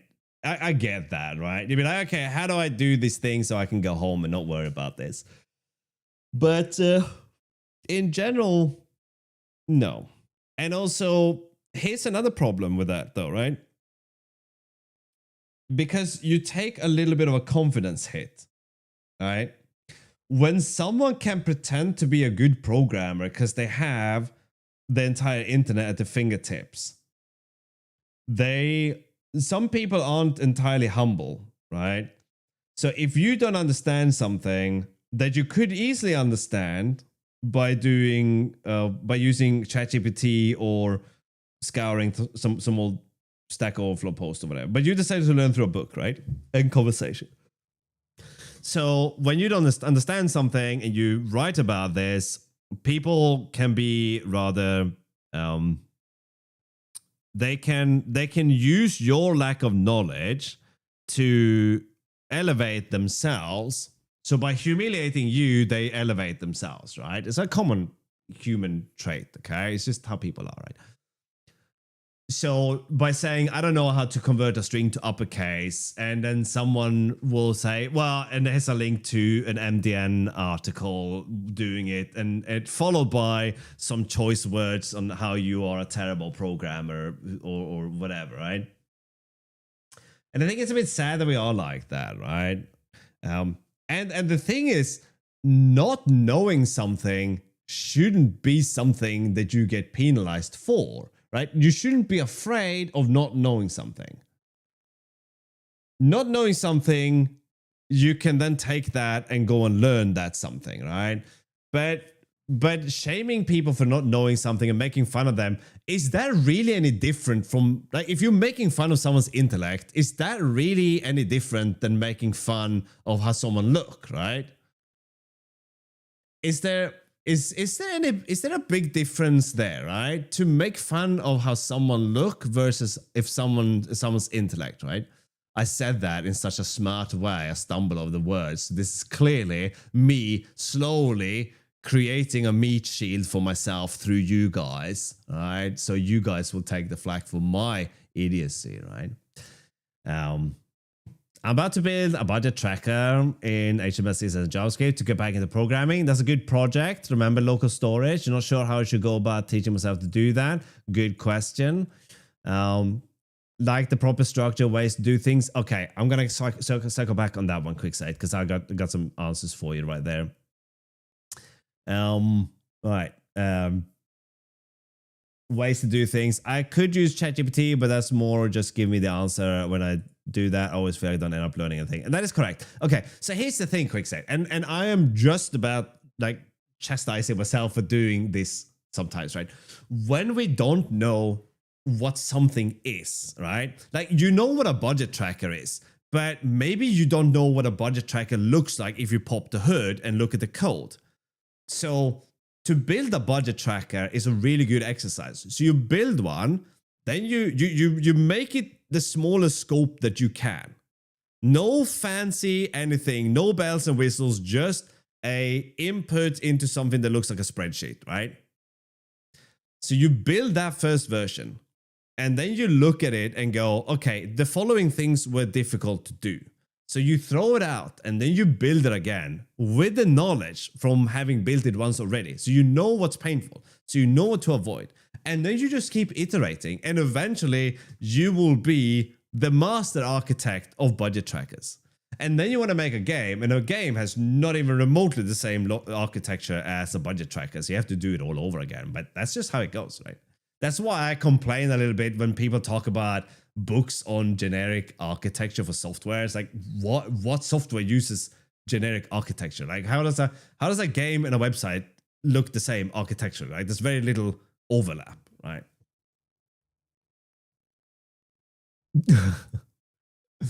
Now, Cat Peasant I know is busy, and he can't watch Twitch at work anymore, so I know where he is.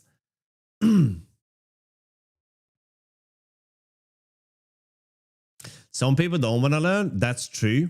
That's absolutely true. Some people don't want to learn. Some people don't want to learn how to play the guitar. They just want to be able to play the guitar, right?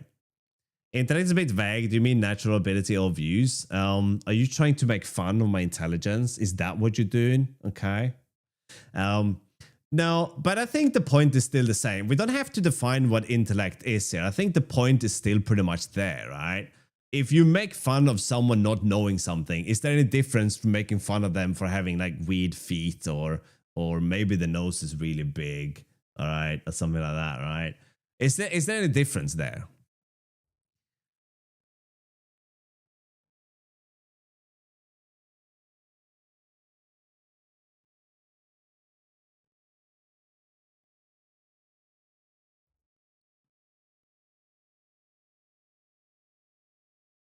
Text editor architecture.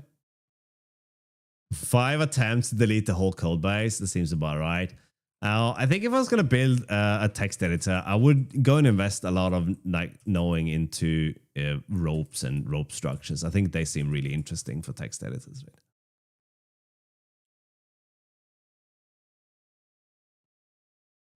Took you 5 attempts to delete the directory. Got your room, Skylar. What is a rope? Okay. You know what? I'm gonna find you something instead. Rope data structure for strings, right? So you can think of a rope as a string type, but oh, thank you for that. Thank you for that. I just linked to this article that I haven't read. That makes more sense. Maybe there is something. So the reason a rope is good for this stuff is because it undo and redo things and making small inserts and such is like you're gonna go and insert at some random point in the text and things like that. So those are actually we can see what the advantages are, right? Appending two strings. Okay, so that is one way of putting it, but doing inserts, right? And like arrays, ropes do not require large contiguous memory allocations. Ropes do not require ON, a big O notation, right? Additional memory to perform operations like insert, delete, or search in case a user wants to undo last concatenation or insert, right?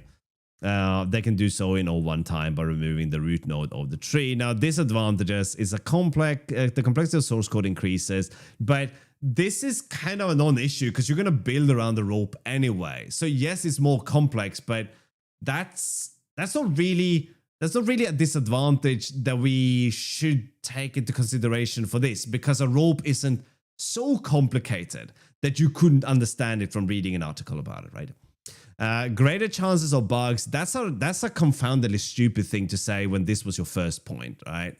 Extra memory required to store parent nodes. That makes sense, but again, it's not prohibitively large when you're making a text editor. I think a rope structure is probably quite ubiquitous when it comes to text editors, right? Time to access ith character increases. That might be something to be aware of, depending on what it is that you're going to do with it, right? Let me link this post here, though, right? Implementing it sucks. True, but one, you probably don't have to implement it yourself, right? If you don't want to. I'm sure there are... I hate that website. I'm sure there are multiple rope structures in Rust. Here you go, crop. And we can probably get some kind of understanding of how this works by looking at the source for this thing, assuming it's not over-engineered. Let's look at the tree for this thing. Wow, okay, maybe it is a bit chunky. I node, L node.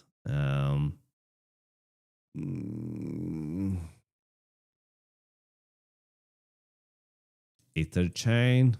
Wow, okay. Yeah, you don't have to implement this though. You can just use this. I'm sure the examples for this are pretty tame.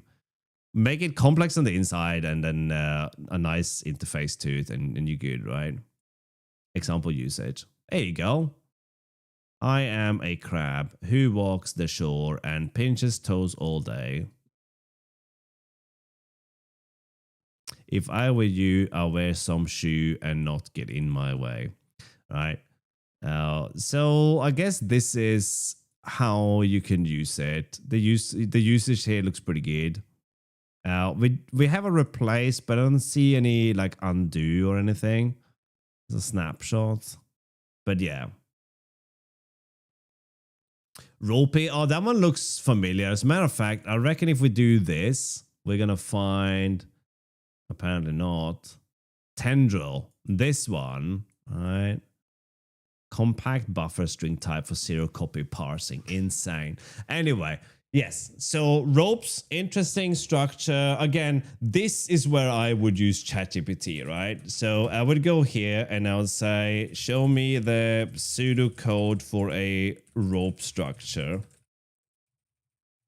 Don't explain anything. Keep it terse. Terse even. All right.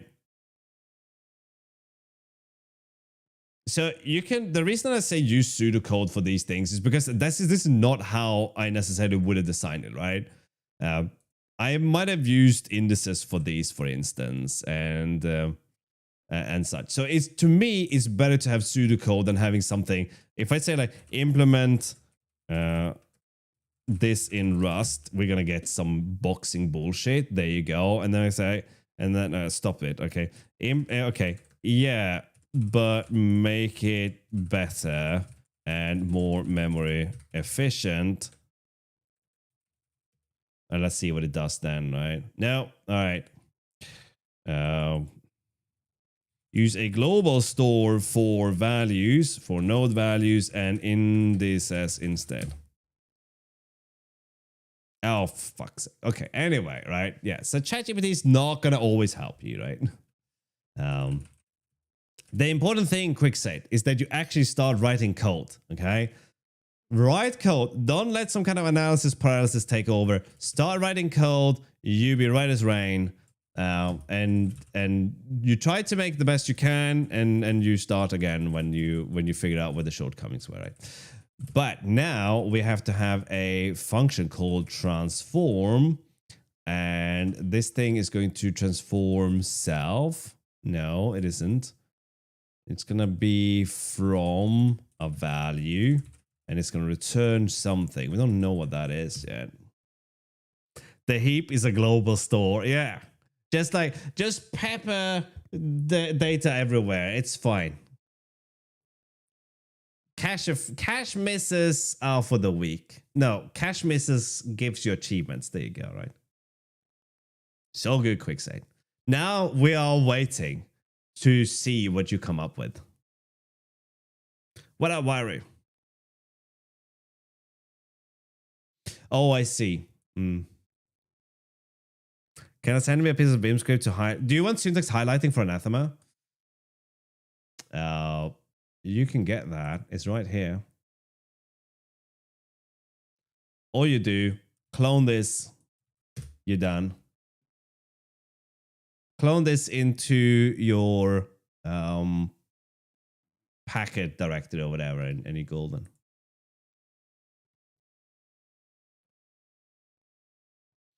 Yeah, Skylar get fired on a regular basis though, Bolvar. She abuses her power, and then I forget that, and then I mod her again, and then she does some power abuse, and it's just round and around we go, right?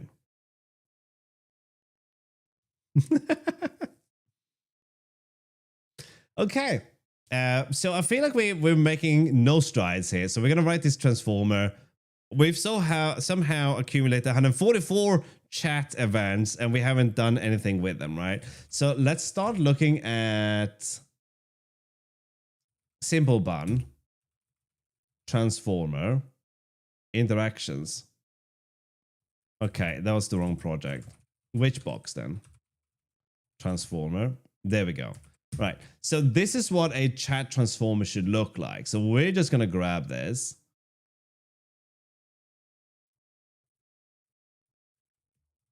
And dump that into our stream control here. Whoops. Well, that's not what I want to copy, is it?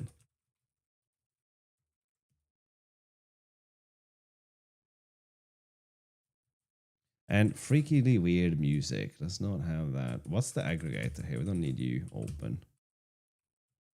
There we go.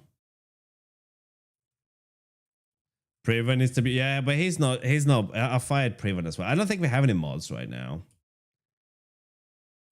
Okay, so transforming gives us a Twitch event. Now, there's no such thing as a Twitch event right now, but I think for this to make sense, we need to figure out what it is that this transformer is going to do. Now, if we add a generic associated type to the trait, we could define the output. But in doing so, we also lose the type information. But rather than having the type information, let's think about how it would interact with this thing, right? So let's do some kind of what should we do here, right? We need a big old match statement on something. So we can have a look at the Twitch API docs here, right? And see how they work. Twice. Rookie numbers. And we look at the maybe the reference, right? So there should be a whole list of things in here. Maybe subscription types, right? Right. So there's like a chat in here, a channel chat message. Right. Let's have a look at this thing. And we can see what this thing looks like. That is not the right information. Here's the right information. So we can see that we have there's going to be like a type in here, a message type. So if we match on the message type, now this data is a little bit hard to read in the browser. So we're going to grab this, we're going to pop into, let's get a little bit, whoopsie again. Let's undo that. Let's stop that from running. Let's go back to this thing. And let's just paste this in here and get rid of things we don't need, right? Okay, so badges, we don't need badgers in here. Get rid of that. And the message is obviously relevant, but we're going to get to that later. We do want the chatter name and such. So, okay, the thing we're looking for is not event, but the event is the parent. Okay, so subscription is something else that we do not care about. So we're going to get rid of this one as well. So we're going to go from event to message type. That's what we're going to match on, right? So let's see that the event is in fact the root of this thing. It does look like it. So let's match on that for now.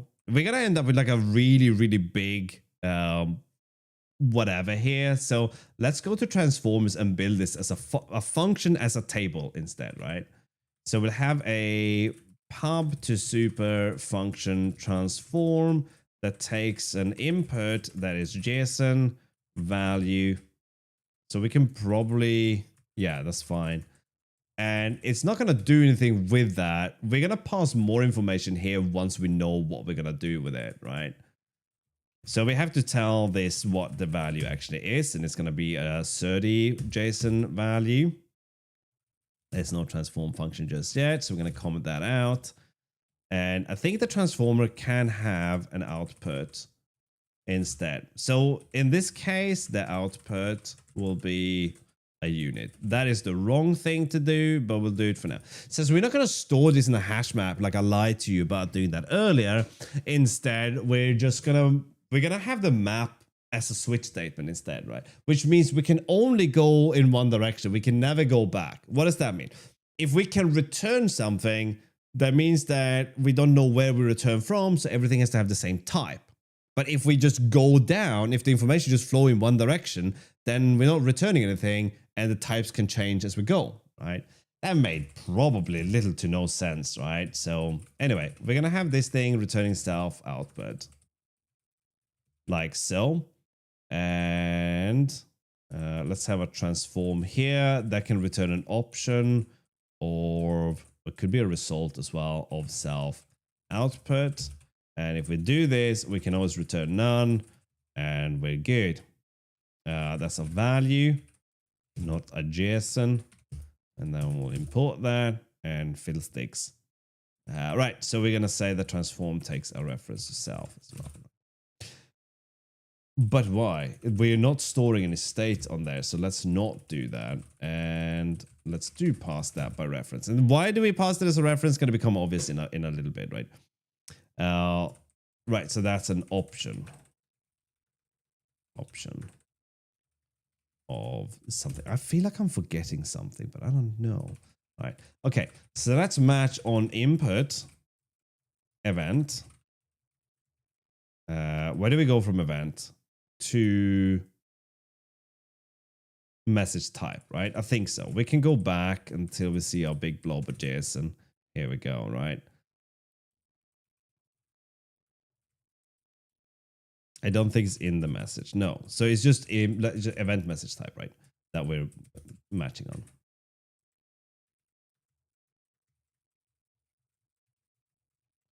As stir. Now, this could be various different things, but we want some. We're just going to return an optional value from here. And the reason we do that is just so we can use the question mark operator here, right? It's a Rust trick, isn't it?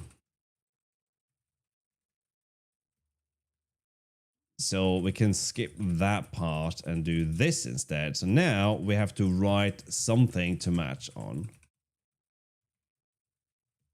right? So we're gonna grab this message. Oh, message type. That's not what I was looking for. Is it event type maybe? Is that right? Am I nanas? What's the event type here? Or message type is still text. No, I'm missing something. Here we go. It's subscription type. This is what we want to match on. Oh my goodness. So it's not event, it is subscription.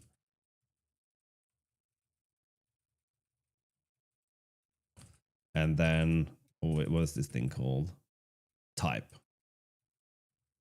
All right. So now we have to basically keep a map of all these different types. Yeah. But we'll start with this thing. So anything that is interested in a channel chat message, then we'll use the transformer for that. So that will be chat transform. And now we're going to have to hard code some bits of information here, but that's okay.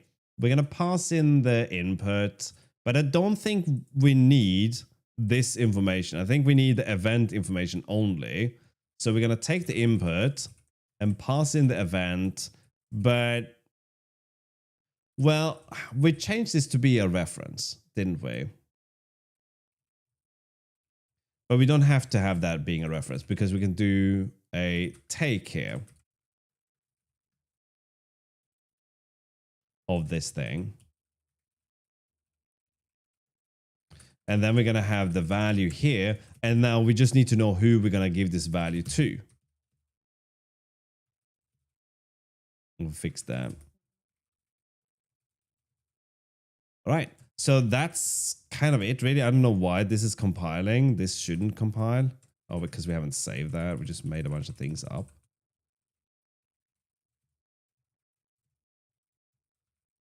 Right. So here we'll do our transformers. You know, it's going to be no. All right. Transform. And we're going to pass in the message here. I think that's it.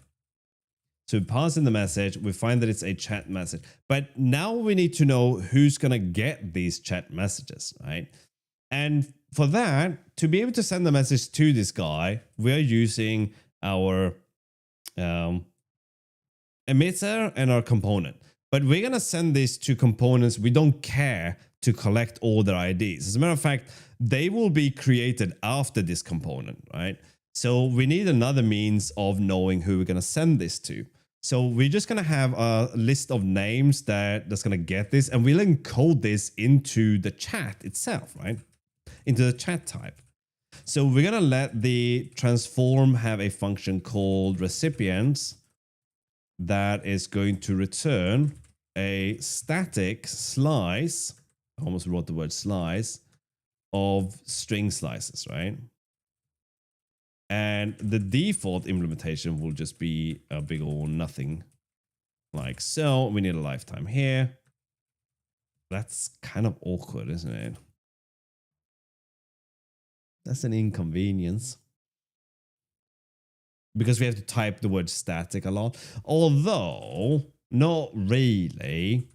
So how does this work? Let's just writing this now, right? So fix this, implement this, and we're good, right? So who's going to get this? I think we had something called a chat stat. Was that it? Stat? Yeah, chat stat, right? So we'll say chat stat here. That's one of the recipients, right? We just have to fill this table out or this list out. So we can do chat transform chat recipients. That will give us everyone who should receive this. And now we can submit this through a something rather. And how do we find something by a tag? Well, we are going to go to our main function, and the way we would do so is through the context.components, and then we would do something like by name and chat stat, right? And then we can send the message here, right? Hello world, right? This is fine. But we just want these components, right? So we want this any component context to be what we pass in to a deferred components is what we want, right? So that's what we want to pass in here along with the message, right? So our transform function here takes components, and that's the deferred component list. And that, of course, needs to be imported. I do believe we have lifetimes. No, we don't. We certainly can't take ownership of that one. So we're going to pass in a mutable reference to that one, right? And then we just say context.components here. Yeah. We'll access to context on anathema functions. Wouldn't it be good to give access to context on anathema functions? Wait, I don't understand. So you could have a template function that get the viewport size. The reason we don't want to do that is, yes, you'll get two reasons. You get eaten by Skylar. And two, that means that all the values that we store has to be value types, right? Anathema value types, which means they come with a lot of overhead. They come with tracking and, not a lot of overhead. We probably could do, but it might be more interesting to supply a context to a function, but I don't know. So a function could possibly have a context. No, hang on. Wait, maybe it could. No, it couldn't. No, ignore that. Yeah, I thought about it, but decided against it. What am I doing here? Right, like this. I don't know what I'm writing there. Right? So we're passing in the component code. Now that we have all the building blocks we need, because we kind of mapped everything out through this transform trait, we can skip a lot of this, right? We can bake all this into one function on the trait. So if it looks a little bit like this, right? So now we're going to say for recipient in recipients. Yeah, that's about right. So all this code's going to be the same. I'll show you this, right, in a second. So we're going to say components by name recipient dot send value. Okay.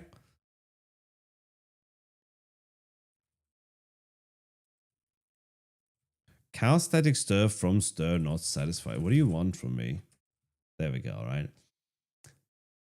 And then set. But all this is generic to the transformer. So the transformer can actually do this, right? So we can link the transformer with sending a message, right? So we can do this. We can bake this into one way of doing this is to put it here, right? Or just everything, okay? And then this will do everything for us, right? We'll pass in the value here and it will do all of these things for us, right? And it will return an option like so. And now that's going to be input. And we have to pass in the components as well, right? So components, deferred components as well, right? Says this is always going to be the same. ¿Qué pasa con esto? All right, mutable. There we go. So because they're always the same, then here we can do chat everything and pass in the input and the components. Question mark for some reason, right? So we only have to implement this and we have to populate that and then everything happens there, right? But then that's not really a transformer, right? That's not it, right? It would be really good, Waru, if we did have information in our templates like component size and things like that. So you can write conditionals around this. That's not a bad idea. But we don't want to make these things, we don't want to make them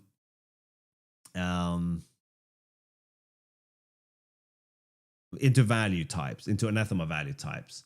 So we'd have to come up with a way to do it. Most likely, yeah, it's hard to figure that one out, I have to say. I'll get back to you on that one. But I am not against that idea. I just don't want like our local sizes, our local positions to become values and all these things, because they are more expensive to create, even though it's a ridiculous thing to say, right? Let's have a function here called broadcast, right? Broadcast. That's gonna take the it's gonna take the input and the component thing here, and it has to return an option of a unit, because we've somehow committed to that now. And this is what we really want to do. So we want to get the type from the transformer.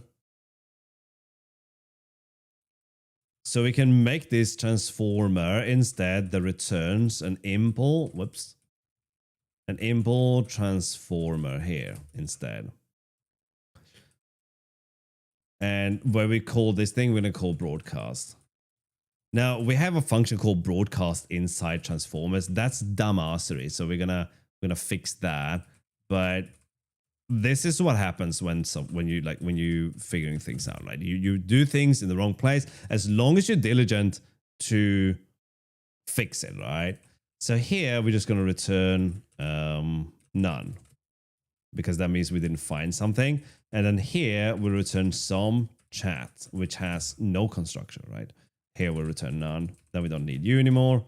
So now we can get the transformer here instead. So transformer is transformer input components question mark. Okay, so this gives us something to work with, and then we can say transformer. Now we have to use the dot syntax, which means this have to change to take a reference to self, and otherwise we can't refer to this type, right? It's broadcast. It is straight up broadcasting, right? All right, so then we're going to do this in here instead. So the value is going to be our transformer dot transform now. That's why we have to take a reference to self, because otherwise we can't use dot. And our recipient's going to be transformer dot recipients. And then we do the same thing here. We do the rest here, right? So this one needs a reference to self, and this one needs a reference to self, even though holding a reference to self does very little for us, right? This one is complaining because we haven't stipulated anything on here, but we're going to say that this thing is both send and static, and then not worry about it. And sync. Meaning it is safe to, oh, for flip's sake.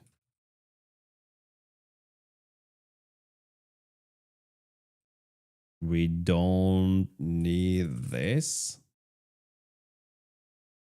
Wait. This will give us the transformer. You are wrong. So this thing is going to just take a reference to a value instead. And then we'll fix that. Wow, that's annoying because it's attaching the lifetime to that. So let's pass in a reference to a string slice instead. That is not mutable. And we can just take this.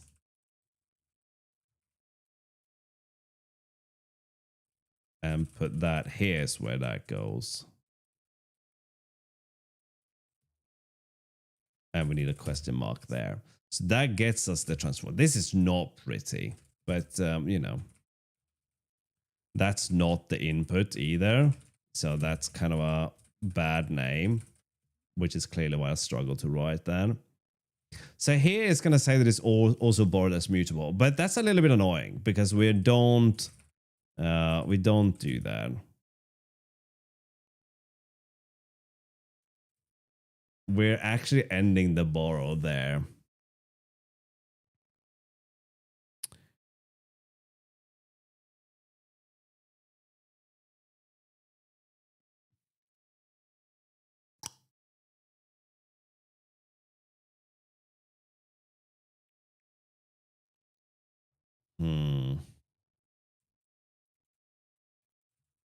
How can we do that?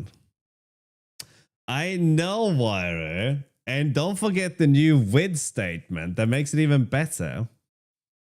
Thank you.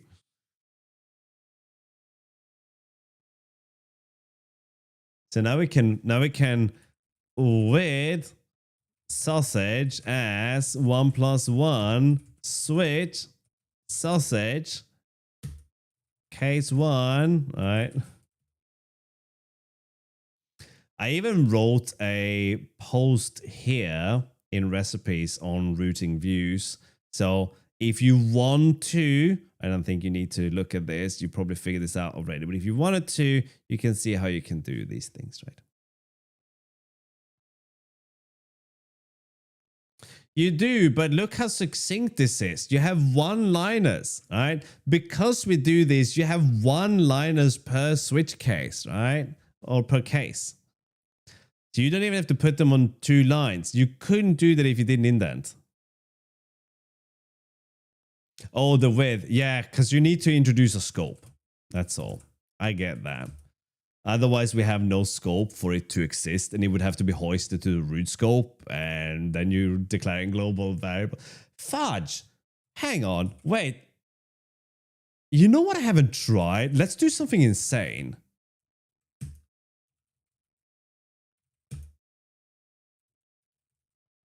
So I said that about... Wait a second.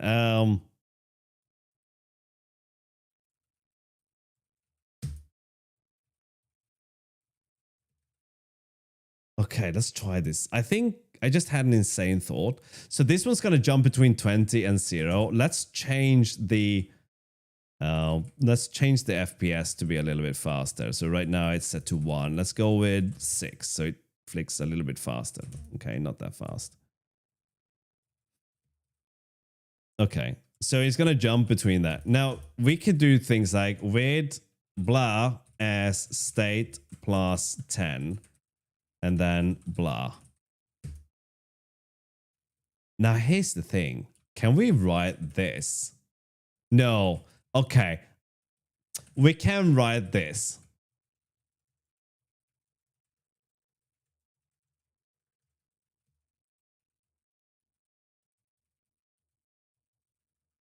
Actually, why did I take that away? We can just do this, right? Right? See, this works. All right. But where this doesn't work, it isn't, because Hyperland is broken, Lareth. It's broken. Where this doesn't work is when we do a for loop, right?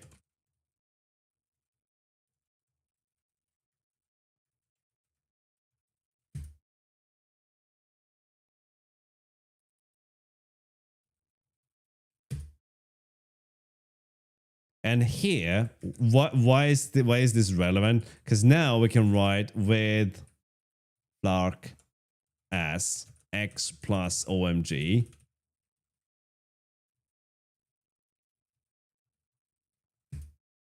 I mean, let's just be moderately excited that this actually works. But we couldn't do this here, I don't think.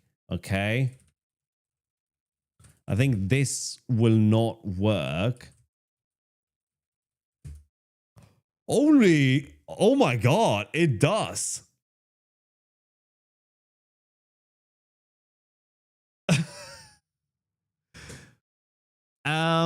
Wire, technically you don't need with statements. This is kind of wild.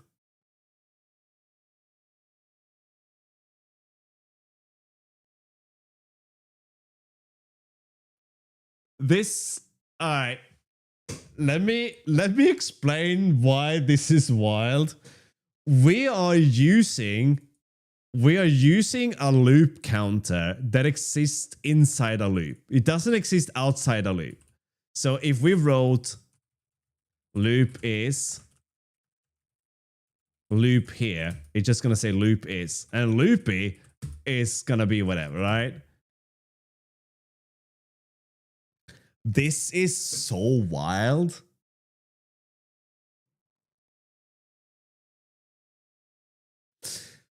So why this works is because this is an expression that is evaluated within the scope of where it's used, right?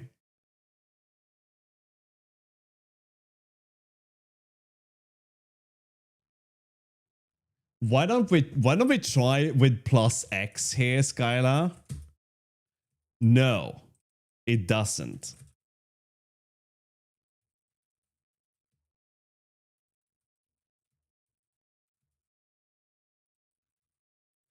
It doesn't because the expression is evaluated here as an add, although,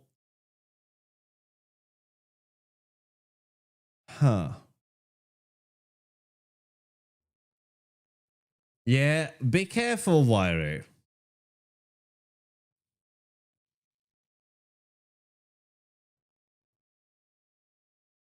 Ternaries on anathema? What? You mean like these? Or that? Where you can say text? Well, kind of. No, it's not ternary. So I opted to not have ternary. Instead have set or not, truthiness or not, right? We kind of have something like that, right? Foreground. If we say FG blue like that, then you can see the text turn blue. But we can't.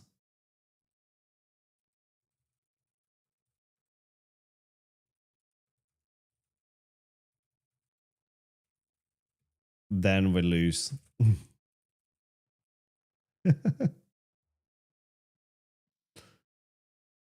Why is it blinking? Why is this a color?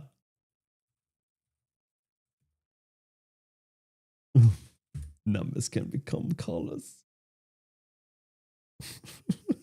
It's wild. But more importantly, let's forget that one. Forget that one.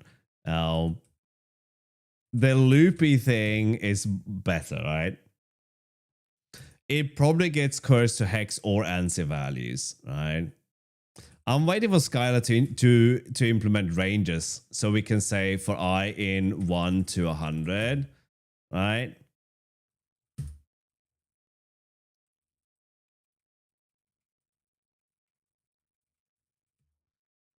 If we do this instead, wait, what is this working? It is working. Oh, that's wild.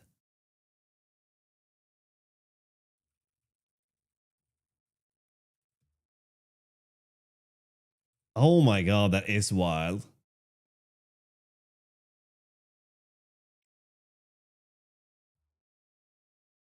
No, Wiry. Tell me what you want to do, and I'll have some opinions. But honestly, this works and it's insane. So why is this bad? Because you could write this here thinking that this is specific to this scope, but that is not true. Okay. Wait, no, where does loopy come from? Oh yeah, I just deleted that, didn't I?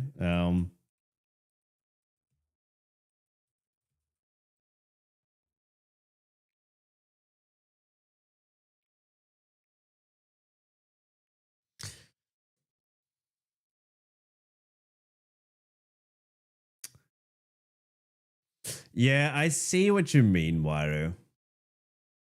We could probably make that work, but I would encourage you to not do that. It is better to do something like this. Foregrounds is, and you wanted red and green.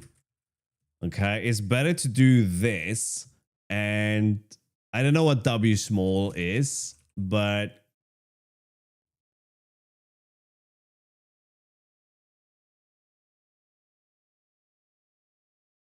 yeah, Boolean actually can convert to integers. So if we say that the small is true here.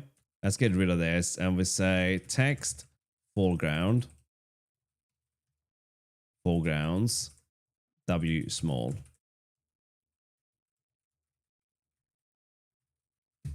Okay. If it's false, it's red, right? This is better to do than use ternary operators, right? Because that would be, if we allow that, then you would end up with blue here or green here, or red, was it? Red for false. But that would be green for true and then red for false, like that, right? You'd end up with that. Yeah, so we do have support for these things, right? And here, if you're gonna use this in multiple locations, it would make more sense to use a with, right? So with foreground as foregrounds W small, and then these ones are just gonna translate to FG, which will be loads cleaner than having, right? If we were to do this way, then you end up with that, and that is rubbish, okay? This is miles better than this, right? But, as we just concluded, Wairu, okay, you can write this now. And get rid of that. But it is wild to, and I don't know if this is going to bite you, right? Because of the for loop thing. We can do loop modulo 2 is 0. Because that's just gonna become a nothing. And then we say for I in 1, 2, 3. 4, 5, because I want more. Whoops. Right? That is so wild that that works. The array thing is gonna be nicer in the long run. I don't know if we should encourage people to do this or not, because it's kind of wild to do. Because this thing is evaluated in here, not here. This is just declared here. That's why this here can have a different meaning than here.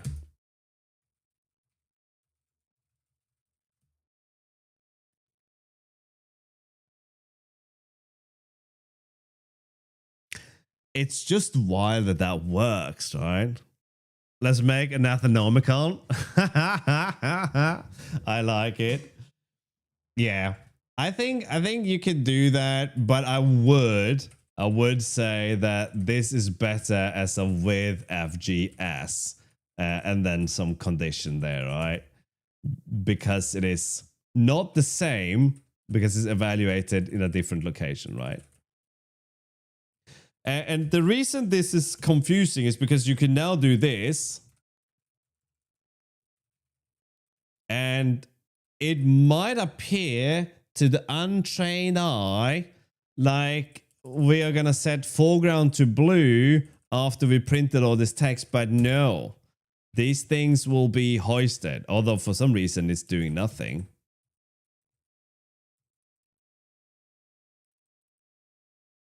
At least it's not blue. It probably doesn't shadow that value.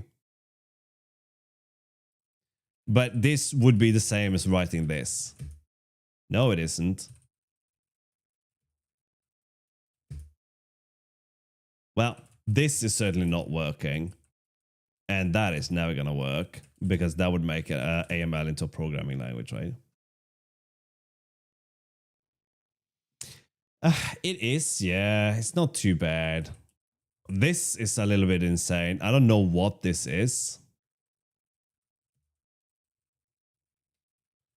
Now it's blue. But I would have thought this would be blue too. Yeah. Do you see the this will get hoisted to here. It's just weird what happens when you have two globals with the same name. Do you want to see what's even more peculiar? If you do this. Stack Overflow. Oh, shit. That was supposed to be called FG. Sorry. Right? So when you see this, you understand better why this is a little bit of a foot gun, right? We can set the foreground to blue down here, but in reality, this thing should get hoisted to up here. I don't know. That's actually because, yeah, I can tell you why this is working. Yeah. That's going to make everything blue. Yeah, that's because this one is declared in the outermost scope. So there is a global value named FG, and going through these scopes, we will try to const eval these as well. That's not quite relevant, right? And then when we get here, we're saying that this thing is blue. But because that's the case, we're going to load this into the global value. So here, when we use FG, here we say that FG is equal to FG, right? But remember that this FG is created in an inner scope, right? But that doesn't mean that it will be evaluated in an inner scope. This thing will be hoisted to here, right? It just didn't exist up here when we were creating these nodes. So the const eval thing is not going to be applied here. All right, but this will be hoisted at runtime, which, oh my god. Anyway, that was brutally funny, I have to say, some of this stuff. My goodness, Cretaceous. All right. Okay, so what is this thing griping about? Yeah, so this string here is a little bit icky. So we can write this for a second before we do anything.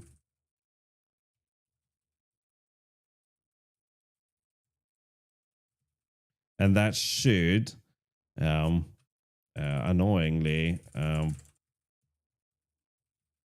want to drop the key.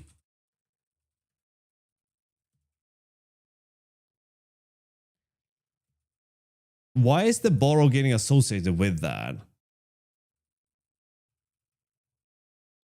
Because this input here should not have anything to do with the output. Right? This is a different lifetime. And this thing should not have any of those lifetimes associated with it, right? So maybe B more than A, but it shouldn't have any of them associated with it, right? I'm just confused by this. It's not a biggie, but you know. Text align right and the container is bigger than the text. It does nothing. I don't understand what you mean. When you text align right and the container is bigger than the text, it does nothing. It does, Wairu. But you can rant. But here's the thing. If you look at the text documentation here, it will actually explain how this works. It will align the text within the element. The text element will size itself according to its constraint. To align text to the right side of the screen therefore requires the use of alignment widget in combination with text align attribute, right? So what happens is that it will align itself like this, not align itself all the way to the right. Because how can you do that? How can you align something to the right? How far should it go with expanding the text? That means that every text alignment to the right would effectively create a 100% constraint usage, right? It wouldn't be possible to use right alignment in overflow widgets. You can rant about it, and I totally get what you're saying. It's just that that's not how it works, right? It doesn't work outside of its own constraint, which is the confusing part, right? How do you do fully text-centered text? And let's say 4 pieces of text fully centered. Fully centered in what sense? Okay. That is the question, right? Hello, Maniac. How you doing? Okay, so let's get out of this thing and let's put some text in here and say center this. All right. Yeah, paste away. So if I do an align here, alignment is center. Now I have fully centered the text. If I could just make this thing work, right? Now the text is fully centered, right? I'm supposed to be working on something, but Wyra keeps nerd sniping and sandbagging me with stuff. Other than that, it's all good. And if you want to have multiple text in here, then there are a few ways we can do this. We can use HStack and spaces, right? Because this element is going to be small. Let's put a background on this thing so you can see them, right? Background, red for this guy, and blue for this guy, right? You can see that this text is a lot smaller. So how is it that you're centering it, right? Let's do one better. Let's do a Wyru shout out. Go and follow Wyru so when they're streaming, you can be really like nerd snipey. Okay. No, it's fine. So to explain this a little bit, how would you center this? Okay, so I see how you're thinking, Wyru. I get how you are thinking, but center it according to what? Right? There is no center according to parent, right? If we put the background here to dark gray, we can see this better. Okay? There is no center to parent. Making it dead center on the screen is easy. You just align it to the center, right? But that's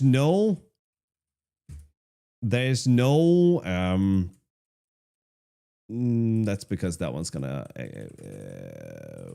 make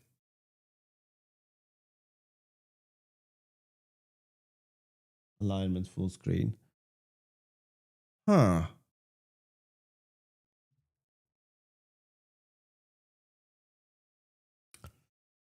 Yes. Sorry. Okay.